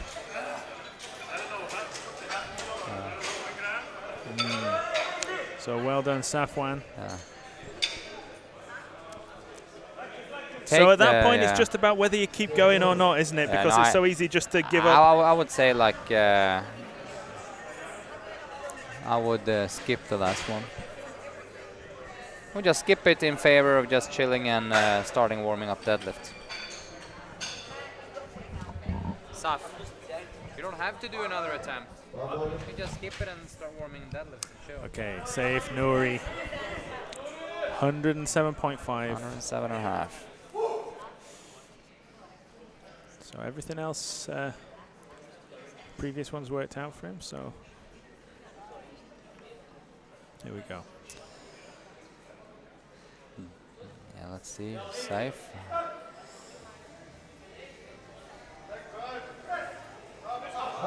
Yes. Good, get it There we moving, go. get it moving, yep. Great work. Dana giving some love to Sharif also. Excellent stuff, Dana. Raju, 127.5, 7.5 kilos up on 120. 120 made mincemeat of it. So I would guess 127.5 would go the same way.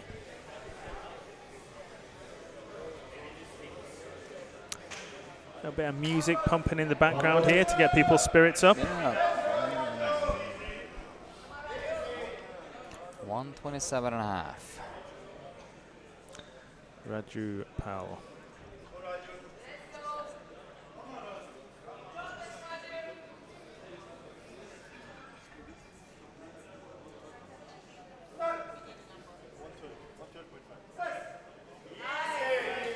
Yeah, very comfortable. Good. I'm expecting some love in the chat now from Raju's Fan club. fan club. Sure what his PB is. I think his personal best is somewhere around 135, so maybe push past that. Yeah. I know that 2/3 of Raju's fan club, his boyfriend and girlfriend, Asha Munir is here. But Gulshan It's should a very be exclusive club. Yeah, Gulshan should be in the chat. In the chat. Yeah. Cheering Here on. comes Sabinski on 30 then, and as I expected, relatively small increasement, just Conservative, trying to harvest as much 130. weight as possible. I know that David had some niggles in his pec region a few weeks / some months back, so I think he's a little bit worried David. going full on. Let's see. He handled that well. All a matter of now how much you feel confident in pushing. It looked like there was another Let's see what he 5 says. kilos there. I think you go 135, yeah? Yeah, there we go. Yeah, I think 35 is what he's looking at. Now John Endosa, the chat favourite. A lot of support in the room, Yep. 142.5. And remember now, he missed his first lift due to technicalities. I think he lifted his hip from the bench. So here we go. John Endosa, 142.5. So, let's see how this goes.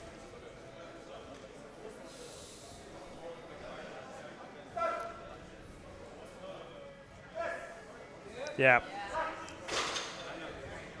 3 whites. Excellent.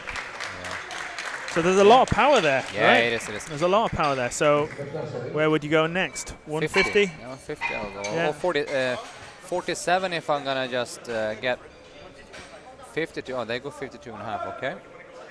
152.5. 155. Yeah, let's see. Okay.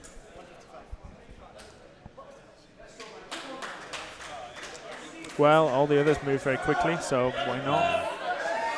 Sharif Rabah, Sharif, a yeah. 145. Zayed University affiliate. And as Suvin says, there's no denying it, the kid has raw talent, and that is an absolute fact. That's true. Well said, Suvin.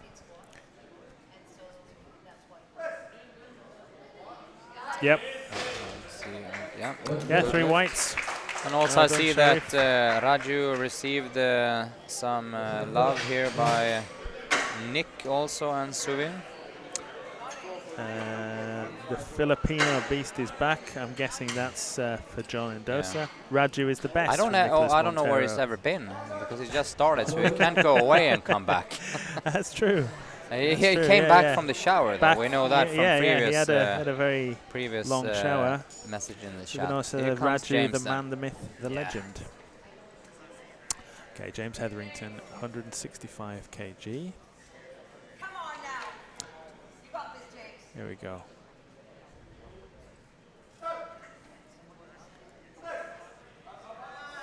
Yep. So no problem just at trying all. Very to, workmanlike. He has, as I said, we're trying to nurture this a little bit. Just keep enough bench in there to aim to the deadlift.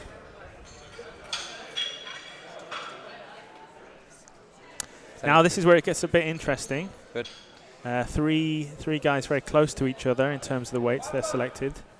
Hesham at 190, Mustafa 192.5, and Nasser at 192.5. So see how this goes. First up, Hesham.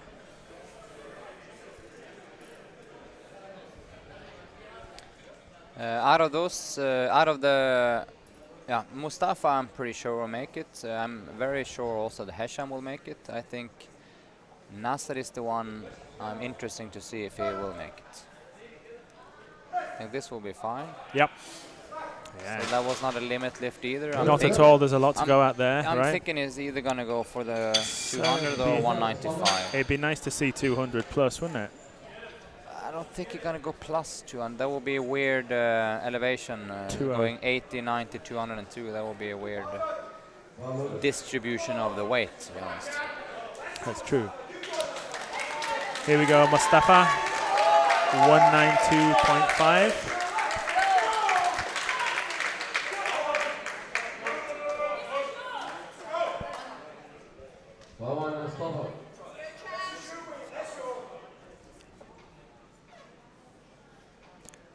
So, here we go.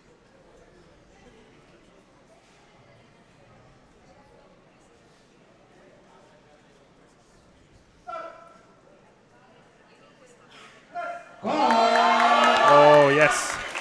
Moved very well. Yeah. 3 whites. Yeah, it looked more as to go there. good as it could ever be. Yep. Yeah. Listen to that cheer. Yeah. He's kind of. Yeah, and he did what he came here to do, which is set the record, and then he.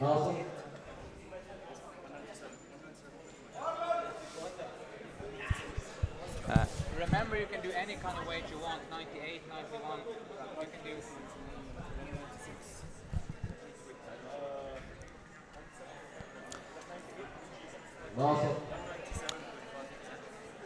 Here we go. Nasser Al-Wadi, the same weight, 192.5.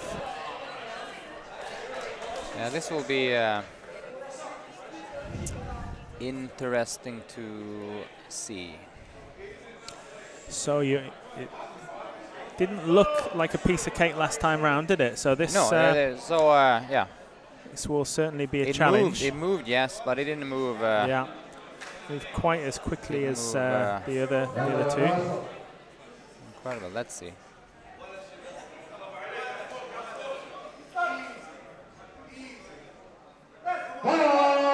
Oh, it looked better than. There we go. Better this time. 3 whites. So here we go. 3 very impressive benches. No, that was way better than the opener. Yeah, true. So that's the art of making 185 look heavier than 192.5. Maybe some very convoluted trickery.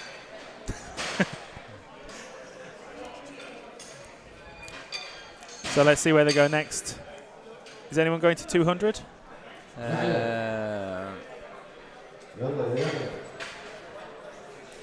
Hesham is. Mustafa is not. So yeah, here Ali, final bench. The good day so far. Go on, fight. Yeah. The kid showed some true he's got grit some there. heart there. Well done. He actually wanted that, and he ends up benching with his squats, which is ideal. Absolutely. That's how you should do it. And receives a hug by his coach Dalia there.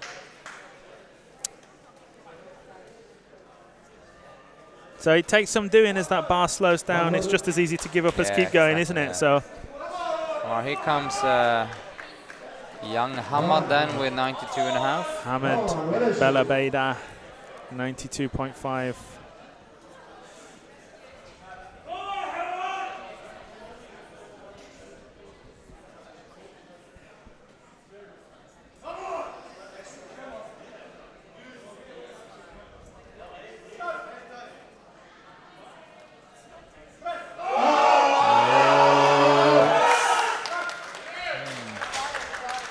Yep, 3 whites. There he goes. 92.5. Redemption. That was really great to see that he took that comeback and really made 92.5 his redeemed his himself, own, yeah. Now Runok Islam 100 kg. We've already mentioned it, but a big... Hussein, also a fan of Nasser. I'm expecting you sitting in Bahrain watching, Hussein. Nice to do a little bit of rounds that we did yesterday, see where people are sitting and watching. I know a few UAE people sitting here. Okay, Runok, Islam, 100 kg. Here we go, 220 pounds.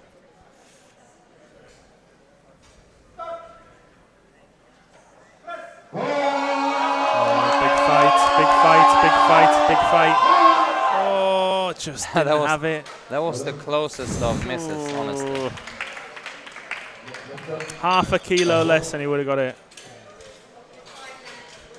Unlucky Runok. Yeah, that was a good fight. Safwan? 102.5. So 100 looked looked like it was about 100 was 100%. the real deal. So and can he give 102.5%? Yeah. Let's see. If he can, yeah. If he had my knee sleeves, yes. Yeah, let's just needs to rub them without my knee sleeves. Yeah. I don't think he's I'm not going to it. be negative, but if he pulls this one out of his backside, come on, he deserves. I'll give him a. Come on, Safwan. I give him my knee sleeves. Phew, what an offer! That's not a cheap bet. My knee sleeves are safe. Yeah. So I called it. Yeah. If he knew my knee sleeves was on the line, maybe I'm sure he would have got it. I'm sure he would have willed it up. Yeah. Good fight. All right, so we know Hussein is from Bahrain. What else do we got in the chat? I see some familiar names, of course, but I know they're literally in the area.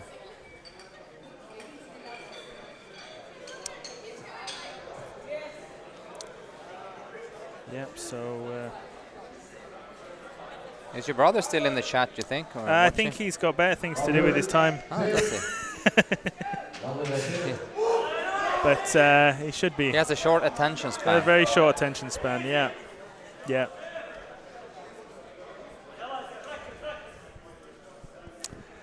Here we go, Saif Nuri, 112.5.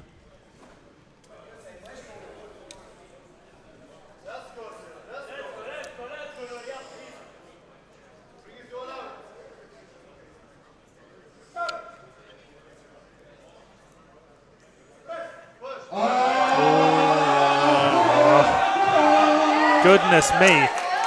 Once again, one of these. Oh. Did he lift his hip, I guess. Yeah. Unfortunately. What a fight. I thought there was absolutely no way he was getting off his chest at first, but fought it up. Unfortunately, his hips just rose and invalidated the lift. Raju P now coming up here. Here comes Raju, 132.5. Give it up for Raju now.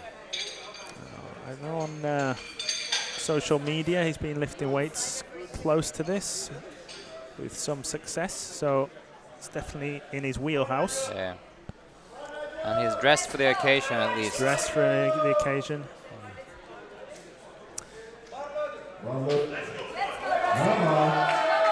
Beautifully adorned in gold and black.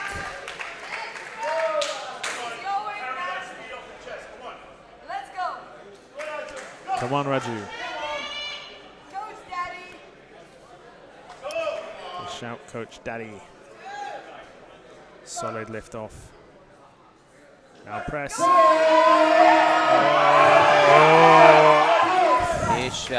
Give him great chances to get it. That's a very well chosen weight. So 2.5 kilos the other way. He's a slow bloom. I remember when he started like years ago. Yeah. First of all, the whole guy is reshaped, as in exterior look, and his lifting looks way more solid. Yeah. And now he has a solid base in all three lifts, and now it's only about getting years and years of training on that frame, and the total slowly builds. Here comes Zabinski then. Dave Zabinski, 135.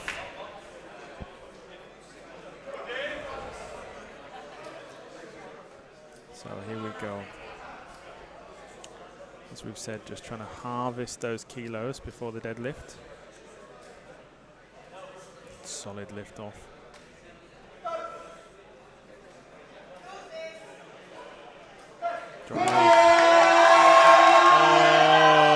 No. That's I think that's missed his it on the left-hand side. Since it is previous injury kind of like preventing him from pushing 100%. So they hang around, don't they? Yeah, it's and especially if he had it very recently, so it held him back from training a bit. So when you get up there towards the limit of your strength, it finds out where you're weak and punishes you for it. Sharif Rabat, 150 kg. Yeah, he likes the hype, and the crowd gives it to him.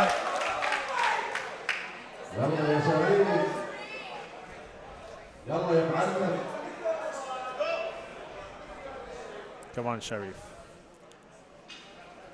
Opting for a lift off. Here we go. Boom. Bam. Yep. Oh, what an effort. Let's see. I think he's got that. 2 to 1. Yes. Excellent work. So again, a very well chosen weight. I mean, the 150 isn't a bench you make. You can take away that easy. That's right. Good. And of course, a shower. Now, John Endosa. Sure, there's a lot of chat action about this lift. 155. 155.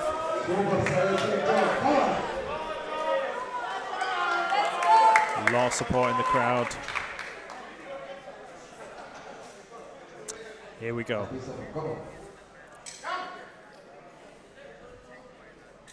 Powerful setup.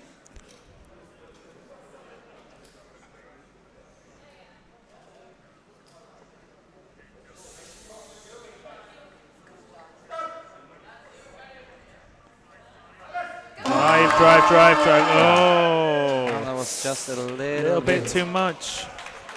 Maybe 150, 152 and a half would have been. Yeah.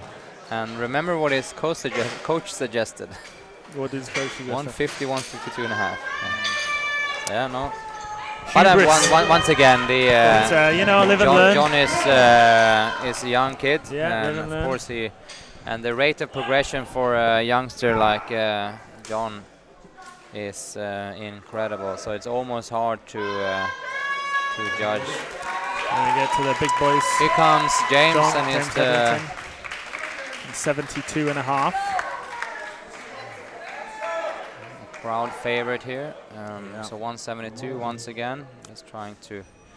He hasn't been able to push almost anything on his bench the last couple of weeks, but let's see. Trying to get him into decent shape.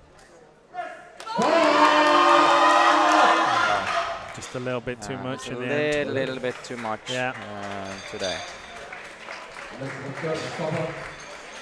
There's only so much you can save in a few weeks. I'm just hoping he felt all right there. That's my only concern.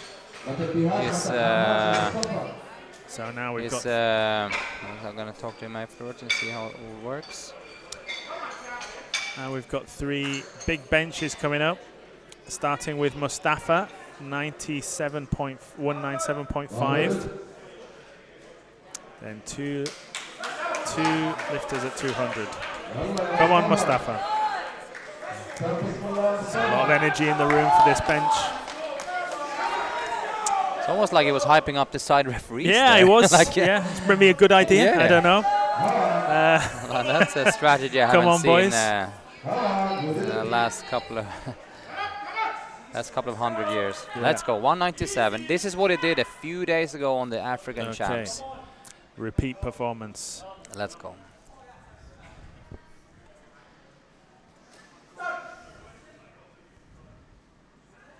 Bam. Yeah. It's going.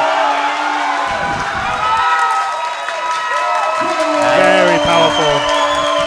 And standing ovation.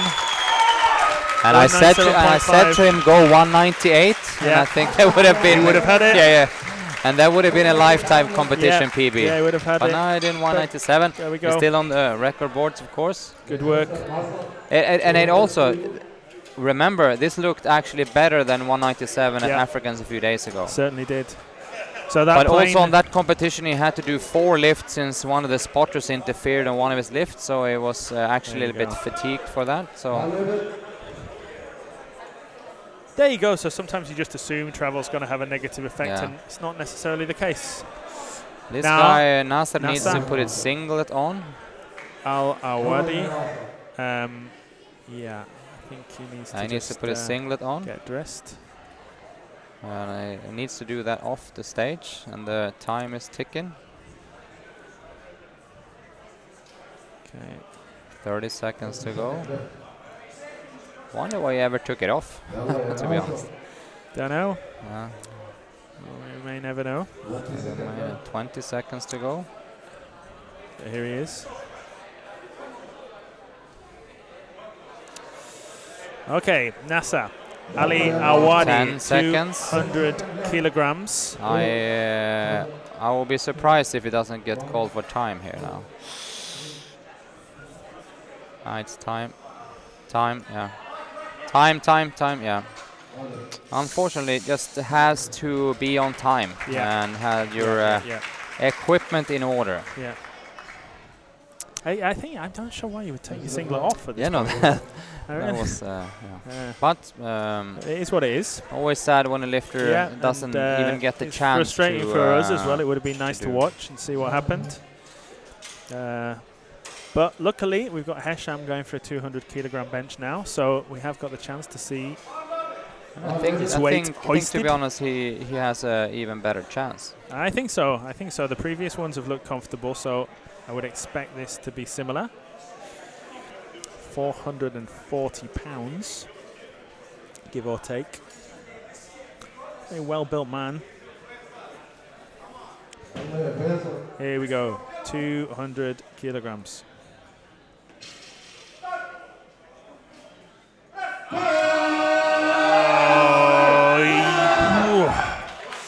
So there's a lot of horsepower in that chest. Yeah. It took quite a lot of effort of not lifting the hips there. Yeah. That was yeah. actually pretty. Yeah. And as we said, this is only one group, so we're going to take a 15-minute break, and then we're back for the deadlift, finishing deadlifts. Absolutely. Well, one exciting bench session. Yeah. All right. See you then.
Food is one of the greatest enjoyments in life, and it's something that no one should sacrifice on.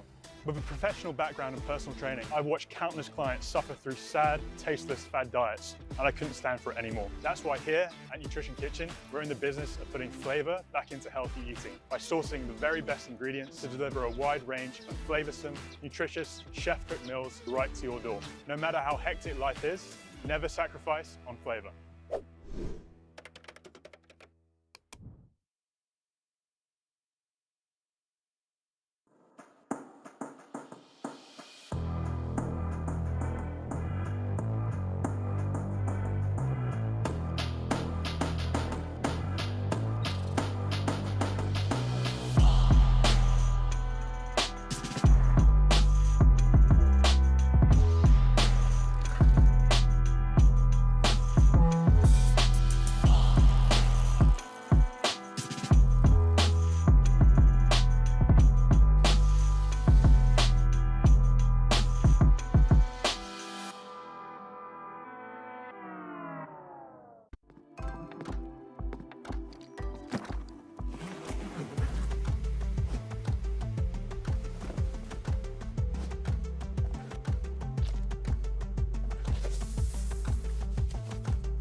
Yeah, all right, so welcome.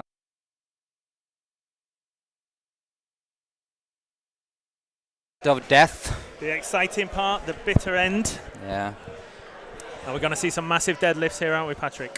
We are going to see quite a few deadlifts be above 300 is my perception talking to some of the lifters. Exciting times. Yeah. Yeah. NASA, they're opening at 482.5. That's what it says on the board. 482.5. No, But he's just putting that in. It's a placeholder. Placeholder, right? If only we could see 482.5. Yahya, we're going to start with Yahya. So yeah, 100. starting off with round 100 kilos to add to that 155 And for this one now, I really encourage you guys to get some heat going, fire going in the chat on YouTube here, so we interact a little bit. Yeah, it's going to be a rollicking ride, so feel free to chip in and give your opinions. Let us know how you feel.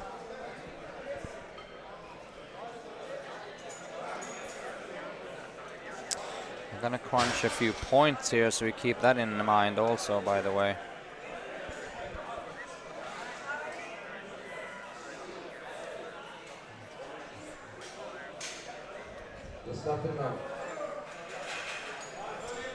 Bar is loaded.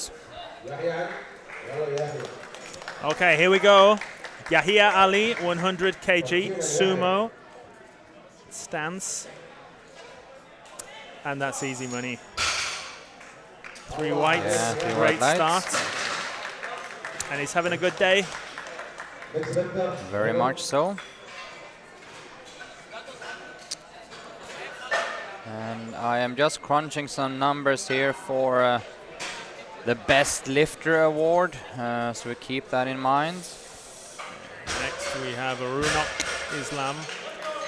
Runok, if I remember, very long-limbed lifter, which might be advantageous to him in the deadlift. Let's see. There we are. Yeah, very tall young man. 135.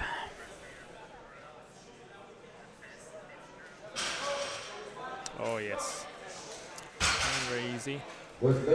In Converse shoes there to lift in. Again, in the deadlift, most people favouring a flat shoe. Yeah, flat and as close to the ground as possible. So the slimmest possible shoe you can get. And if you're in a sumo position, you kind of also want to have quite a bit of grip in there. Maybe also some stability.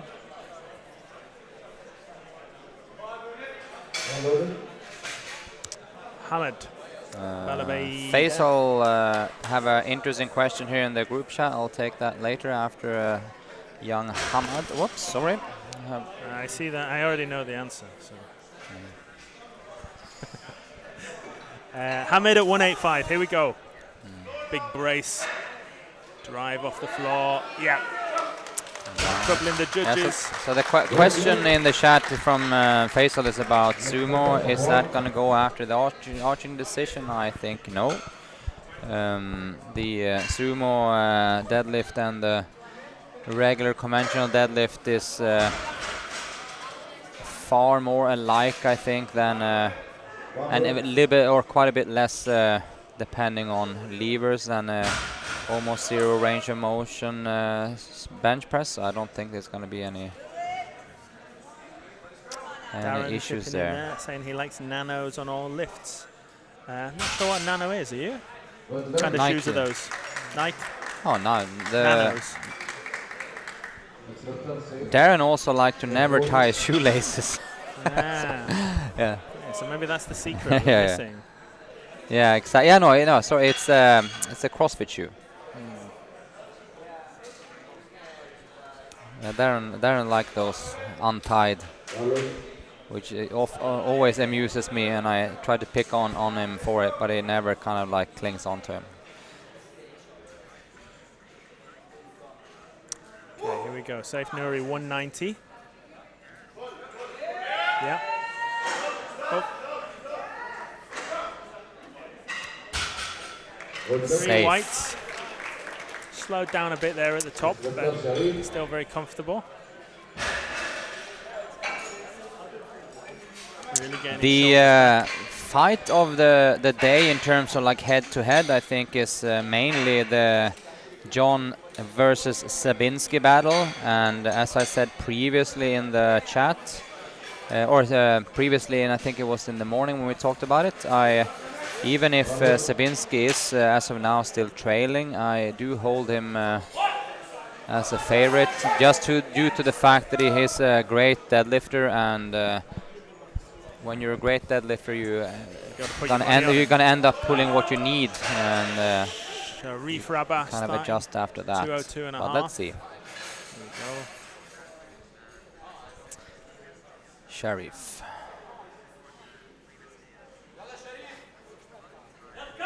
Yep. Solid. And speaking of shoes, Very nice shoes. I was god just damn, thinking that. Yeah. those shoes he got from me. Really? Yeah, I'm on the podium. So you I seem am to have on a lot of equipment out here Yeah, today. oh my god, I'm just gonna double check. Oh yeah, he's wearing my my fly shoes I gave to him. They're very flashy. Yeah, they're very flashy. These ones are. And it really complements his black and red SBD singlet also. Yeah. This SBD black and red singlet seeming to be a bit commonplace throughout the power meet. There's only Raju and Alexander in the previous session that stepped away from it. Yeah. With Look great at him walking away in my sartorial shoes. success. John Enzo, fan favorite, 232.5. This lift will look easy. It's quote unquote only 232.5. It's explosive. It's all a matter of how his second lift and how much you can push on the third. Yep. There we go. So we've talked about his squat and his bench. What do you reckon to his deadlift? How does his deadlift compare to deadlift? I would say in the kind of 50 range, same as I said in the bench, around 50, and he tried for 55, so I would say around 50. I think the issue might be, let's see how he handles the grip on heavier weights. So going 47.5 for his second would be a great indicator to see. Raju deadlift is 40 will fly. Yeah, deadlift is his major weapon. Also got some nice shoes on.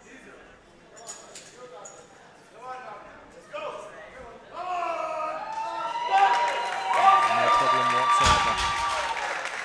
Very straightforward, very effective.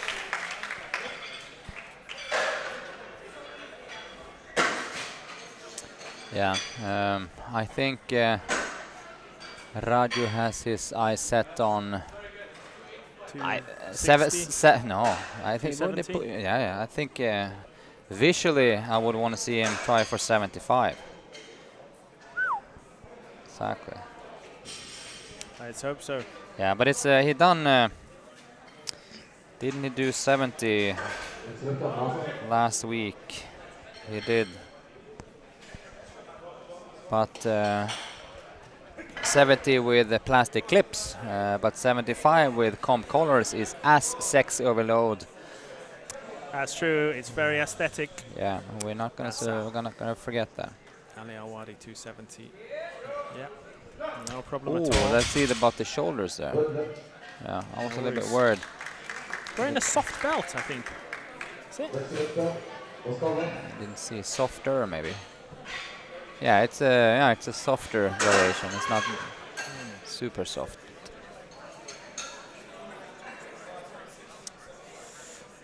Okay, Mustafa Hazamani, certainly a good deadlifter. Yeah. Starting off at 275. And I know what he want to do for his last deadlift. A lot of support. Here we go, Mustafa.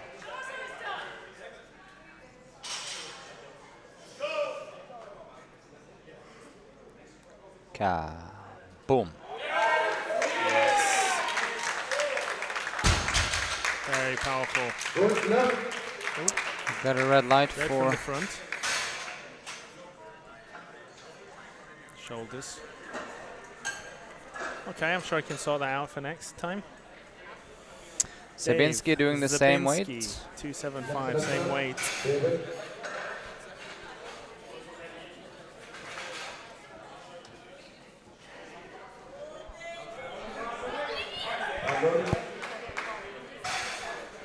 Here we go.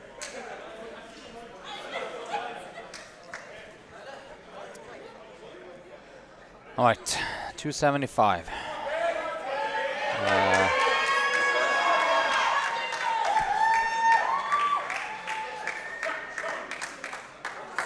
I'm actually expecting this to move like a bullet train. Dave is one of these natural sumo pullers. Goodness me. Certainly did. Yeah, very, very quick. So not easy to judge anything from that. It's going to be the second lift, how much he can push there. They're going to give us an indication, and also let's see how high he goes on his second. 90. John Hetherington, first deadlift over 300 kilos, 305. And I think this should be James pretty is also a very very competent deadlifter. It's not really visible here, but it's a huge freaking guy, and the bar looks small. He is a very big man. It doesn't. Certainly I don't dwarfs know that if it comes through the screen how incredibly huge I don't he is. think it will, because it's in his proportion. So You he's can- proportionally massive. No, so you he can just kind of looks like measure that. him towards Marco standing behind him, which is a chunky dude on 100 and almost 120 kilos, and a lot taller than I am, and he looks like he's ready for school pickup by James behind him. Yep, certainly. Hesham Edam, after that massive bench, starting off with a deadlift of 335. Very powerfully built man. See how this moves. Hook grip.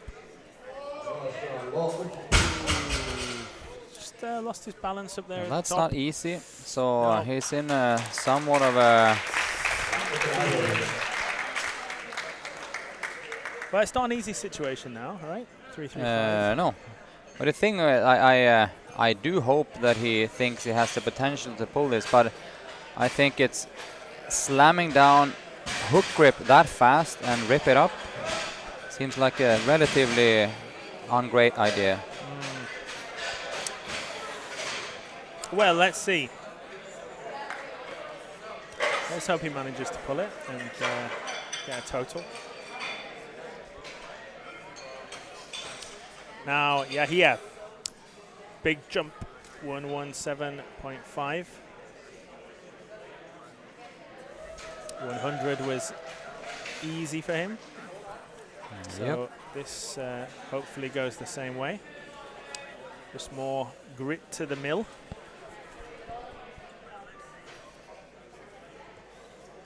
Here we go. All right, Yahia. 120.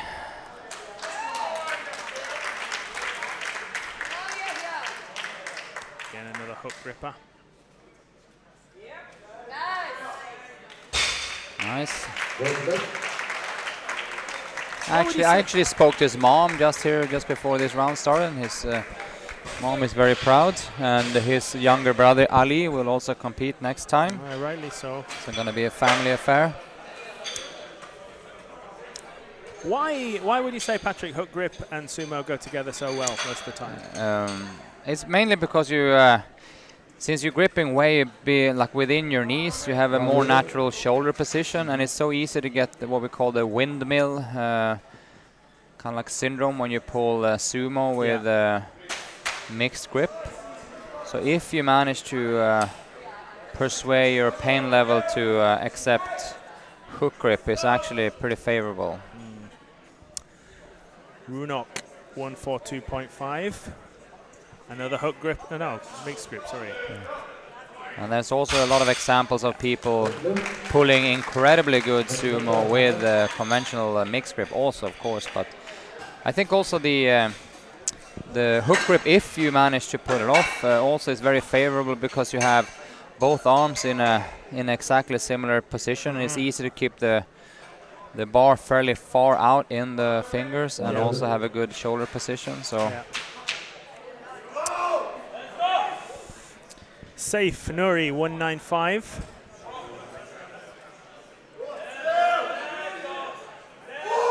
Yeah, hyped. Here we go.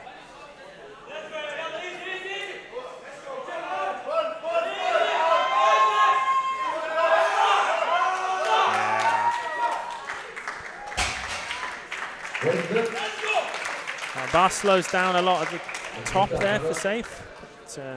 It's got to slow down somewhere, and he managed to grind out that last few inches without any problem. Hamid Bella Beda, 200 kilos.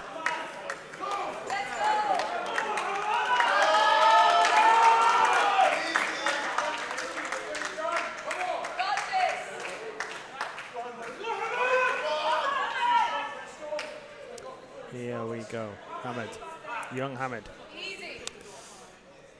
It's almost scary. Yes! Another very comfortable lift, made short work of 200.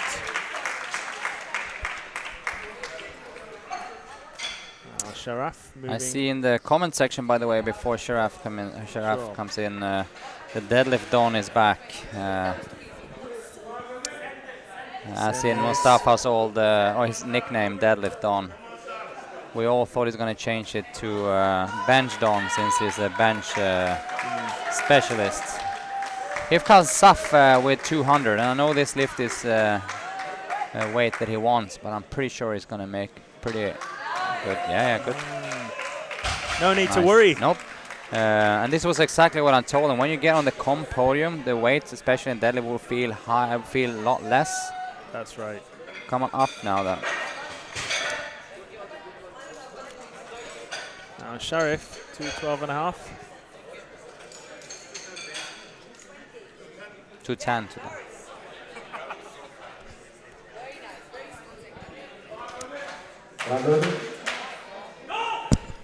Here comes Sharif then. This is 10 kilos up from last time. First pull was very comfortable. Let's hope again this one. I'm just happy my old shoes are on the platform. I got those as a gift, actually. Yeah. So I just passed them on. It's not very appreciative to the. Yeah, no, exactly what it was. Yes. Oh. Yeah. Where does he go from there? Yeah. Anywhere he wants. Yeah, it's true. He can probably come into any place in Abu Dhabi now and just show his picture, and everyone will know who he is. He's just got to show a deadlift on his phone, and he just needs to free coffee. Just get himself from the podium here now, because he seems awfully tired now. It's been a long day. Yeah. Thank you. It was my shoes making, yeah. He said. Okay, here we go. Right, John this is pretty important for the battle with Sabinski. Crucial lift. So John making this, I assume, I'm gonna make him at 655, which is then gonna put him in the driver's seat. Oh yes. Yep. That seemed very straightforward again. Yep. So let's see now. So that moved well as expected. Then it's a matter of how much do they push here. We're not gonna. All right, they go 60. Okay. So here's my point. I am 100% sure that he has the power for it. Yep. But I've seen him pull a lot with straps, so I don't know if he has the grip for it. Well, we're gonna find out. Yeah. So it's on the cards for sure when it comes to to From here, your hands power. Very big. Raju 260. Raju 260. Here we go. Come on, Raju.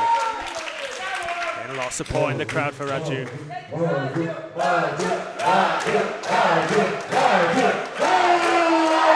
Absolutely no worries at all.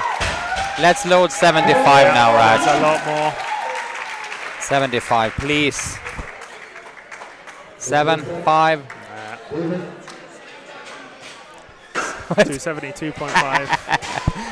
Bitches, I thought you were going to be 75. 600 pounds. Yeah, no, of course. I just like the aesthetics of the 75. Yeah. No, 72 is, of course, that will be a lifetime PB for 600 sure. pounds is a big deadlift. Dave Zabinski, 290. Come on, Dave. He looks up for it. The crowd are up for it.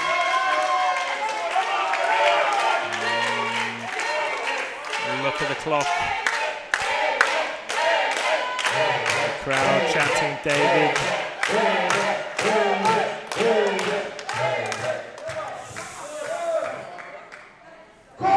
Oh, too much. So that's often the thing with sumo, isn't it? If it either breaks the floor or it doesn't. Yeah. It's so it's all there or not at all. So and in the blink of an eye, the favorite pendulum swings massively towards John. So my prediction that David will pull a bit over 300 seems to completely have gone out the window. So to all John fans, I am now incredibly that's going to be on fire with John. Incredibly favorable in your Nasa Ali Awadi 290. Let's see how this moves. gonna go. So 70. What was his opening weight now again? 70. 275. 270. Fairly comfortable. Yep. Okay. The only thing I'm worried about is the shoulders, and they caught him for that. Yeah. So I was a little bit worried about that in the first lift, but he managed to slip through. But they wasn't to be this time. Mustafa, 300. So let's see if this can be the first successful 300 plus pull of the day, of the afternoon. And I'm sure it will be.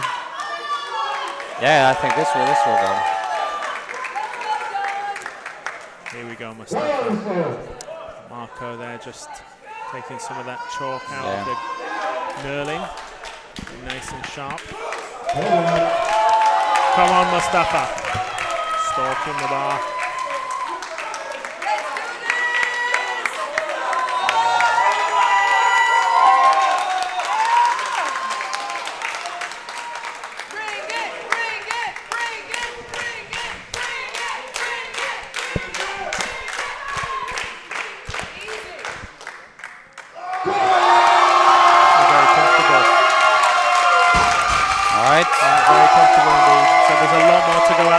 I know the next weight. Yeah. 310 and a half, 10.5. Let's go. Yeah, for sure. 10.5. Yeah. Which would be a record, right? Will be a record, yes. Yeah. So knocking Adam Fulat off the record board, at least for the time being. James Hetherington, 325. 325. He really is a massive man. Yeah, he's a titan of a man. He is, yeah. Like you said, that stance is all the way out to each side of the bar, and it doesn't even look like a very exaggerated stance.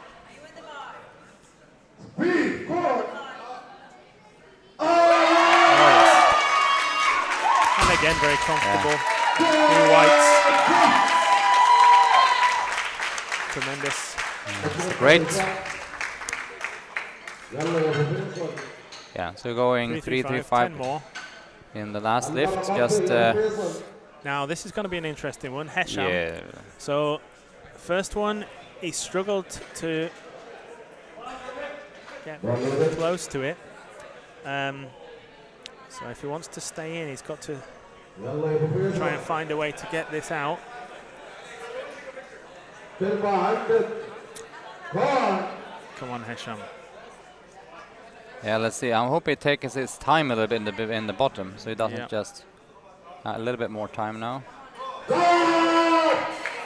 Now, Those shoulders look a bit soft to yeah, me. they look. Oh, no, proved wrong.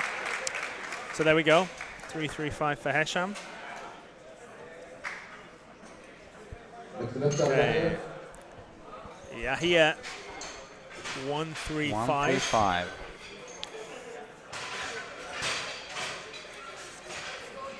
297 pounds. So this to make it 9 for 9 for Yahia. Yep. Perfect start to a powerlifting career, would you agree? Absolutely.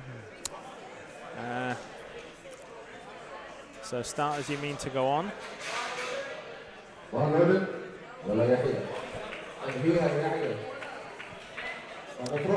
And he looks confident, big smile.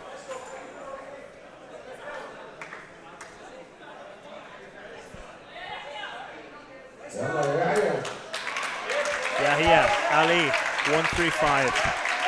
Dresses the bar. Next grip. Oh yes. A little bit of celebration. Gave it there. everything. Celebration. Well done. What a day. Right, what a day. 9 It's for great. 9. And very good. That shandy will taste extra sweet tonight. Yes. Okay, Runok Islam. 152.5.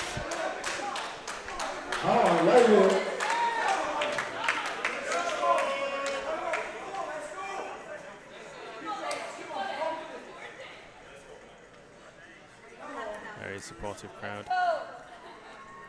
Oh yes. Yes. In troubling whatsoever. There we go. Good end to a good day for Runok.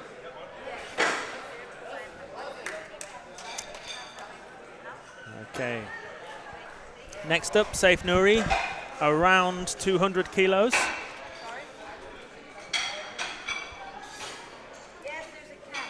So 200, another one of those weights, which is a target for many lifters starting off on their strength journey.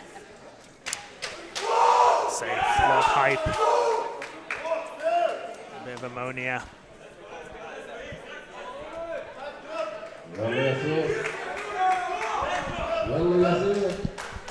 Come on, Safe. Yep, yep.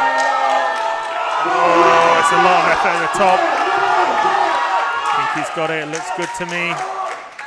Yeah, he was grinding for a bit of time there. There we go. It was a lot of work, but he had it in him. Safwan Al Turk 210. Yeah. I am pretty sure that Safwan will pull this quite easily, to be honest, because he has no idea about his actual strength in deadlift.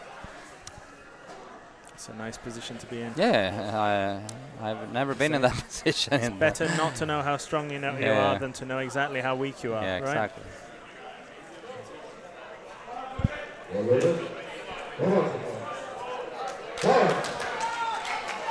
Safwan 210.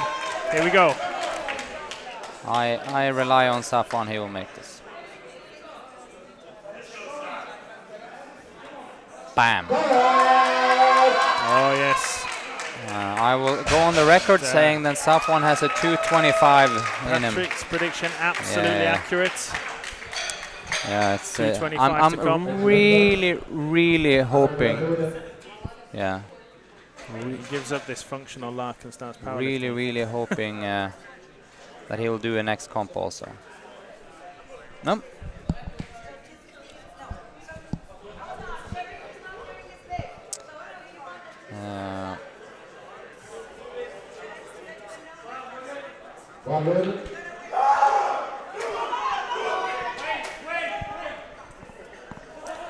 Just some slight, things going around the bureaucratic issue here, which we're yes. trying to sort out. Unfortunately, Hamid was already being slapped by his friend when, when that took off. So.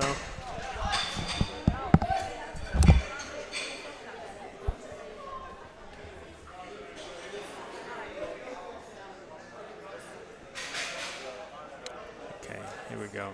So 217.5 for Hamid.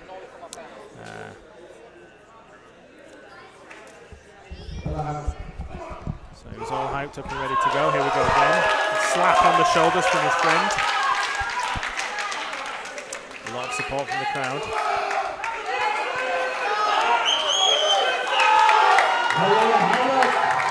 Here we go. Big breath. Drive. Get those hips through it. Oh yeah. 217.5. That's an incredibly good lift. Yeah. Look at that. It means a lot to him. Yeah. And this also goes to show how incredibly cool it can be with lifting all kinds of weights. And it's your performance. And it's your competition. Good.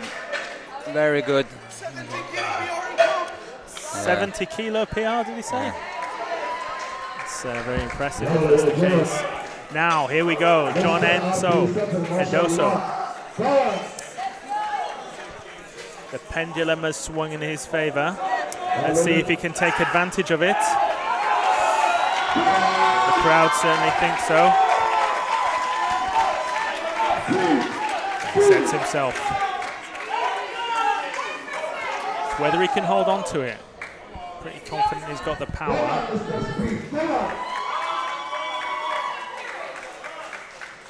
Brace is hard.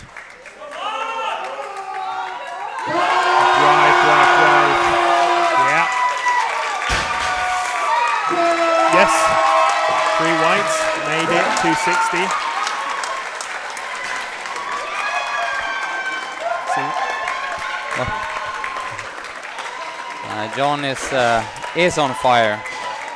What a performance.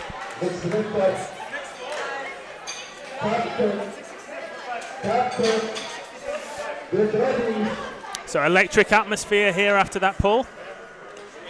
As we move on to Raju Pal, 600 pounds, 272.5 kilos. He wants this. The crowd want it too. Look at him. Dresses the bar. He's got this in him for sure. Here we go. Raju Pal. Drive. Oh! Just didn't quite have it in him. He had to go for it, of course. Yeah. Definitely got that next time, I'm sure, but just couldn't quite get it past the knee. If he would have got it past the knee, he would have been there. But it definitely gives you something to aim for. And I'm sure he'll be happy with the effort. Now, Dave Zabinski. Just ensuring the bar is loaded correctly.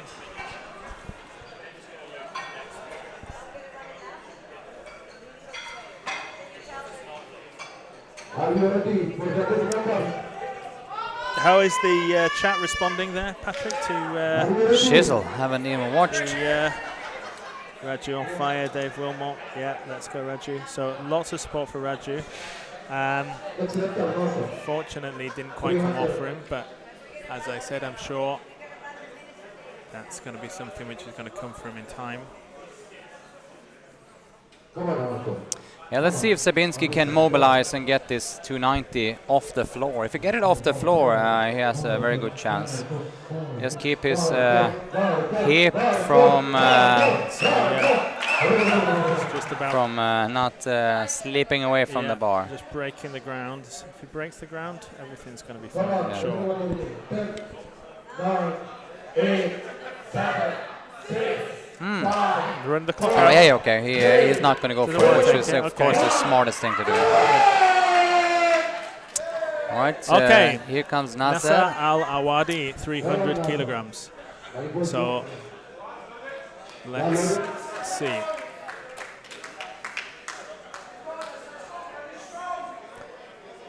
Yeah, he had. Let's see. Let's see how it goes with his shoulders. Yeah. So just make sure. Matt, he knows the problem, I'm sure. So it's just a case of being cognizant of what he has to do when he gets up to the top.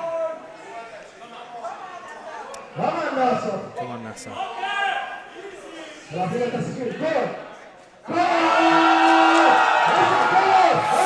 Yeah, that was. The grip, I think, yeah. at the end, wasn't it? Yeah. Just lost it in his hands. It's an uncomfortable feeling also. You don't want to put your shoulders back if you feel like you're dropping the bar. Right. Yeah, That's like the most annoying feeling of them all. Pulling your hand out of the bar, aren't you? Yeah. Now Mustafa, 310.5 310.5 for a competition record. Yeah, this is to beat Adam's 310. I think he feels very confident about this, and so do we. I think this should be a formality. Crowd chanting Mustafa. Yeah. Electric atmosphere. Let's get it. Need to freaking stand up. Here we go. Spotter preparing the bar. Yeah. Crowd on their feet. Let's go.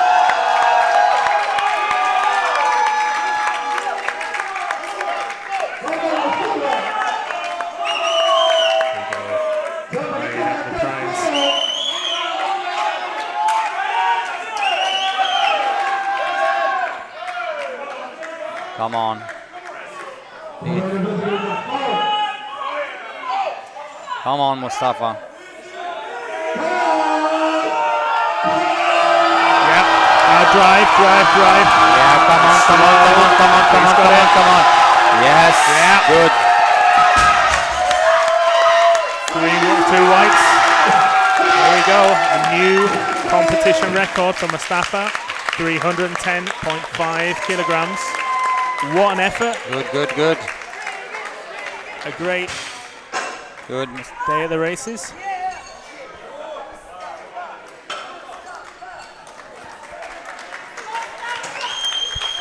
Now, on we go. Big James Hetherington.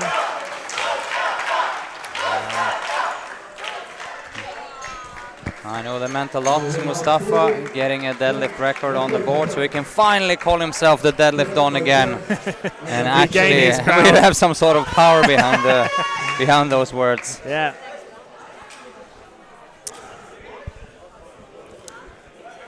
Now James, 335.5. Yeah. This is a record as well, right? So yeah, this is a record 335.5. Yeah. So let's go.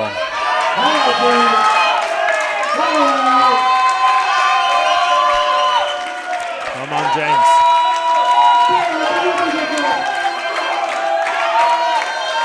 Big, strong. Let's go now, Big James.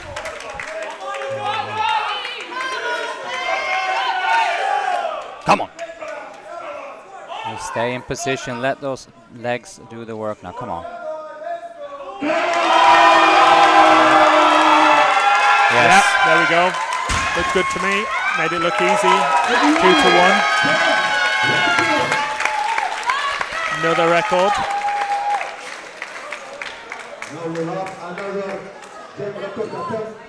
Okay. Here we are.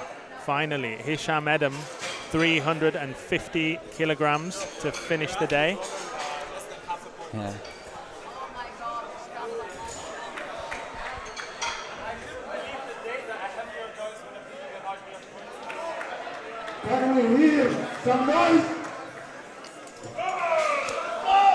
So, it's psyched up, an enormous amount of weight on the bar.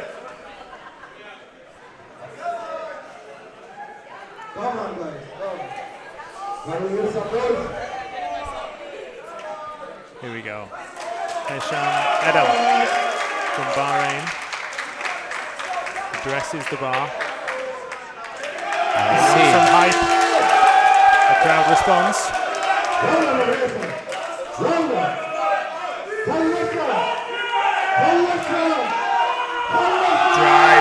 Oh, it's just too much. Slipped from his hands. But what an effort, what a day for him. All right, folks. Mashallah. There we go. And Darren, I hope you're still with us. Yes, as of now, the classic are fully sanctionized competition. So that was the last discussion I had with Richard Parker, the head of the federation in the UK. You can still qualify in the classic for GB. We just make sure we announce to the authorities in the UK that you're gonna try to do it, and we'll send in the result afterwards. Sure. All right. Thank you and goodbye. It was like thank you very much. Thank you and goodbye. It was like a firework or shizzle going on there, and I got caught up in the moment. Yeah, it was very. I don't know how much. If we scream in the microphones, maybe it will ruin the speakers in the YouTube. Well, I hope everyone enjoyed it. We certainly did. And yeah, thank you guys. And by the way, these streams will be on here forever, so just revisit them.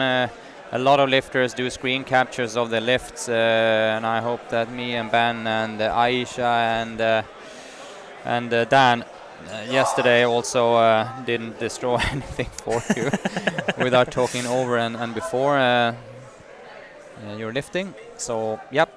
Thank you, and we'll see you next time. And everyone that is in Dubai, come by our club.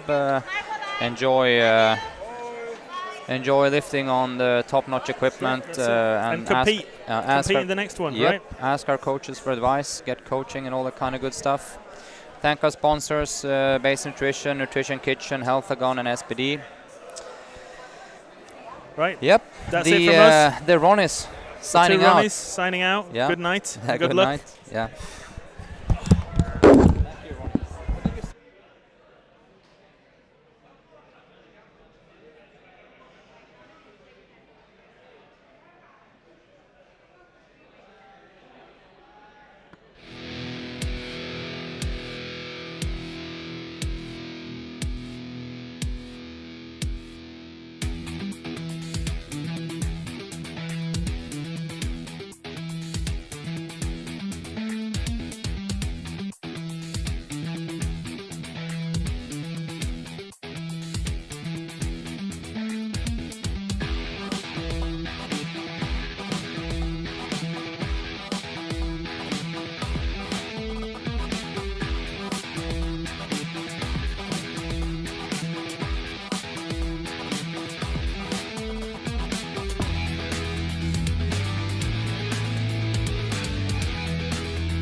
So they'll come down here, shake the guy's hand, and then get the finish.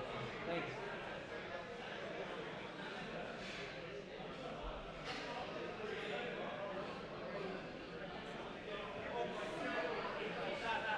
Food is one of the greatest enjoyments in life, and it's something that no one should sacrifice on. With a professional background in personal training, I've watched countless clients suffer through sad, tasteless fad diets, and I couldn't stand for it anymore. That's why here at Nutrition Kitchen, we're in the business of putting flavor back into healthy eating by sourcing the very best ingredients to deliver a wide range of flavorsome, nutritious, chef-cooked meals right to your door. No matter how hectic life is, never sacrifice on flavor.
Or a Cadillac needs to be moved ASAP.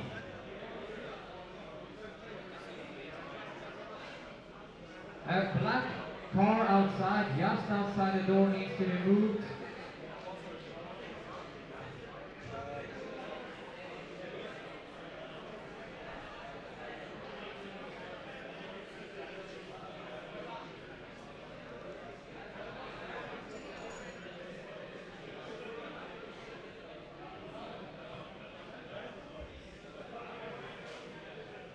And for the prize winner, we want to have Mohammed Al-Mani and Ahmed from the Federation of Saudi with us on the delivering of the prizes.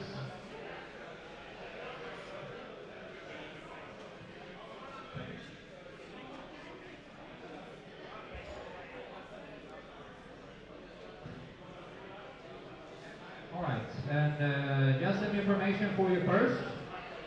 We had some guest lifters from Bahrain with us today. We're going to give prize for them in the overall.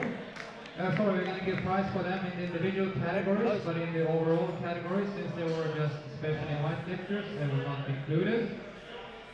So we're going to start with the 105 category, which was a breakthrough performance by a young athlete, but it was also a super great performance of one of our members at the top there. I'm going to take them from number 7, we just keep applauding until we get to number 3. So Runak came 7, Safwan came number 6, Sharif number 5, and Raju number 4.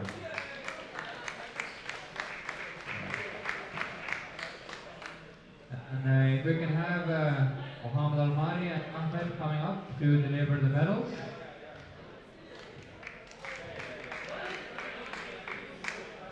And this is a very prominent guest is the president of the Emirates Bodybuilding Federation, so we are very honored for having him today. A very nice guy. Number 3, a bronze medal in the 105s, Mr. Dave Zabinski. Yeah. 630 kilos.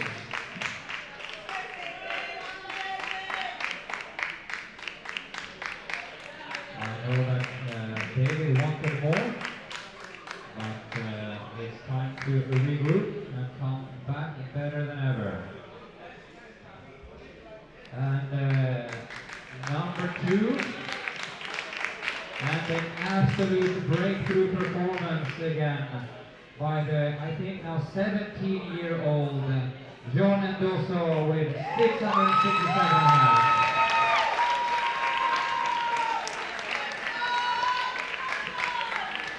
He's fast and he's furious. And he's damn strong, John. 667.5 for John. Alright. And a personal favorite here now for me. Number 1 with a 9.9 performance and very, very well and composed lifting. 745.5 kilos with a deadlift record of 310.5 and a bench record of 197.5. Mustafa.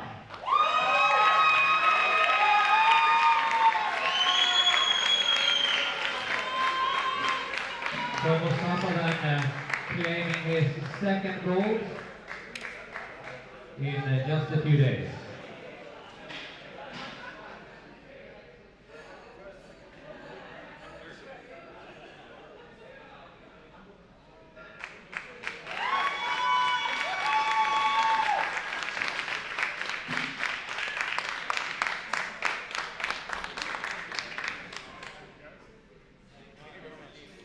Thank you guys for that. Alright, we're moving on. To the minus 120 category. No medal for number 4, but I think it deserves a big round of applause. Was our favorite guy, Yahya Ali. And we're hoping that next time, just come up here, Yahya, and take some applause. No medals, but a well-deserved. And I hope next competition we can have his brother also on stage. Alright, number 3, a bronze medal with a 440 total save.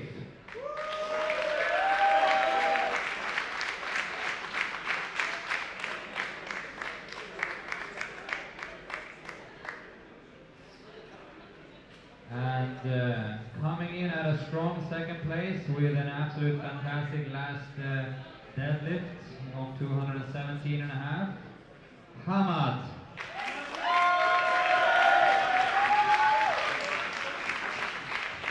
And I said it in the stream many times, we will call him young Hamad now because he very much looks like an older Hamad. So really a nice guy, both of them. Alright, so individual medal for the next lifter, coming in from Bahrain, Nasser.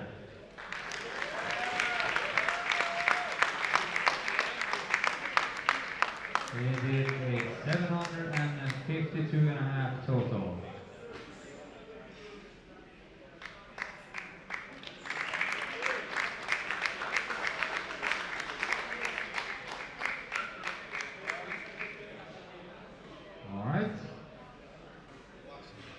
Stepping up to the big boys then, which we also was some incredibly solid and composed lifting with some incredible weights.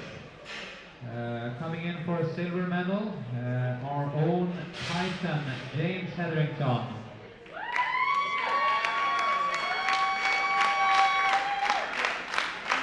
And as we saw on the screen, this guy really far. So very good. And James hoping to be able to represent the UAE later on in the Asians. Let's see about that. And the gold for the individual event here, Hesham.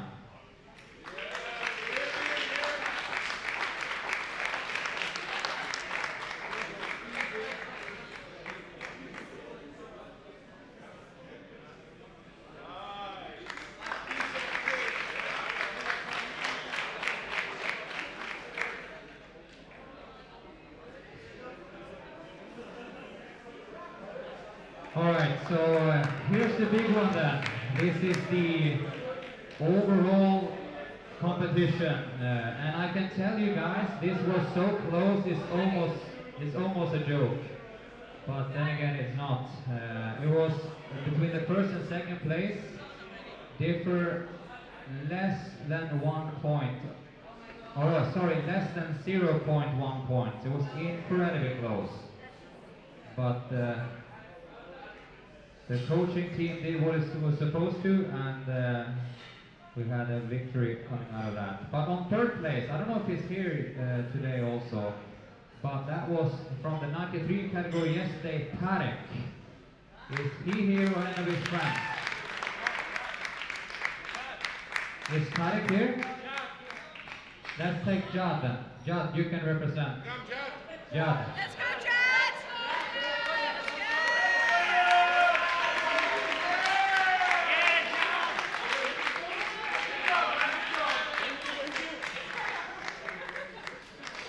You don't really look the same, do you? But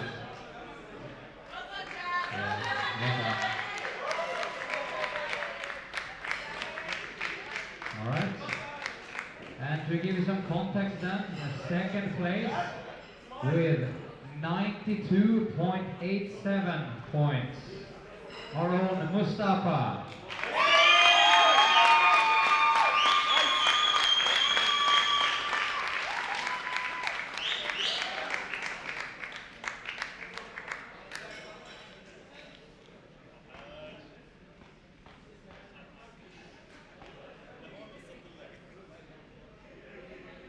And then, with 92.907, meaning less than 0.1 point better, James the Titan Hetherington.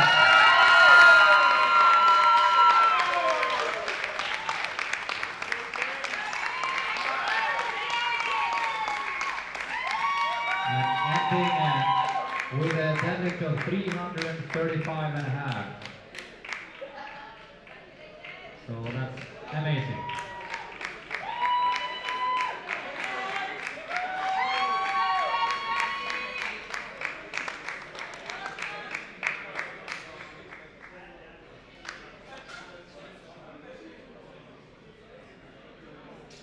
All right, folks, let's give ourselves a round of applause. Take all the celebrity that we have here, and let's wrap it up as soon as possible. All the Desert Barbell crew, let's help us now to reclaim the warm-up area, put it back into original shape, take away the VIP seats, the chairs, the tech department will take care of. Alright? The power meet ranking will be updated during the Monday, Tuesday, something, so we can have that presented. Alright, thank you so much.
Food is one of the greatest enjoyments in life, and it's something that no one should sacrifice on. With a professional background in personal training, I've watched countless clients suffer through sad, tasteless fad diets, and I couldn't stand for it anymore. That's why here at Nutrition Kitchen, we're in the business of putting flavor back into healthy eating by sourcing the very best ingredients to deliver a wide range of flavorsome, nutritious, chef-cooked meals right to your door. No matter how hectic life is, never sacrifice on flavor.